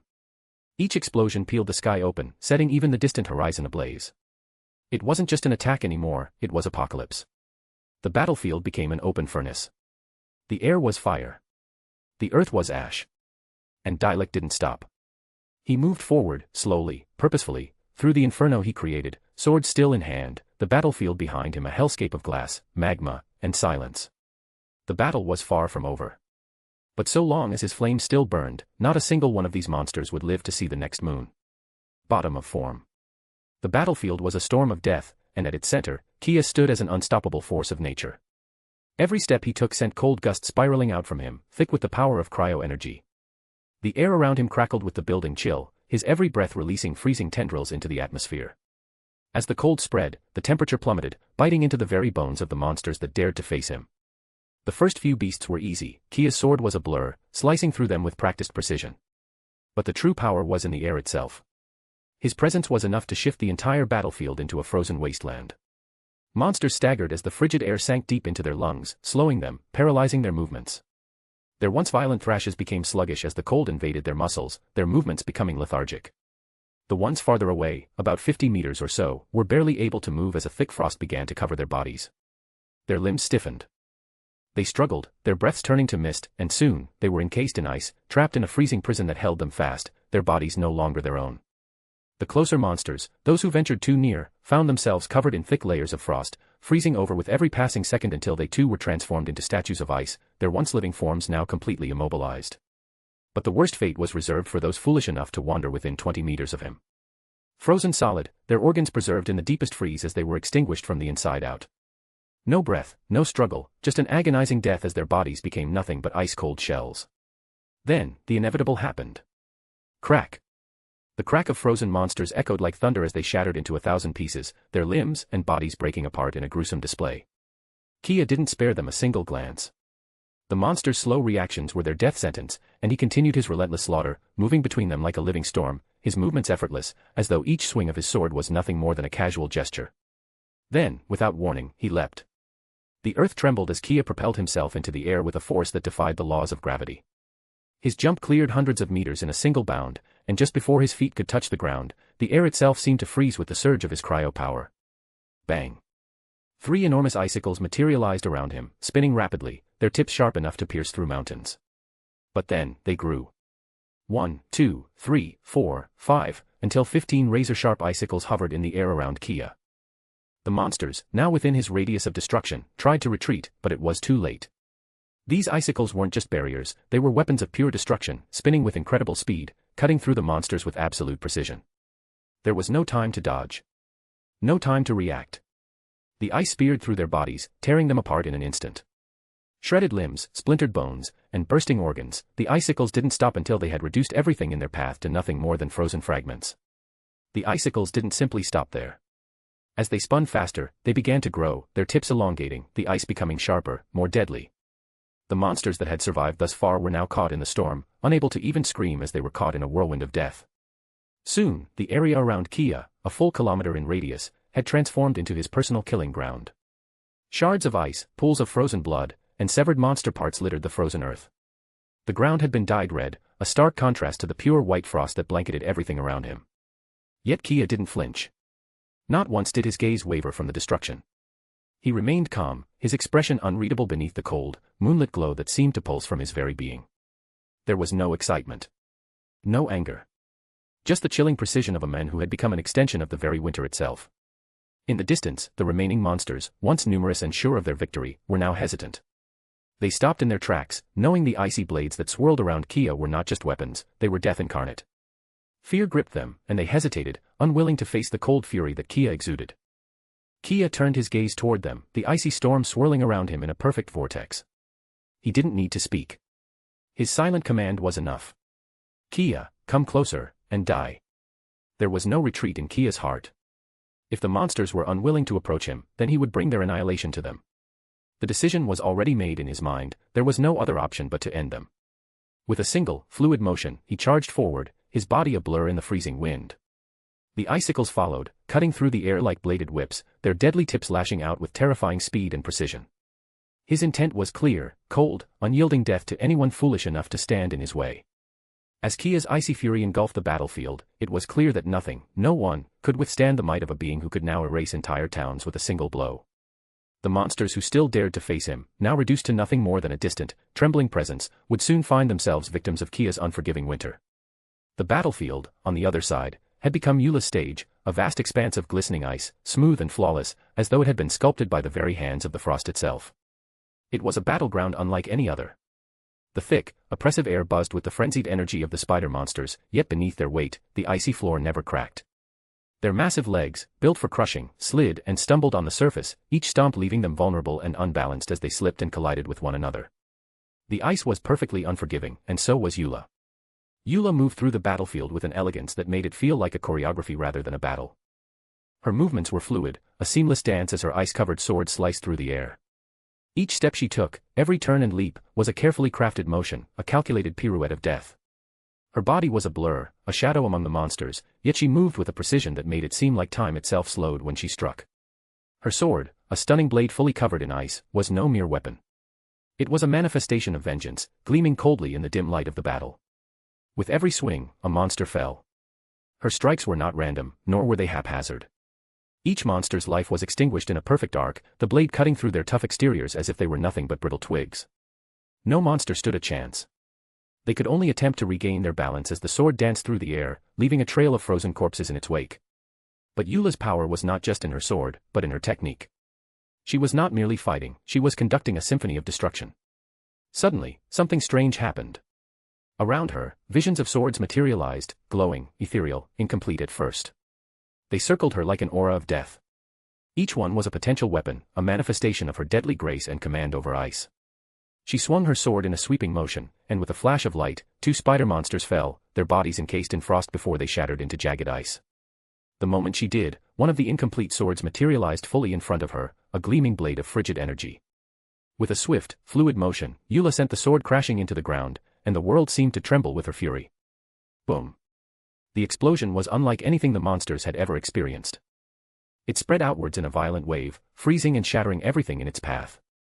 The blast radius was immense, stretching over 100 meters, and in its wake, all monsters within the radius were reduced to nothing but frozen debris. Yula didn't flinch. She didn't even hesitate.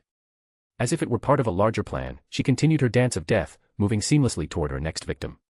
Two more monsters fell beneath the weight of her frozen blade, and with that, another sword, another lightfall sword, materialized. Boom. Again, the world shattered in a brilliant explosion, the shockwave rippling outward, annihilating all life in its path. With each lightfall sword she summoned, the battlefield grew more and more chaotic, yet Yula remained untouched. The explosions erupted around her, but she moved as if she were immune to the destruction, her grace never faltering.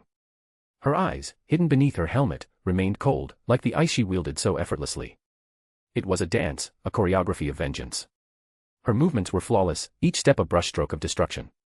Each swing of her blade, each light-fall sword that fell, was another step in a ballet of annihilation. There was no hesitation, no mercy. The monsters were mere obstacles, pawns to be discarded as she executed her perfect, chilling dance. To the untrained eye, it might have looked like a magnificent show, like fireworks exploding with every strike, a beautiful, rhythmic symphony of destruction. But to Yula, it was a dance of vengeance. A dance that would only stop once the last of her enemies lay crushed beneath her feet. The light-fall swords continued to fall, one after another, without pause. And as the ground turned to ice, as the echoes of her explosions rang out across the battlefield, it became clear that Yula would never stop. Her mission was far too important, her rage far too cold. With every slash of her sword, the dance continued, and the monsters fell, each of their deaths a note in her unyielding song of vengeance. Albido stood calmly amidst the chaos, his piercing gaze sweeping over the battlefield. The monsters, twisted and grotesque, their eyes gleaming with hunger, poured into the once pristine land, a wave of mindless destruction. But Albido was anything but intimidated. He was prepared. Prepared in a way few others were, his mind a labyrinth of intricate plans and ingenious inventions. As the chaos of battle raged around him, Albido had long since come to terms with the fact that Monstat was no more, its once vibrant streets now reduced to ash. And while his comrades, Dalek, Kia, and Yula, fought with all their might, bringing destruction and carnage, Albido's battlefield was different. His approach was far more calculated, precise, and deadly. He didn't fight with brute strength or explosive force, he fought with the full weight of his alchemical genius, honed through countless hours of research and experimentation. Premies, always a source of insight, had informed him of the monster's coming, giving him plenty of time to prepare. And now, with Monstat lost, Albido's creations, his vast collection of concoctions and traps, became his primary weapons. The first strike came quietly. A thin, swirling powder was released into the air, drifting lazily toward the oncoming monsters. Albido's hand, precise and deliberate, flicked the contents into the wind. The powder reacted upon contact, sinking into the monstrous creature's hide and rapidly dissolving the natural armor that protected them.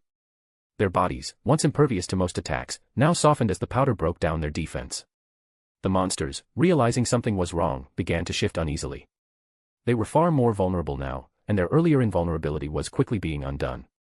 But Albido was only just getting started. The ground beneath the monsters began to shift. A series of soft clicks echoed in the distance as hidden geomines activated.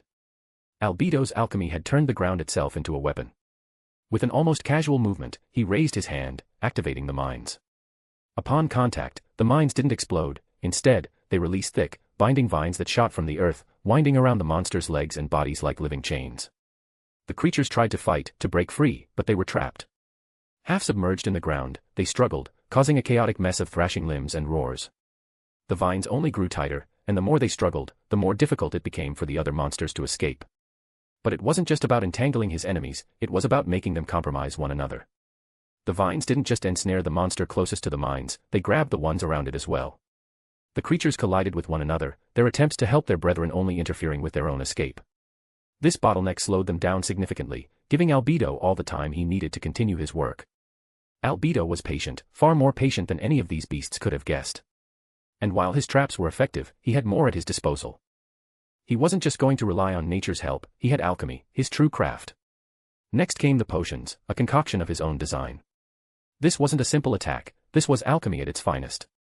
He tossed the vials onto the battlefield, the contents splashing across the ground. As monsters approached, the potion released its volatile magic, imbued with the power to penetrate even the toughest hides.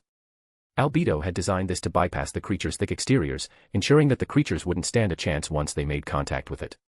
Then, as more monsters approached, he switched tactics. Albido summoned his geo power, his hands glowing as the earth itself began to respond. Geo crystals surged from the ground, sharp and deadly, shooting upward like jagged spikes. Each one was laced with the same potion, ensuring that when they pierced the monsters, they didn't just shred the beasts, they pierced their hearts, taking them down in an instant. The monsters tried to charge, to break through, but they were impaled before they could even reach him. The earth, under Albido's command, responded without question, and as the geo crystals teared through monster after monster, Albido's eyes never left the battlefield. He observed, calculated, and continued to shape the landscape into his own deadly design. And then came the solar isotoma, another of Albido's masterpieces. He hurled the geo construct onto the battlefield, the ground cracking as the solar isotoma embedded itself in the earth. As soon as the geo crystals hit, a surge of energy erupted, fatal blossoms blooming in every direction. The blossoms weren't just beautiful, they were lethal, unleashing devastating bursts of geo-energy that consumed everything in their radius. In mere moments, hundreds of monsters were obliterated, their bodies disintegrating as the fatal blossoms expanded outward. Each blossom was a symbol of Albido's genius, a perfect fusion of art and destruction. The monsters never stood a chance. As Albido stood amidst the chaos, his movements precise, his creations unstoppable, it was clear that this was his domain. He wasn't fighting a battle. He was executing a flawless plan. His traps, his concoctions, and his geo-power were so intertwined that there was no room for failure. The monsters could thrash all they wanted, but they were only dancing to the rhythm of his will. With each move, Albido continued to orchestrate the battlefield like a master composer, each of his creations adding to the symphony of destruction. And as the last of the creatures fell beneath the weight of his alchemy, Albido looked over the field, his work now complete. The battle had been like a walk in the park, an effortless execution of a plan that had been in the making for far longer than anyone knew. For Albido, this was more than just a fight. It was an art form, and he had perfected it to an alarming degree. The battlefield was his canvas. And it had been painted in the blood of his enemies. The battle raged below, a cacophony of clashing steel, roaring monsters, and the grinding of the earth itself. Amidst the chaos, two figures stood high above, watching the scene unfold with cold precision and unmatched control. On the towering walls of the now abandoned Monstat, Lisa and Amber were not merely spectators, they were the storm itself. Their swords rested at their waist, but neither of them needed to draw their blades. Instead, they wielded their elements with a mastery that could only be described as divine. Amber, the fierce archer, stood poised at the edge of the wall, her eyes scanning the battlefield. She then drew her hand to her side and in the blink of an eye, a bow made of fire materialized in her grip. The strings, seemingly made of flame, pulsed with vibrant heat. With a swift motion, Amber pulled back the bowstring, and in that moment, the tip of the arrow ignited into a blazing inferno. The intensity of the flame was so concentrated, it was as though the very tip of the arrow was a miniature sun. She could feel the heat radiating from the arrow, the power crackling in her fingertips. One single shot from this weapon could reduce a whole town to nothing but ash, but Amber was far from reckless.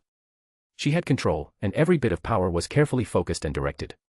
Beside her, Lisa, the quiet and calculating librarian, stood with an entirely different but equally dangerous weapon. Electricity crackled between her fingertips, and as she gathered the electro-element into her hand, a ball of pure, charged energy formed. The ball hovered, pulsating with enough power to level mountains, yet contained within a size that could fit comfortably in her palm. Her control over the storm was perfect. This wasn't just raw power, it was an art, an extension of her will. Without a word exchanged between them, they both took their actions. Amber raised her bow high, her stance graceful yet fierce. The flame arrow in her grasp shimmered with the heat of 1,000 suns. She aimed at the sky, pulling back the bowstring until the arrow tip was practically screaming with the pent-up heat. Lisa, on the other hand, gathered the energy with the utmost precision. Her fingers twitched, guiding the electro ball to hover in the air for a moment before releasing it with a flick of her wrist. Both projectiles shot toward the sky, heading for an intersection of sky and thunder. Amber's fiery arrow and Lisa's charged ball of energy soared in perfect harmony, their trajectories perfectly aligned, crossing the heavens like the two halves of a cosmic puzzle. At the apex of their flight, they collided. Boom. A shockwave erupted, expanding outward with a deafening roar. The very sky above Monstat seemed to tear open as the explosion rippled outward in every direction. Red and purple lightning danced across the sky, the fiery explosion splitting the clouds in two, creating a vast maelstrom of flame and lightning.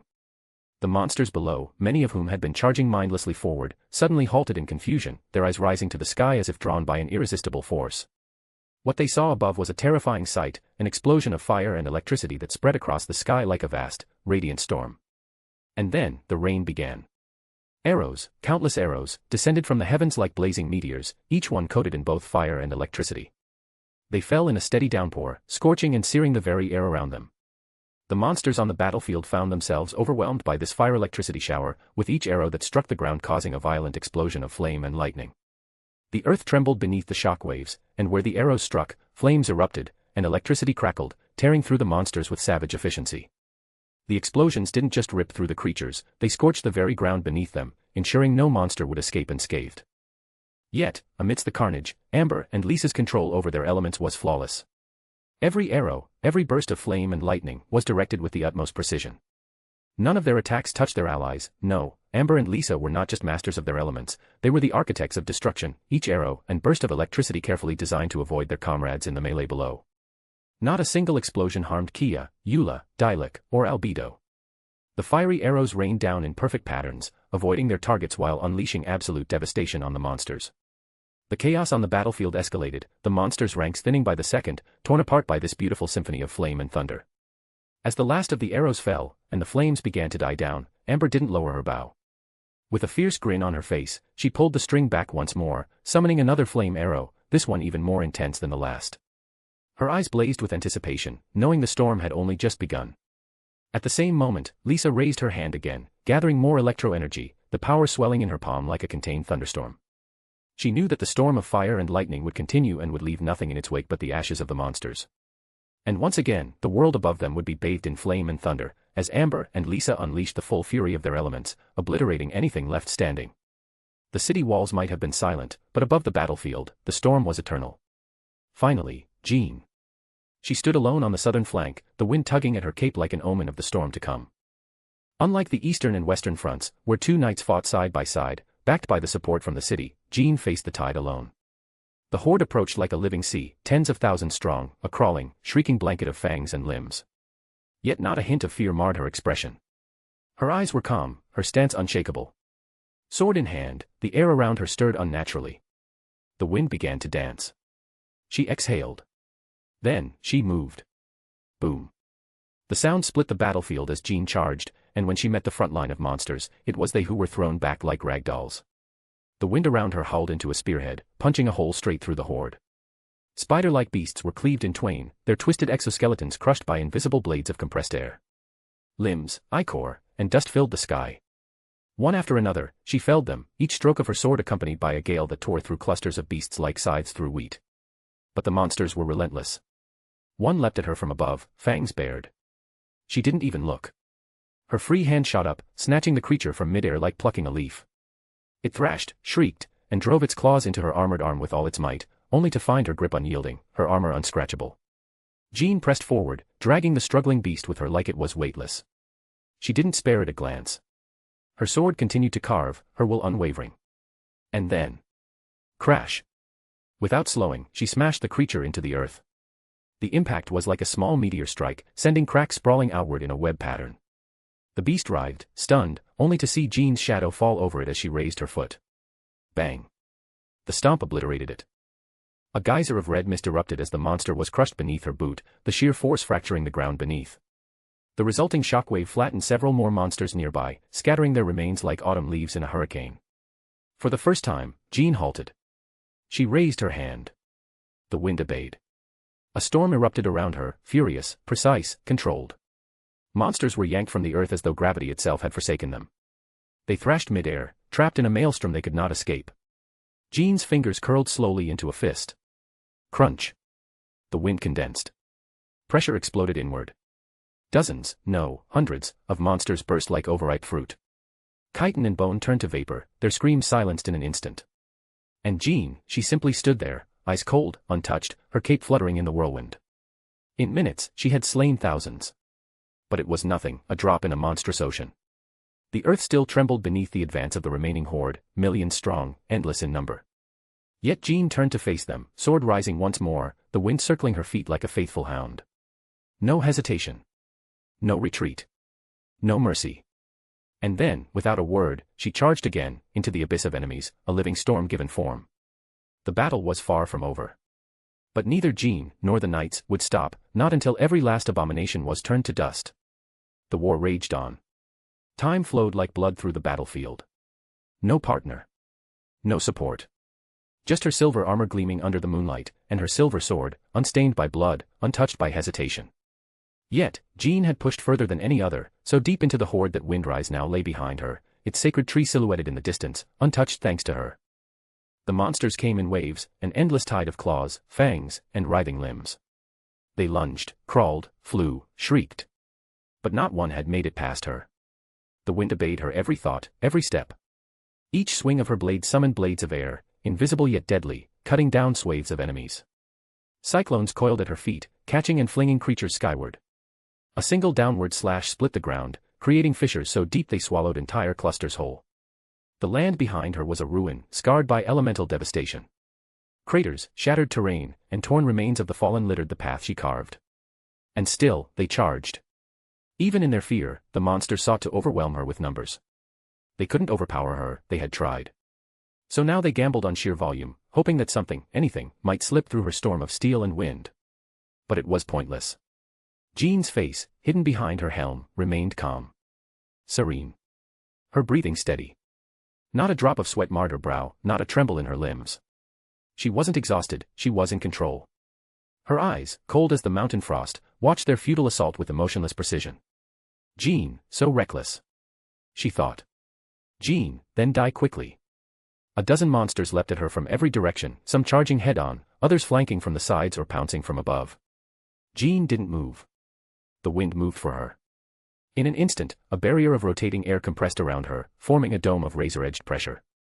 Every monster that touched it was ripped apart mid-air, their remains scattered like leaves in a storm. The dome faded, and Jean strode forward. Each step she took echoed with silent authority. Her blade moved in clean arcs, every motion efficient, refined, deadly. She was no berserker. She was a tactician, a master, a storm given human form.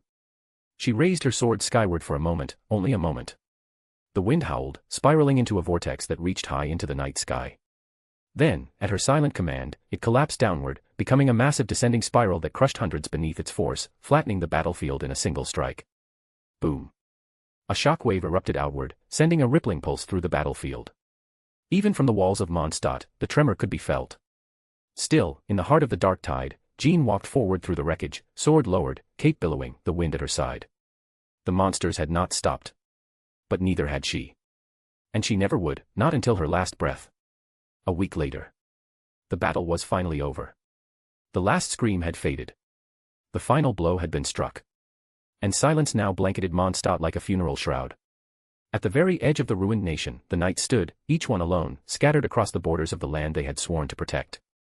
Dalek stood on the far west-north, Stormterror's lair looming behind him, now buried under a mountain of monster carcasses. The once sacred place where dragons flew free was now a graveyard of blackened flesh and shattered dreams. Kia was at the southwest edge, just below him, standing in the bloody snow of Dragonspine. The mountain, once so bitter and unforgiving, now felt numb, lifeless.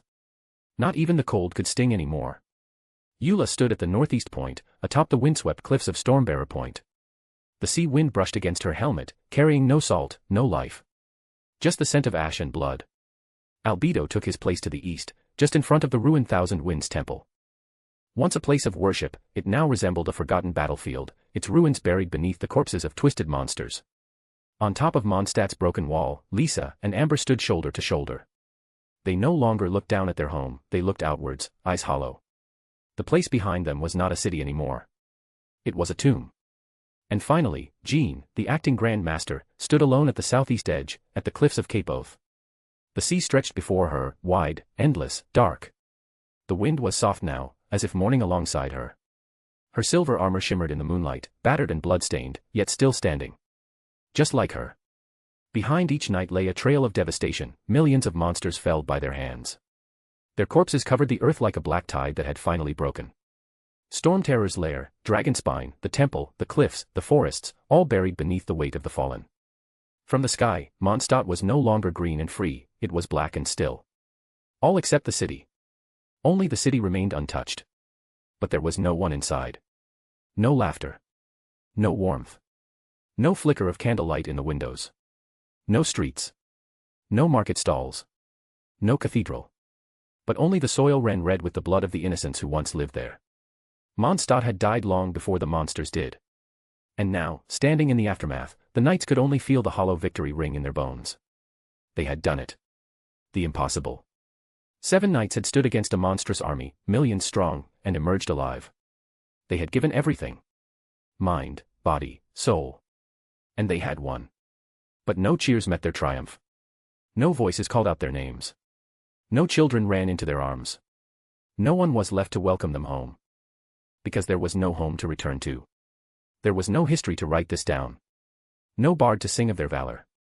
No festival to honor their sacrifice. The city they had sworn to protect had already turned to dust before they could save it. This was never a war to defend Monstat. It was a war of guilt. A war for vengeance. They had failed once, failed to protect the people. And so they fought, not for glory, but to atone. To scream their rage at the heavens. To silence the memory of that failure, if only for a moment. But now that the silence had come, the only thing left was pain. Pain that sat heavy on their shoulders. Pain that clung to their hearts and dragged their souls deeper than any wound ever could. As the wind whispered across the dead land, the knights closed their eyes. And behind their lids bloomed memories. Not of blood, not of battle, but of faces. Of smiles. Of voices. Of lives. The old men who sold apples every morning at the plaza. The laughing siblings who raced each other through the alleys. The couple who danced under the lamplight every week. The choir from the cathedral. The laughter in the taverns. The music. The sunlight. Gone. All of it. They won. But what was the point? The land was reclaimed, but the heart of Monstat would never beat again. And so, at the edge of the sea, Jean stood still, tears unseen behind her helmet. Her hand gripped her sword not out of readiness, but to stay standing. 7 nights. 7 lights in a sea of darkness. The stars of a sky that no longer shone. *A/N, please throw some power stones. Chapter 540, Volume 5, Chapter 154, One Song to the World. Equals when twilight is speaking. Equals when talking through telepathy. Equals when thinking in your mind. Equals when talking with your Pokemon or tamed beast. Equals when describing a certain period organ another place. Equals point of view, i.e., POV. // equals and call. Equals system, and when talking to it. Equals thoughts being heard. Monstat. Soon, the 7 knights returned to their barren city. They walked in silence, their armor gleaming, swords unstained. Despite the millions they had slain, not a drop of their enemies' blood clung to them. Not a dent, not a smudge marred the silver of their blades. They had become something beyond mortal warriors, instruments of judgment, unyielding, precise, and terrifyingly perfect. Thuck. Each step they took resounded through the air like a chime of fate, metal against cracked stone. Their footsteps did not echo on the ground, but in the sky. As if the heavens themselves bore witness to their return. No words were exchanged. They looked into each other's eyes, found what they needed, and turned in unison, toward the north. Toward the place where Favonius Cathedral once stood. There was nothing now. No spires. No bells. Only cracked, hollow earth, a monument to what had been lost. And at the edge, where land dropped into the still waters of Cider Lake, he stood. Premies. One step forward and he would fall, but he did not move. He simply stood, as if time itself could not touch him. His long hair, impossibly white and impossibly black, moved with the wind like a banner torn between heaven and hell. His robe, woven from threads that shimmered with creation and void, dragged across the ground, untouched by dust. And his eyes. Eyes that bore the stars within them. Blue Rinne, vast and unfathomable, gazed out toward the distant storm terror's lair. His expression was unreadable. Serene. Indifferent. Infinite. The 7 arrived behind him, and they knelt. Jean. Lisa. Kia. Dalek. Albido. Yula. Ember. They knelt for him. Because without premies, they would have been dust, lost in the tide of monsters. It was he who showed them the path. Not by handing them power, but by forcing them to rise, through fire, through agony, through failure. He could have given them the strength to burn the world with a whisper. But he chose not to. Instead, he gave them hardship. A mountain with no summit. A sea with no shore. He made them crawl, bleed, suffer. And through that suffering, they found their own strength. He did not forge them. He tempered them. They had become more than knights. They had become his chosen. And they knew it. Beneath their helmets, behind their lowered heads, their eyes burned with reverence. Jean, voice soft but resolute, broke the silence. Jean, your majesty. She stopped. Then, all 7 voices rose in solemn unison. Jean, Lisa, Kia, Dalek, Albido, Yula, Amber, thank you. Premies did not speak. He only inclined his head. A simple gesture. And yet it carried the weight of eternity. Silence followed. Not awkward or hollow, but vast. Sacred. Then, at last, his voice emerged, gentle as wind over water, yet absolute. Premies, do you wish to stay, or return? Jean, we will return. There is nothing left here for us. Premies, we see. Then go. We will remain a while longer. Jean, as you command. Your Majesty. One by one, they rose. They bowed once more. And then, as if consumed by starlight itself, their bodies were wrapped in radiant light and vanished, returning to the pocket universe Premies had created. A sanctuary for those too powerful, too changed, to exist in this broken world. Now, only Premies remained. until space rippled behind him, and from it stepped a golden shadow. Ace Wallenstein, the Sword Princess, his loyal blade and guard. She did not speak. She simply stood behind him, gazing in the same direction, toward the black abyss beneath Stormterror's lair. Ace, it's a mercy they never sensed it, that thing, hiding in the deep. Her voice was quiet. Ace, if they had, they would have stayed. They would have fought. And it would have killed them, easily. That thing is not like the horde they just destroyed. Preemies, they are not yet ready for Archon-level battle. His gaze shifted, now toward Dragonspine. A place of ice and ruin. There, the creature had used ancient curse to steal the power of the allogenes, those chosen by the elements. A curse meant to turn monsters into elemental beings. But it had miscalculated. Because before its creations could rise, Lumen returned. No longer the traveler. No longer the seeker. She came back as the Abyssal Princess. And the first thing she did was wipe Dragonspine clean. With her own hands, she erased every abomination. By the time she was gone, there was nothing left alive in Monstat for the creature to draw from. Its army had died before it even joined the battle. Ace, a blessing. If she hadn't done so, preemies, the outcome would have changed. The knights might have faced true resistance. Ace, and the monster corpses still litter the land. What of them? Preemies, let them rot. In the next battle, they'll be reduced to dust in the collateral damage. Ace said nothing for a moment.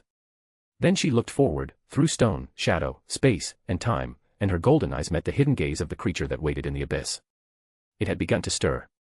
But she didn't flinch. Her gaze shifted once more, eastward. Toward another presence.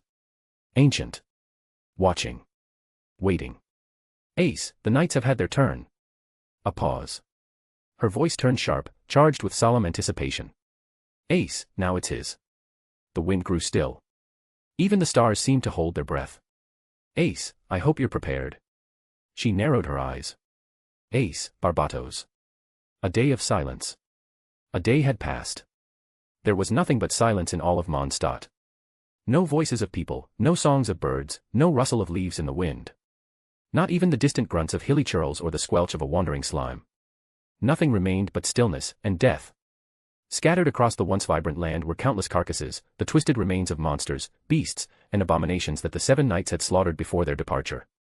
Their bodies were strewn across every forest path, every rocky hill, every windswept field, everywhere, except for the heart of Monstat, now eerily barren and untouched. The stench of blood was overwhelming. It soaked the air so heavily that any sane person would have lost their mind within seconds of breathing it.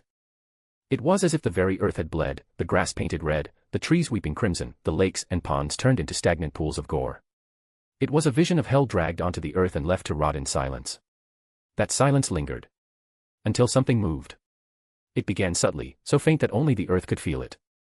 A tremor, like a breath held too long finally escaping. And then, suddenly, the ground quaked. A low, ominous groan echoed across the horizon, followed by a rise in wind. Gentle at first. Then slicing. Then roaring with a ferocity that could shred skin from bone.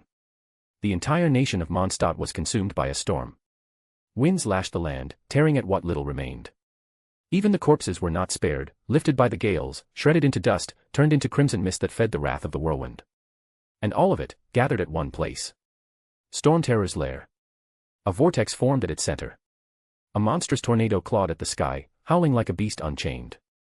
The air thickened, shimmering with unnatural energy. Then. Boom. A thunderous crack, as if reality itself had split open. The world paused. And from the deepest part of the abyss, within the heart of the ruined lair, something stirred. A massive hand, gnarled, clawed, and glowing with malignant energy, burst through the abyssal fissure. Then another. Then more. Crawling from the depths, the creature that had slumbered beneath the ruins began to rise. The very earth protested. The surface of Stormterror's lair shattered. Ancient stones crumbled. Forgotten architecture collapsed into ruin. Bridges split apart like paper. The walls surrounding the lair cracked and fell inward, pulled into the expanding void. Then, it emerged. A monstrous, otherworldly entity of unfathomable power and terrifying majesty. It towered like a god of destruction, a malformed humanoid shape wreathed in chaos. Dozens of elongated, spiked limbs writhed and twisted outward, each moving with eerie independence. Its skin glowed with sickly teal and viridian hues, as though the anemo element itself had been corrupted and now surged through its body like venom in a vein. Jagged armor plates jutted from its form, blackened, twisted, and ancient. Between those plates, glowing fissures bled orange-red energy, like cursed embers burning from within. These pulses gathered at its core and along its limbs, crackling with the malevolence of a dying star. The world around it warped and crumbled. Structures floated, suspended in the rising winds. Debris danced in the storm like the remnants of a forgotten dream. The creature's presence alone bent reality, an aura so oppressive that even the land of Monstat seemed to recoil in terror. Its head was crowned with massive, curved horns like a crown of bone. And its face? A snarling, fanged visage twisted into an expression of pure malice. It did not speak. It did not need to. Its very existence was a declaration, the end had come. Monstat stood on the precipice of annihilation. The beast had awakened. And it brought with it the curse. The curse of the wind. The moment it revealed itself, the winds across Monstat exploded into a frenzy of raw, untamed power. What had once been violent now became apocalyptic. The air itself howled in agony as the very land began to crumble. Cracks webbed across the ground from the furthest cliffs to the heart of the city. Ruins and soil rose from the earth, suspended in a chaotic vortex before disintegrating into fine dust. It was as if the world itself was unraveling in the presence of this unholy monstrosity. But then, a single note echoed through the storm. A delicate, divine sound, soft, melodic, impossible. The cacophony halted. The furious wind, once savage and unstoppable, slowed, and then stilled. The storm clouds hung frozen in the sky like dark curtains before the stage of fate. The curse shifted its massive, twisted head. Its many glowing eyes narrowed as it turned skyward. Something had answered. Its adversary had arrived. The one force that dared to oppose its conquest, the only being who still stood between this nightmare and the fall of the land. Flap. The sharp sound of wings sliced through the silence. And then, there he was. Above the chaos and ruin, suspended in the heavens like a promise not yet broken, stood a celestial figure. A being of serenity and light, wrapped in the embrace of divine wind. He floated effortlessly, his silhouette radiant against the swirling skies, surrounded by feathers and ribbons of air that danced gently around him. His wings were magnificent, enormous and luminous, each feather aglow with iridescent light. The downy softness of his plumage shimmered as if dusted with stardust, casting rays of hope across the ruins below. Clothed in garments of flowing silk and divine thread, his appearance was both regal and timeless. Ceremonial sashes drifted weightlessly around him, catching light like the surface of a tranquil sea. Upon his chest, a brilliant anemo vision pulsed in rhythm with his heartbeat, clear and calm, yet filled with unspoken power. A golden circlet crowned his head, its design elegant and ancient, signifying his station as the true god of freedom. The air around him was dreamlike, awash with shades of turquoise, azure, and indigo that shimmered like reflections on celestial waters. Petals floated by on unseen currents, and beneath him, ripples shimmered through a pool of starlight that didn't truly exist, as if space itself bent in his presence. In one hand, he held a lyre, the sacred instrument of wind and song, his voice to the world. His eyes were closed, his expression tranquil and composed, as though listening to the breath of the earth itself. The world held its breath. The anemo archon. Then, he played. The melody was hauntingly beautiful, gentle, mournful, and filled with sorrow. It swept across Monstat like a divine tide, reaching every broken village, every ravaged hill, every corpse-laden field. The wind carried the song to the furthest edges of the land, a requiem for the fallen and a lullaby for their spirits. And then, he stopped. Slowly, his fingers lifted from the lyre's strings. His eyes opened. The music faded, but the air grew heavier. And his gaze burned. Though his face remained calm, almost divine in its stillness, his eyes told another story, a storm of pain, grief, and unrelenting rage. The rage of a god who had failed his people. The fury of watching his land bleed. The agony of knowing he had come too late, and the resolve to never let it happen again. This time, he would not falter. The curse bellowed, its many limbs lashing as black and green anemo energy twisted around it in a malevolent spiral. The ground beneath it shattered anew. The winds obeyed its scream, building into a new tempest. But Barbatos did not flinch. The air around him shimmered as wind gathered in response. Not chaotic or cruel, but fierce, fast, and alive. His wings spread wide, and the gale roared with his will. The winds that once whispered freedom now howled with righteous vengeance. The skies darkened, and time itself seemed to stop as two forces stared each other down. The god of wind. And the curse of wind. The final battle was about to begin. The creature moved. No sound. No warning. No trace. One moment it loomed across the horizon like a storm-given flesh, and the next, it vanished. Barbatos's eyes narrowed. He felt it, a flicker in the currents of wind behind him. A claw, massive and wreathed in cursed wind, shot forward at breakneck speed. But before it could even graze the feathers of his wings. Swish. Barbados was gone. A blink. A breath. A whisper in the storm. The claw carved through the empty space where he once floated. And then it struck the earth. Crack. Boom. The land didn't just break, it shattered. The claw's force carved gouges into the ground miles long and hundreds of meters deep, cutting through mountain ridges like they were parchment. A blast of pressure rolled outward, collapsing entire regions of the already ruined nation. Floating islands fell from the sky. The very crust of Monstat quaked. It was a blow that could have split continents. And it had missed. But the most terrifying thing? It had moved like lightning. Despite its titanic form, larger than cities, broader than mountains, the creature's speed was on par with the archons at their peak. A monstrous contradiction of size and grace. And yet, even as its strike failed, the beast didn't pause. Its other limbs blurred through the air, a multitude of bladed claws arcing toward where Barbados had reappeared. Venti's wings flared wide. He darted between the claws, an emerald blur dancing through threads of destruction. The air screamed as the beast's attacks came, each one fast enough to outrun thunder, each one sharp enough to tear through sky and stone alike. And with each swipe, more of Monstat perished, forests flattened, mountains split, rivers boiled away. Even the skies grew ragged under the pressure. He was being pressed. He could feel it. He couldn't dodge forever.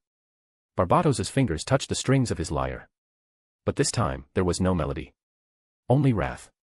With a sweep of his hand, the lyre pulsed with divine anemo. And from it, a tornado was born. Not a spell. Not an attack. But a manifestation of pure, elemental fury. Boom. A storm of unimaginable scale erupted. A quarter of Monstat was consumed. Mountains were uprooted. Villages, already abandoned, vanished like sand in a hurricane. The wind pulled the very land into its vortex, trees, stone, the bones of the dead, whole ruins ascending into the sky like falling stars in reverse. The storm glowed from within, a celestial wrath made real. Shin. A streak of light burst from the heart of the tornado. It soared skyward, and from it emerged Barbados once more, his wings spread, wind curling around him like a crown. He hovered high above, eyes locked onto the churning spiral. Then, a hand emerged from within the tornado. And then another. And then more. The creature's claws gripped the swirling winds, and tore the tornado in half. Bang. A shockwave exploded as the vortex was split apart like fabric. The winds howled and scattered, torn into chaos. And from the core stepped the curse, untouched. Not a single scratch marred its massive frame. It glared skyward, its many eyes gleaming with wrath. Then, without warning, it glowed. Teal light surged from its core. Runes and veins of ancient corruption lit up across its body.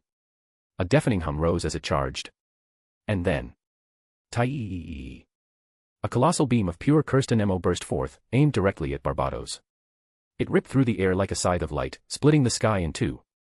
But Barbados was ready. His fingers touched the lyre once more.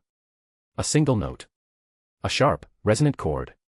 Before him, a dense arc of compressed anemo formed in midair, a shimmering crescent of divine wind. The beam collided with the arc Krahawk. The impact didn't explode, it split.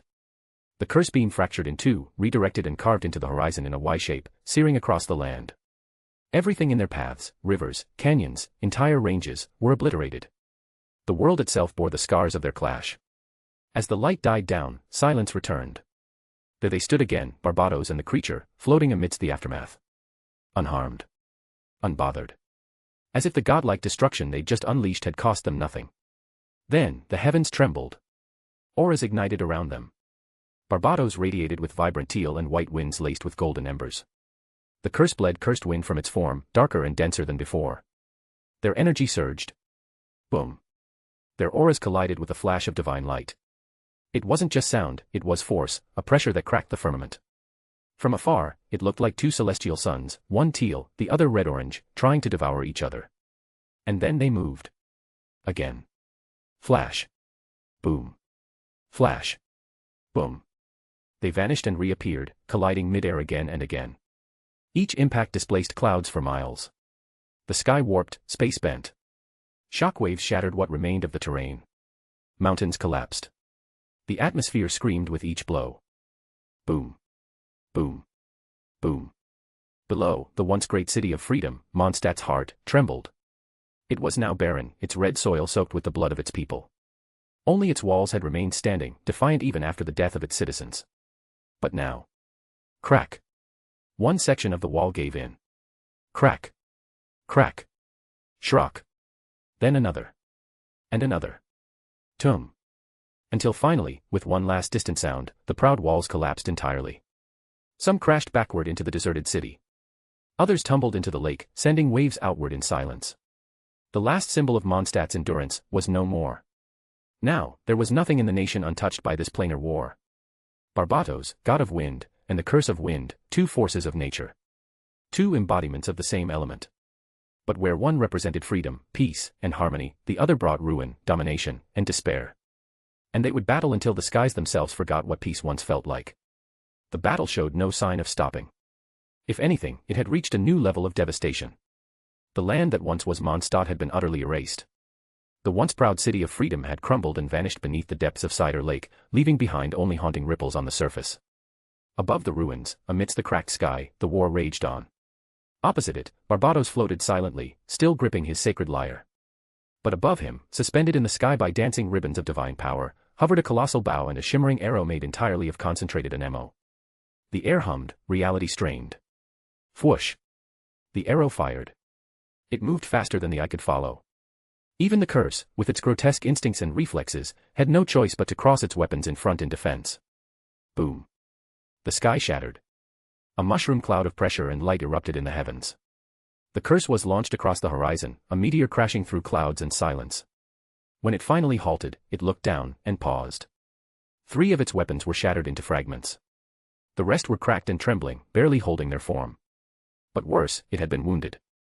The divine arrow had lodged deep into its shoulder, punching through the hardened exoskeleton and drawing thick, dark blood. Despite everything, it had been pierced. The creature snarled, but within that rage stirred unease. Barbatos, no, Venti, was growing stronger. That was undeniable. At the beginning of the battle, they were equals. But now, the tide was turning. A chill ran down its spine. If the fight continued at this pace, it might lose. Unwilling to accept that, the curse roared, its cursed anemo flaring like a storm. Its broken weapons regenerated in bursts of energy and flame. It no longer cared for defense. This was now total offense. It would end this in one final, relentless charge. Venti's expression darkened. He understood. Evasion was no longer an option.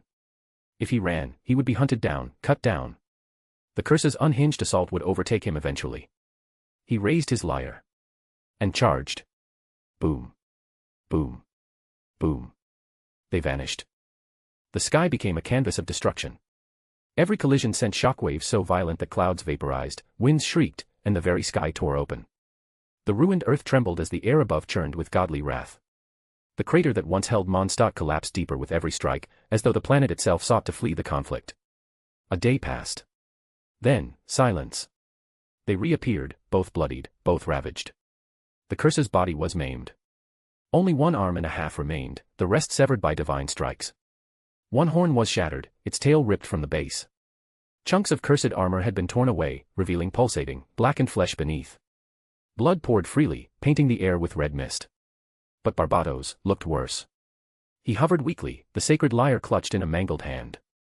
1 arm gone. His lower body completely severed, nothing remained below his chest. Wings torn off. A cursed bastard sword was embedded clean through him, jutting from his back. His divine robes were soaked in his own blood. The curse grinned, a sinister curl of triumph tugging at its cracked jaw. It had won. Barbatos began to fall. Swoosh. He plummeted like a fallen star, body limp, his glow dimming.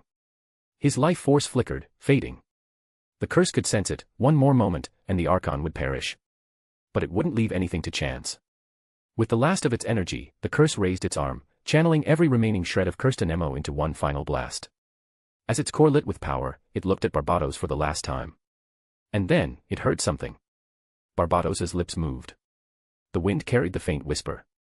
Veni, I-W-O-N. The creature froze. A terrible, ancient instinct screamed inside it. Danger. Whoosh. Thuck. Too late. From behind, out of nowhere, a divine arrow tore through its back and exited through its chest, splitting its ribs and lungs apart. Blood exploded outward, painting the skies crimson. Its eyes widened in horror. It turned its head. Below, hovering just above the now drowned ruins of Cider Lake, was the divine bow. Still held in place by floating, celestial ribbons. The same bow from earlier. It never vanished. It had been there the entire time. While Barbados fought, while he bled, he'd secretly channeled power into the arrow, fueling it, feeding it, hiding it within the turbulent winds of their battle. The creature had assumed the bow had been destroyed, had stopped watching the battlefield below. That was its fatal mistake. The arrow had waited. And now, when the curse had let its guard down, gathering all its energy into one point, Venti had given the silent command. The bow fired. And it struck true. The arrow glowed.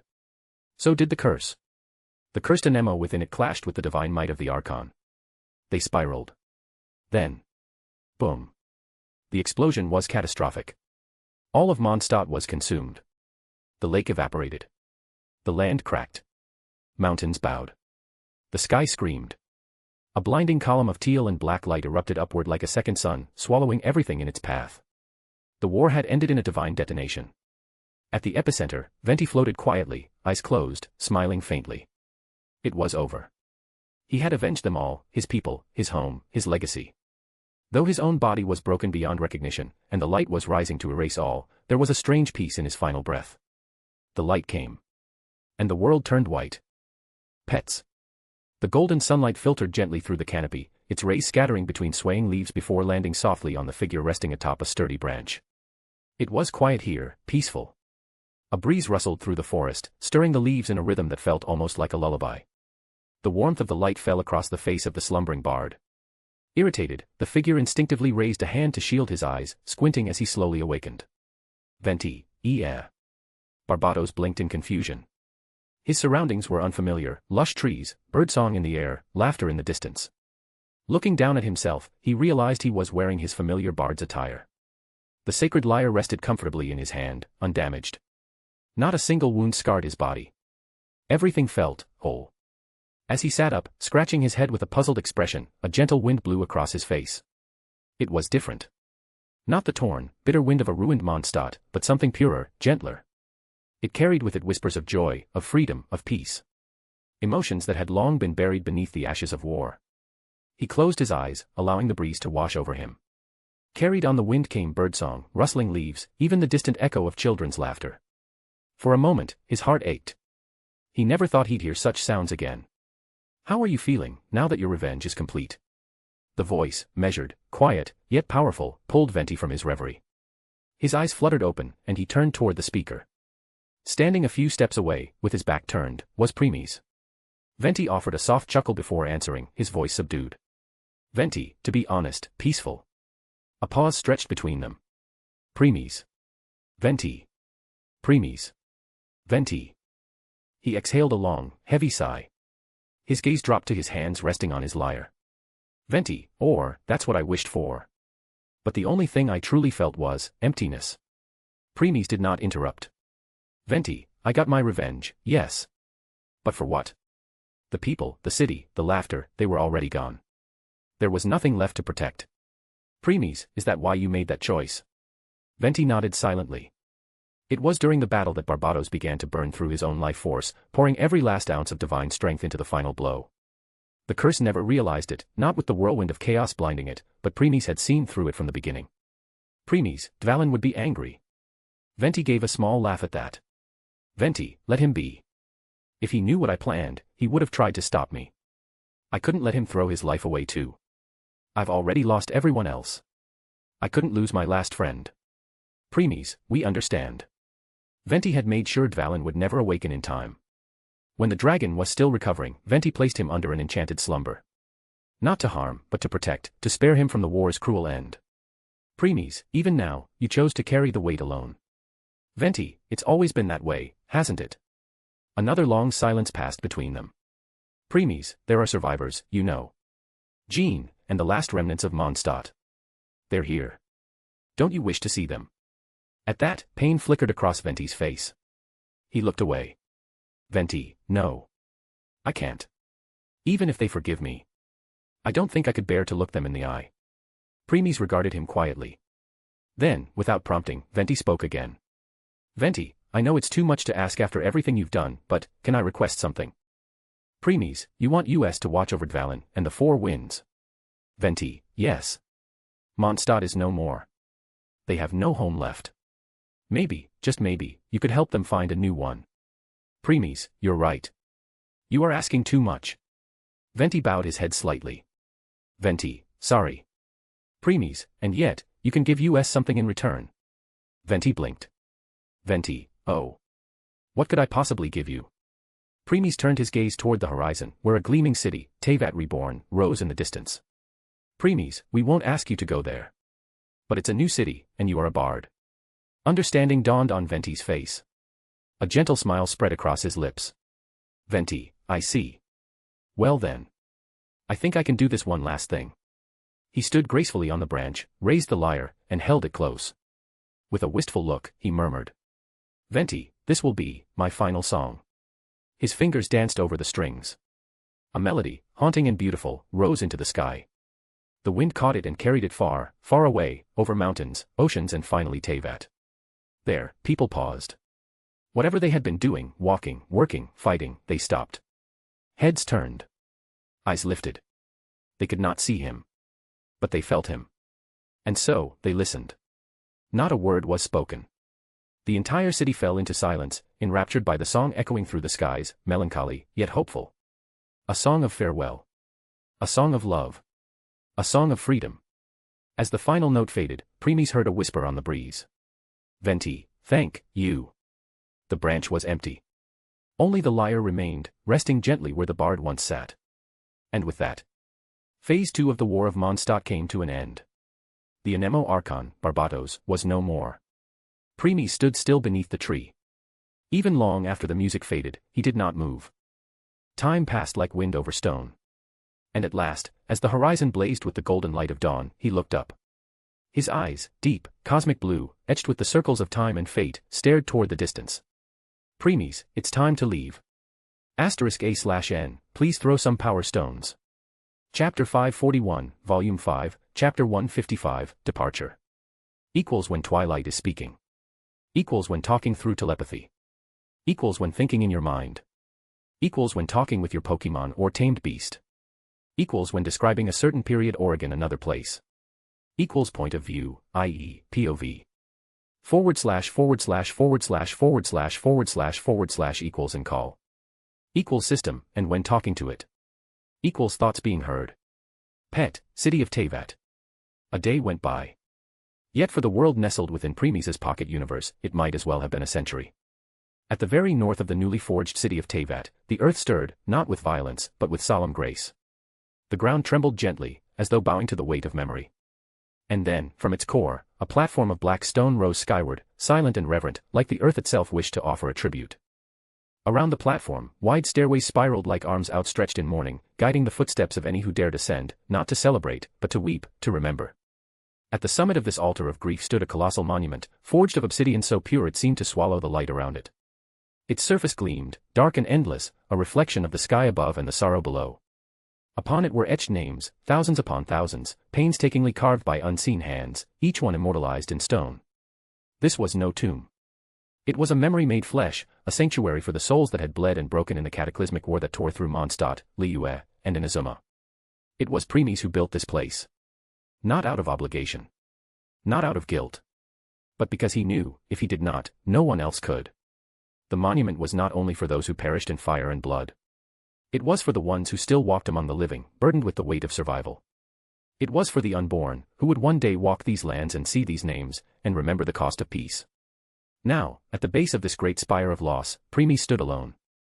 His blue Rinne eyes, vast as galaxies and calm as still waters, gazed upward. Though hundreds of thousands of names adorned the surface, his gaze settled on the three engraved at the very top, names that now belong to legend. Anemo Archon, Barbatos. Geo Archon, Morax. Electro Archon, Raiden Shogun. Of them, his eyes lingered longest on Raiden Shogun. EI. Though his expression remained still, a mask of serenity, unshaken as the heavens themselves, deep within, his mind was a theater of flickering memories. Short, quiet moments. Unspoken words. The hesitant warmth between two beings who should have been enemies, yet somehow, weren't. He remembered her eyes, piercing and skeptical when they first met. The tension in her stance. The divine caution she carried. She had labeled him an enemy. And yet, in order to meet her revived sister, she gathered her courage and she finally dared to stand before him. As a result, of the 3 archons, EI became the closest. Not through war or power, but through that one step. He had not fought. He had refused to lift a hand, knowing that his intervention would render the war meaningless. And so he watched as she smiled at him one last time, lying in a bed of lycoris flowers, her purple hair spread like a halo, the warmth of her final breath brushing the air between them. And now, that smile lived only in his memory. A soft sob pulled him from his thoughts. Paimon, the tiny fairy who had once burst from the waters of Monstat, laughing and curious, now clung to him with trembling arms. Her small frame shook with the weight of grief far too large for her heart to carry. She had been with Premies and Lumen since the beginning. They were her world. Her family. And now, with Lumen away to find her strength anew, it was only Premies left to hold her. She didn't know the names on the stone. Not all of them. But she knew loss, and that was enough. Her cries were raw. Childlike. Not just for the dead, but for the future they had taken with them. Premies said nothing. But his hand moved gently, again and again, brushing through her soft hair. Comfort without words. Presence without promise. Behind him, stationed at the edge of the platform, were his 7 knights. Clad in full silver armor from head to toe, they stood like statues forged in grief. Their blue capes fluttered in the breeze, the only sign that they still lived beneath their hollow steel. Jean Gunhilder. Lisa Mincy. Kia Alberich. Dalek Ragnbinder. Ember. Yula Lawrence. Albido.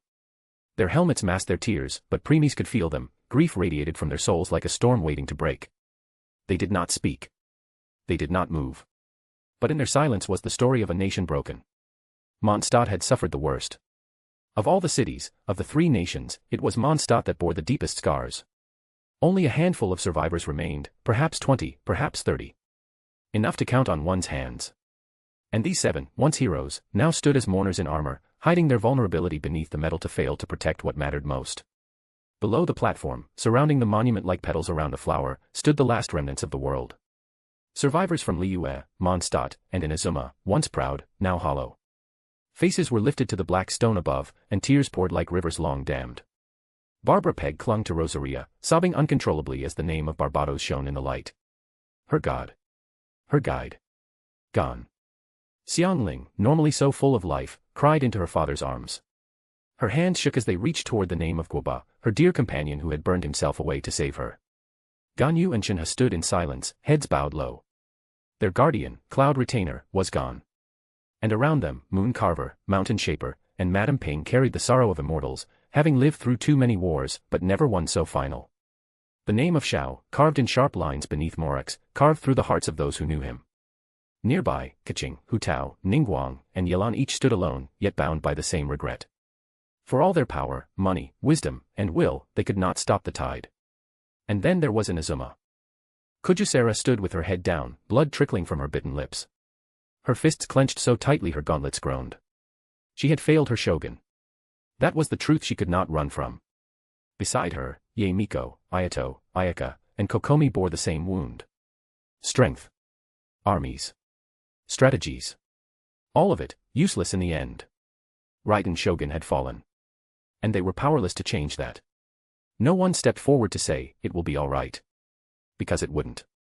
No one spoke of moving on. Because no one could. The dead were dead. Their voices silenced. Their stories ended. But the pain they left behind, that would endure. And yet, there was one among them who could undo it all. With a single breath, a flicker of will, Premies could bring them all back. He could make the monument vanish, make the tears stop, make the world whole. But he would not. He had already created the cycle of reincarnation, a gift, a curse, a choice. If the dead were meant to return, they would. In time. In another life. Not here. Not now. He had said it once. He had helped enough. So now, he stood there. Silent. Eternal. Letting them grieve. He would not speak false hope. He would not lie to ease the ache. He would simply be, for a while longer. Then he would leave, and let them mourn as long as they needed. For the monument was not built for resurrection.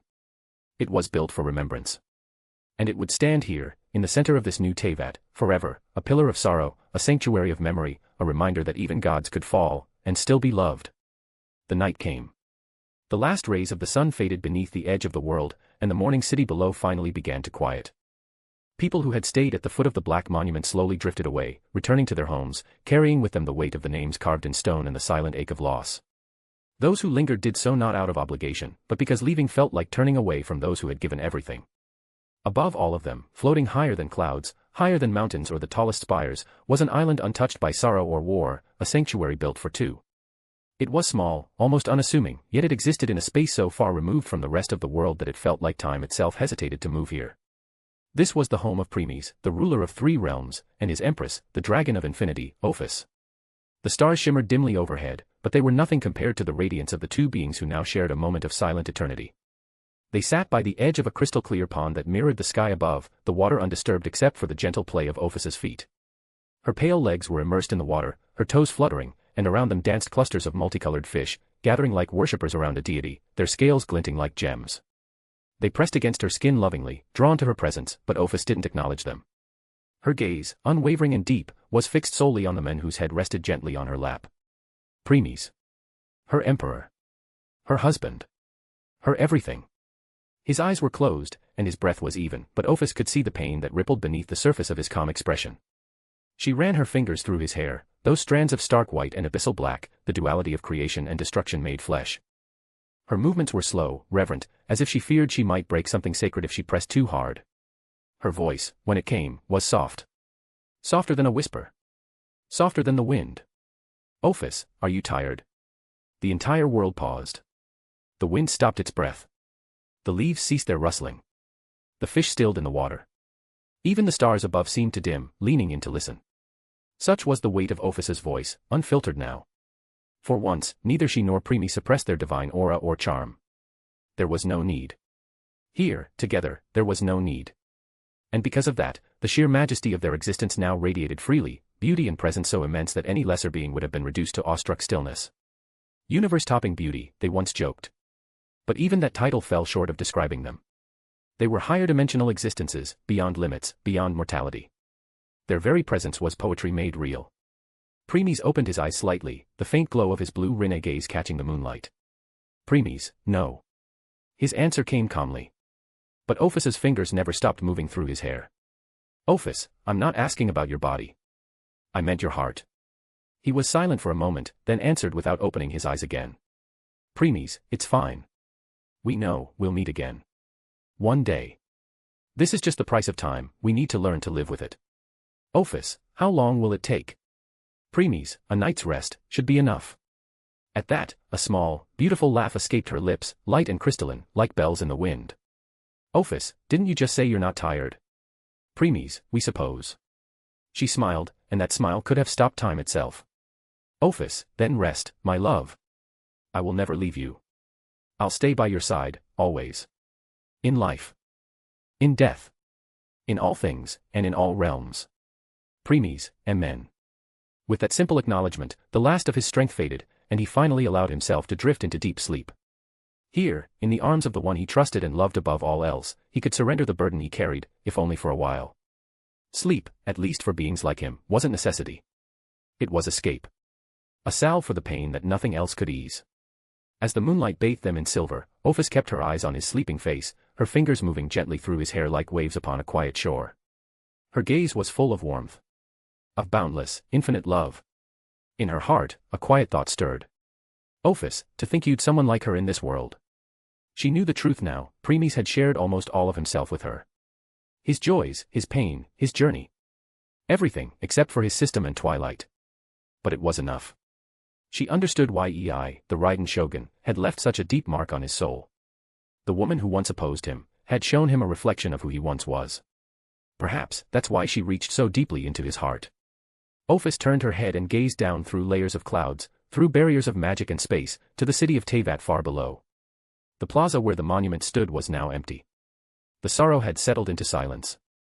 Her eyes focused on a single name etched near the top of that great black stone, Ei. Then, she shifted her gaze to the towering figure in the center of the city, the sacred Sakura. The tree had grown massive now, stretching 100 kilometers high, its branches blanketing the city like a skyborne canopy. Even the tree seemed mournful tonight. It remembered who had raised it, nurtured it. The twin stars, Ei and Makoto, were gone. Ophus's voice was a whisper on the wind.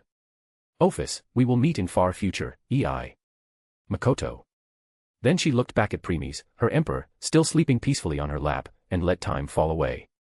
She asked nothing more from the night. She needed no comfort, no answers. She had him. And he had her. That was enough. And so, in the silence of the heavens, beneath 1,000 stars, the Empress of Infinity sat with her sleeping emperor and watched over him, not as a goddess, nor a ruler, but as the one who loved him more deeply than any force in creation. Forever. The next day. Space twisted. A quiet rupture echoed through the sky as reality bent itself, folding inward before releasing a pulse of silent energy. From that distortion, Premies emerged. Suspended above the earth, his cloak billowing behind him in still air that hadn't yet dared to breathe, he looked down, his blue rinne eyes reflecting the shattered remains of what once was Monstat. But Monstat no longer existed. What lay below was not a city. It wasn't even ruin. It was obliteration. The once lively fields were now lifeless plains of cracked, barren earth, scarred by deep fissures that glowed faintly with a sickly blue energy, lingering remnants of unnatural forces. Dragonspine, once proud and glacially majestic, had collapsed into itself, its jagged remains strewn like bones across the land. The cider lake, once a place of beauty and warmth, had been reduced to a toxic basin of steaming, dark sludge. What hadn't evaporated now bubbled ominously, like the world was still choking on what it had witnessed. But the most haunting spectacle wasn't on the ground. It was in the sky. An eternal hurricane ravaged the heavens, winds so sharp and fast they carved the clouds themselves. This was no ordinary storm. This was the product of a divine clash. A clash between the wind archon Barbados and the curse. The storm roared like a wailing god, sweeping across the broken landscape with destructive indifference. Any who dared to enter it would be torn apart, not just body, but soul. Monstat had become uninhabitable. A memory in torment. Premies stood unmoving, and with a breath as still as death, he vanished into space once more. A flash of light, and he reappeared, now high above Liua. If Monstat was ruin, Liua was apocalypse. The land had split in two, the dividing line stretching across the region like a scar carved by the gods themselves. To the north, an abyss of ice. The ocean had frozen solid, transforming into a jagged, glassy expanse where entire fleets were entombed. The mountains wept frost, their peaks splintered into deadly icicles. The air shimmered with a pale fog that bit with each breath, a cold so deep it silenced even time. To the south, it was as if the underworld had risen.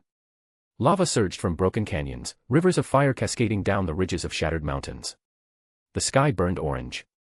Winds of ash and embers howled like dying dragons, igniting forests and towns alike until nothing remained but smoldering ruin. This cataclysm was the result of an impossible battle, Morax, the Geo-Archon, and the dragon serpent, clashing with such force that the land itself broke beneath them. No one survived. No one could. Even the Geo-pillars once erected by Morax to shield the harbor now stood half-melted, half-frozen, silent, defeated monuments to a god who gave everything. Premies didn't speak. Without turning his head, he vanished again. Then came Inazuma. Or what was left of it. Premies arrived, but there was no land to stand upon. Not a single island remained. The entire archipelago had sunk, leaving behind an endless, empty ocean. But the sea was not serene. Above it, the sky churned in a tempest of divine wrath. Dark clouds, as thick as mountains, crackled violently with raw electro-energy. Thunder boomed endlessly, the soundless gaps between strikes narrowing with every pulse until it became one continuous scream of the heavens. Bolts of lightning rained from the sky like spears of judgment, crashing into the water in monstrous explosions. Every inch of the ocean was electrified, volatile, and filled with death. This was no natural storm. This was the aftermath of Raiden Ei's final stand, her battle with Bahamut. Inazuma had ceased to exist. And now, only the thunder mourned. 3 nations. 3 archons. 3 cataclysms. All lost. The gods had fallen. Their enemies with them. But their worlds, Teyvat, bled for their sacrifice. Only 4 nations remained. 4 fragile flames, flickering in the dark. Would they withstand what was coming? Or would they too become ashes scattered across the wind? Premies turned his gaze to the horizon, and without a word, disappeared once more. Next, he appeared high in the sky, above all of Teyvat. The wind dared not stir. The clouds stood still. Even the light seemed to hold its breath. From that unimaginable height, Premies looked down upon the war-torn, fractured lands below. His blue rinne eyes reflected everything that was happening down. Then, he raised his left hand. In an instant, 7 radiant lights surged outward, spiraling into motion around his arm. They danced like celestial bodies, then gradually slowed, revealing their true forms, the 7 Gnosis, powerful symbols of divine authority, each pulsing with the elemental resonance of its fallen or imprisoned archon. These were not ordinary Gnosis. They were the ones granted to him by the will of the world when he traversed into the future, a timeline in which every archon had perished and the world had collapsed into void. The will had entrusted him since their owners were no more. Suddenly, 4 Gnosis began to shine: Dendro, Hydro, Pyro, and Cryo. Each glowed brilliantly, trembling with restrained energy, until in a flash, 4 divine beams of light shot out in 4 cardinal directions, arcing across the war-torn sky like comets falling home. Their destinations: Sumeru, Fontaine, Natlan, Snezhnaya. Within those beams were not just power, but people. Archons, sealed away long ago.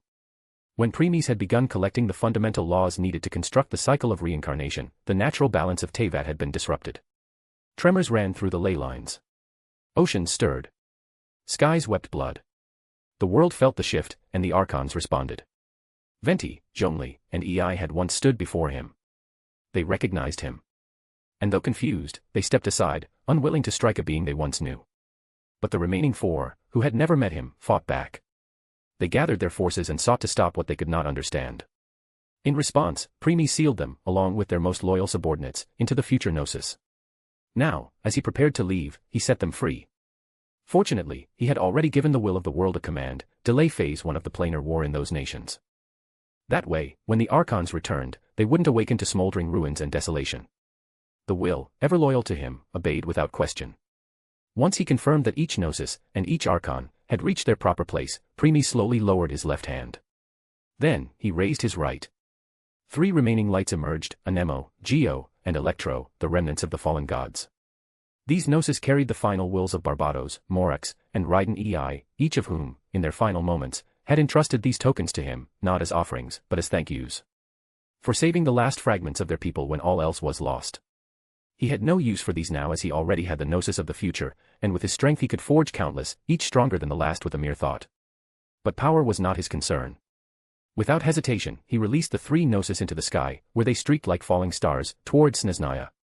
Back in Monstat, when he had crossed paths with La Signora. They had struck a pact: the Fatui Harbingers would assist Monstat in eliminating one of the future's most dangerous enemies, a shape-shifting spider monster, and in return, he would ensure Barbados relinquished his Gnosis. But fate had intervened. Lumen eliminated the creature before the plan could unfold, rendering the deal moot. Yet Premies, seeing no purpose in retaining these relics of fallen gods, chose to send them anyway. Not out of obligation, but perhaps, out of quiet respect. Prince. The word drifted across space like a whisper. Premies' eyes narrowed. He turned his gaze to a hidden pocket of the world, a cloaked region untouched by ruin. There, in a dim underground hall, stood a blond boy, his features strikingly familiar. Ether. He was surrounded by subordinates, urgently issuing commands. His face was composed, firm, but Premies could see the fear behind his eyes. The desperation of a brother whose world was collapsing around him. Ether had deployed nearly his entire force to one task: find Lumen. And Lumen had been too caught in war, too swept up in destruction, to begin the search herself. The siblings, once separated by choice, to grow, to prepare, had now become divided by necessity. Watching in silence, Premies sent a voice transmission, a single whisper that echoed across dimensions and landed directly in Ether's heart. The moment it touched him, Ether froze.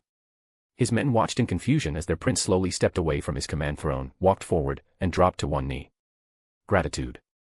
Relief. Understanding. He didn't know where Premies stood. He didn't need to. But now, he knew that Lumen was safe, protected by the very being who held the threads of life and death itself. After all, what place could be safer than at the side of the eternal Netherworld Emperor? Premies watched in silence, then nodded once, barely perceptible. He turned his gaze away. Premies, now, only one thing remains. The moment the words left his lips, space behind him cracked, a jagged tear across the fabric of the sky. Without hesitation, he stepped into it, his form swallowed by the void. And just like that, Premies vanished. From Teyvat. From this world. Where he would go next, no one knows. Celestia. 500 years ago. The sky stretched in a canvas of brilliant blue, scattered with pillowy white clouds and faint wisps of wind-blown trails. Shafts of sunlight cascaded through the heavens, illuminating the endless spires that towered into the firmament. Everything shimmered with an ethereal brilliance, an eternal realm untouched by mortal time. Massive ivory columns and elegant, skybound archways formed a grand celestial palace, suspended among the clouds. The structures gleamed under the divine light, their pristine white stone carved with ancient sigils that glowed faintly with latent power. Wisps of clouds gently rolled beneath the floating walkways, lending the whole expanse a dreamlike, hallowed tranquility. It was a place that radiated divinity, judgment, and fate. At the heart of the sanctuary, upon a radiant platform, two figures suddenly appeared, Ether and Lumen, twin travelers from beyond the stars. With golden hair that gleamed like the sun and garments touched by cosmic dust, the two stood silently. Their faces bore solemn expressions. This place was sacred, and they had not arrived here by choice. They spoke briefly in hushed voices, concern and urgency in their tone.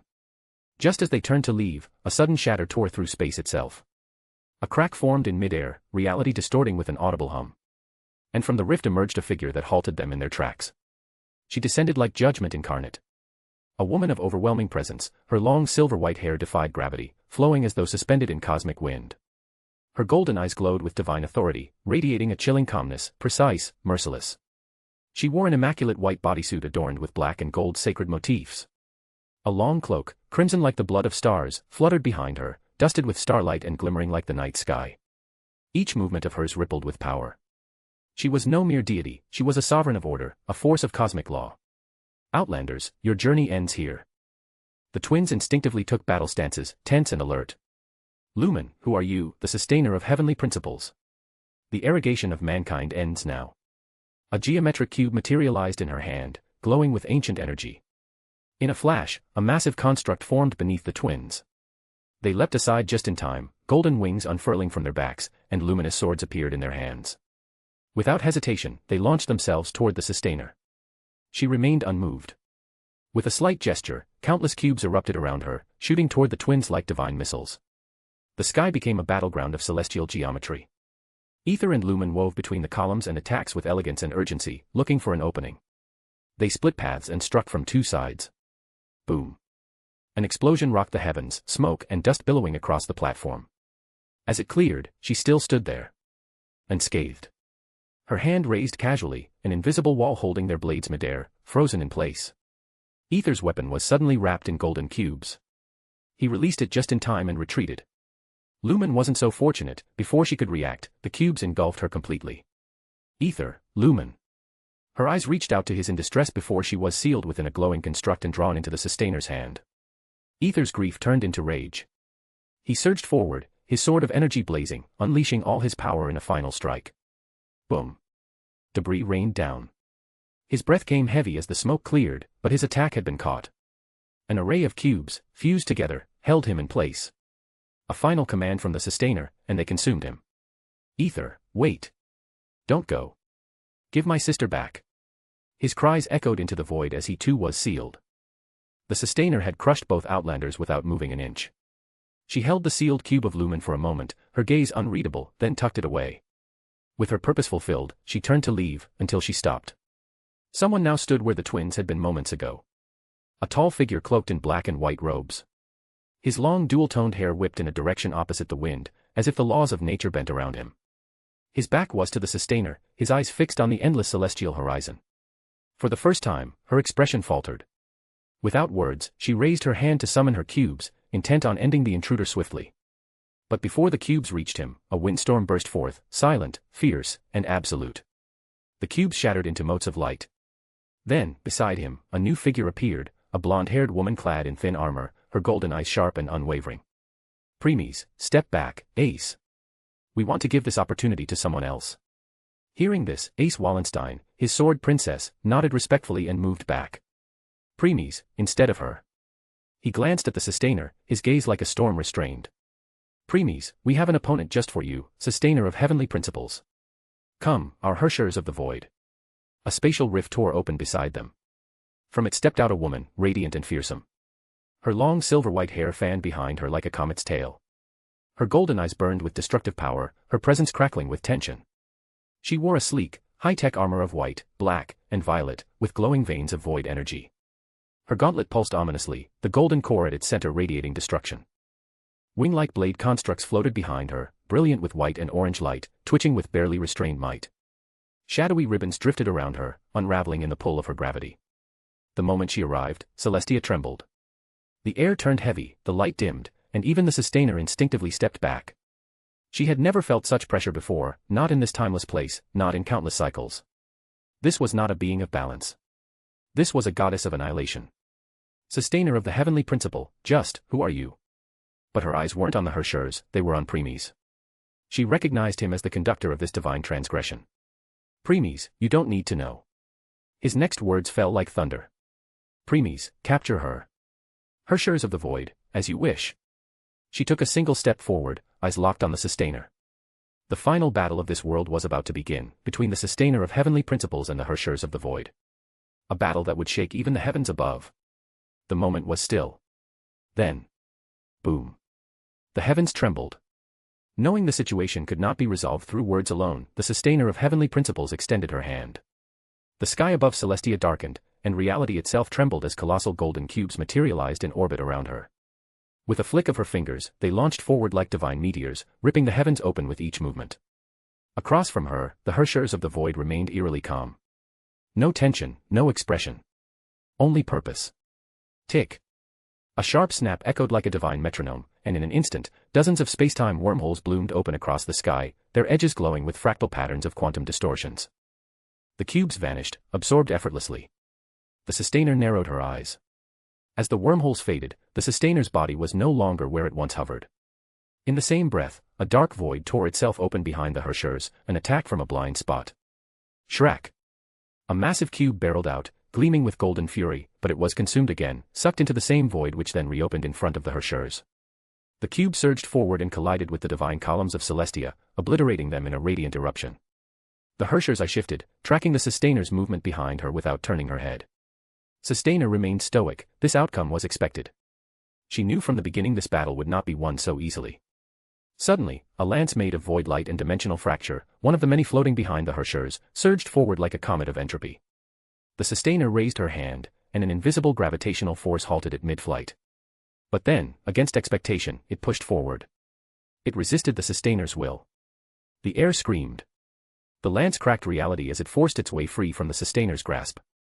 She narrowed her eyes, and twisted away just as the lance exploded past her, destroying several marble columns and floating platforms in its wake, disintegrating them to cosmic dust. Before she could regroup, the air warped. The sustainer suddenly froze mid-flight. Not by choice. The entire space compressed against her like an invisible cage of celestial mass. She felt the universe itself fold inwards. Around her, the very foundations of Celestia shattered. Dozens of divine columns broke loose from their resting places and accelerated toward her from every direction, divine weapons, born from godly architecture. Each of these celestial constructs was forged in the heart of Tevat's axis, tougher than any material known to man or god. Still, the sustainer remained calm. Her eyes began to glow with a light that cut through dimensions themselves. The columns, mere moments from impact, suddenly crumbled into dust. Erased from existence. Flexing her will, she broke free of the space-binding field, folding back into her original stance. But the Hershers had already moved.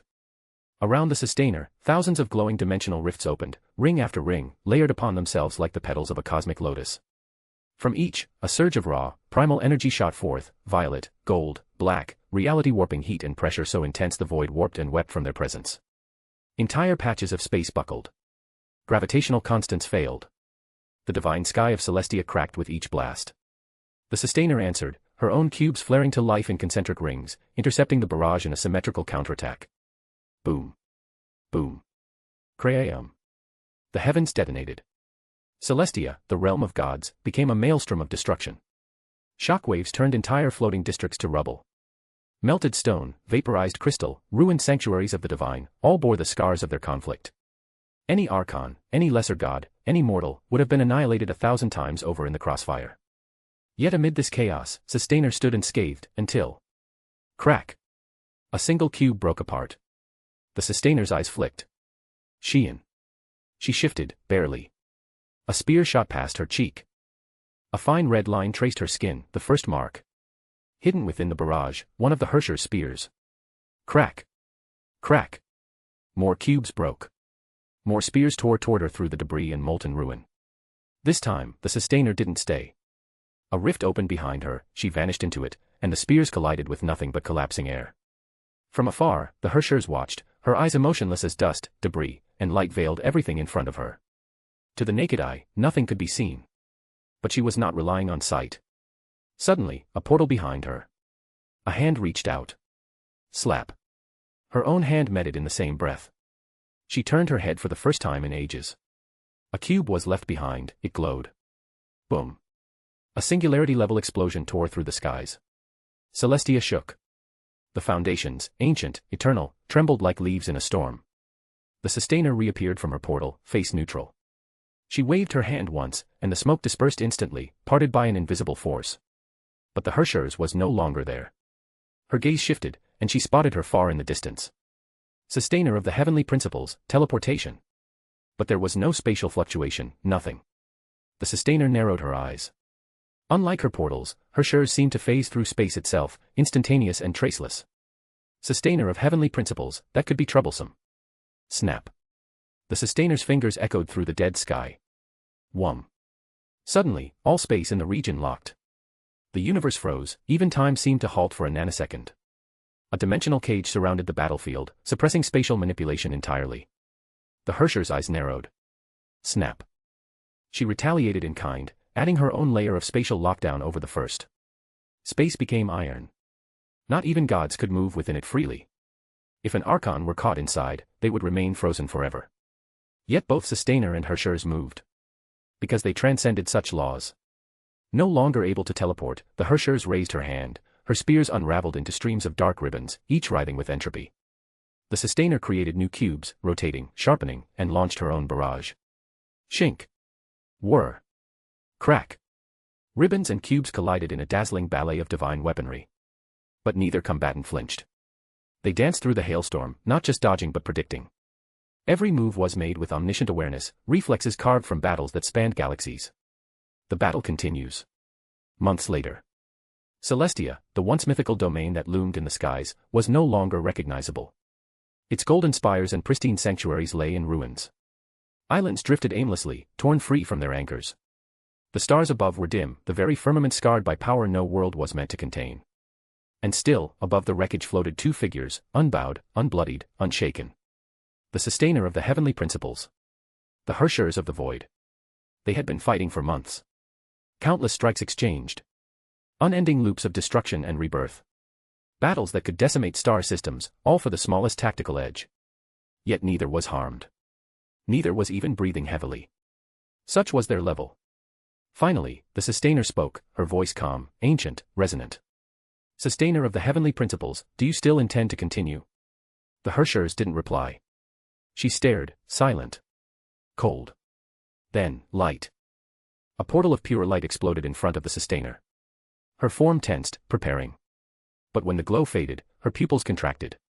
She was no longer in Celestia. This was not Teyvat. There was no sun. No warmth. Giant rocks floated in void.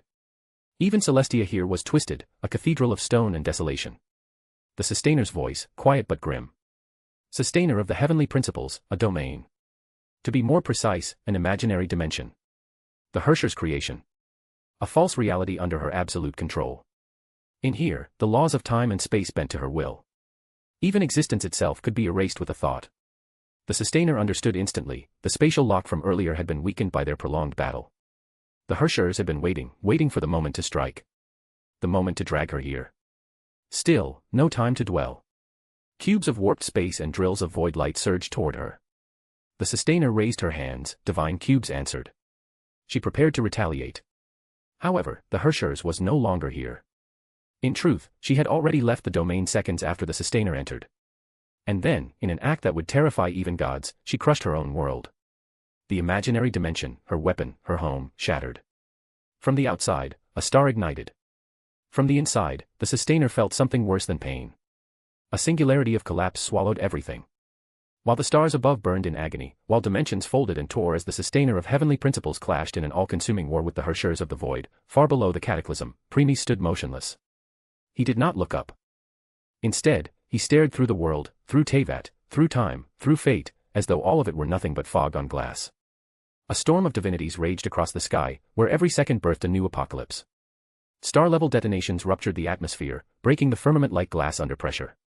The sky wept streaks of cosmic flame as constellations were torn from their sockets, thrown like blades. And yet, Premis did not so much as blink. For one such as him, one who had ascended beyond dimensional constraints, who had stepped outside causality and returned laughing, this battle was a child's tantrum. An ornamental display, meaningless.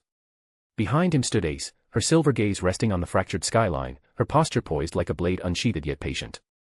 She stood not as the thunder behind the silence, a being of stillness too honed to be called peace. This Teyvat was not his Teyvat. No, this was a dead echo, a parallel offshoot of the world he once passed through, a reflection condemned from birth. In this branch of the planar stream, it was Ether, not Lumen, who had fallen into slumber at the Sustainer's hand. And this world, 500 years from now, would burn. It was already written in the bones of time. In the planar war to come, this realm would not rise, it would be erased, reduced to conceptual dust in a conflict that spanned not timelines, but entire ontologies. So Premies walked through it like a phantom in a museum of dying stars, collecting relics, memories, knowledge, anything that caught his whim. Who would stop him? This was a cursed world, and he was its final audience. And then reality shivered behind him. A tear opened, without thunder, without sound, because the absence of sound was more fitting. From it stepped the Hershers of the void. The very air around her fractured under the pressure of her presence. She walked forward across nothingness, each step cracking the rules of motion, until she stood 5 paces from him. She knelt. Head bowed. Arm extended. Floating just above her hand was a cube, a spatial singularity, compressed into perfect geometry, each face etched with symbols from forgotten logics. It radiated both stillness and terror, like a black hole that dreamed. The cube lifted from her hand and drifted, reverent, into Premys's. He looked at it. Within floated the form of the sustainer of heavenly principles, bound by chains that coiled like mathematical impossibilities, forged from stabilized paradox. Her eyes were closed. Her form flickered. Small wounds, mere scratches to her, but impossible nonetheless, marked her body. She had been brought low. Not defeated. Just quieted. Premies showed no reaction. He had foreseen this. A being of his scope had already lived this moment 1,000 ways before choosing this one as optimal. Probability and destiny bent for him like iron under divine flame. He closed his hand. The cube vanished. The Hershers stood, silently, then slipped into the subspace behind him, disappearing like a thought at the edge of wakefulness. Premies gazed down at the world again, and this time, spoke. Premies, it's time to leave. Next, the space behind him folded inward, collapsing into itself like a dying idea, and opened as a tunnel of collapsing time layers, rippling with memory, prophecy, and silence. Premies turned once, only once, offering this decaying realm a final glance. Not in regret. Not even amusement. Just acknowledgement. He stepped into the rift. Ace followed, silent. And the tunnel closed. With this, the journey of Premies on Genshin Impact world came to an end, for now. However, when he will return in future, he will not walk. He will descend. And reality itself will ask, who dares to look upon him? But that was in the far future. *A/N, and that's it. Hello, dear readers. Author here. With this, Volume 5 has officially come to an end. Honestly, I never expected this volume to stretch beyond 150 chapters. I originally planned to wrap it up around 100. But as you might guess, the ideas just kept flowing, and the story kept growing. I want to sincerely thank each and every one of you for your continued support. Your encouragement, feedback, and enthusiasm mean the world to me, and I'm truly grateful to have you along for this journey. Now, looking ahead, Volume 6 will be the final chapter of this story. And this time, we're heading back to the world of Akame Ga Kill. The battle is heating up as powerful guilds arrive in pursuit of Premies. Expect epic clashes between servants, Pokemon, Death Note wielders, and many more other worldly forces.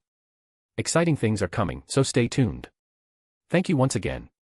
*A/N, please throw some power stones.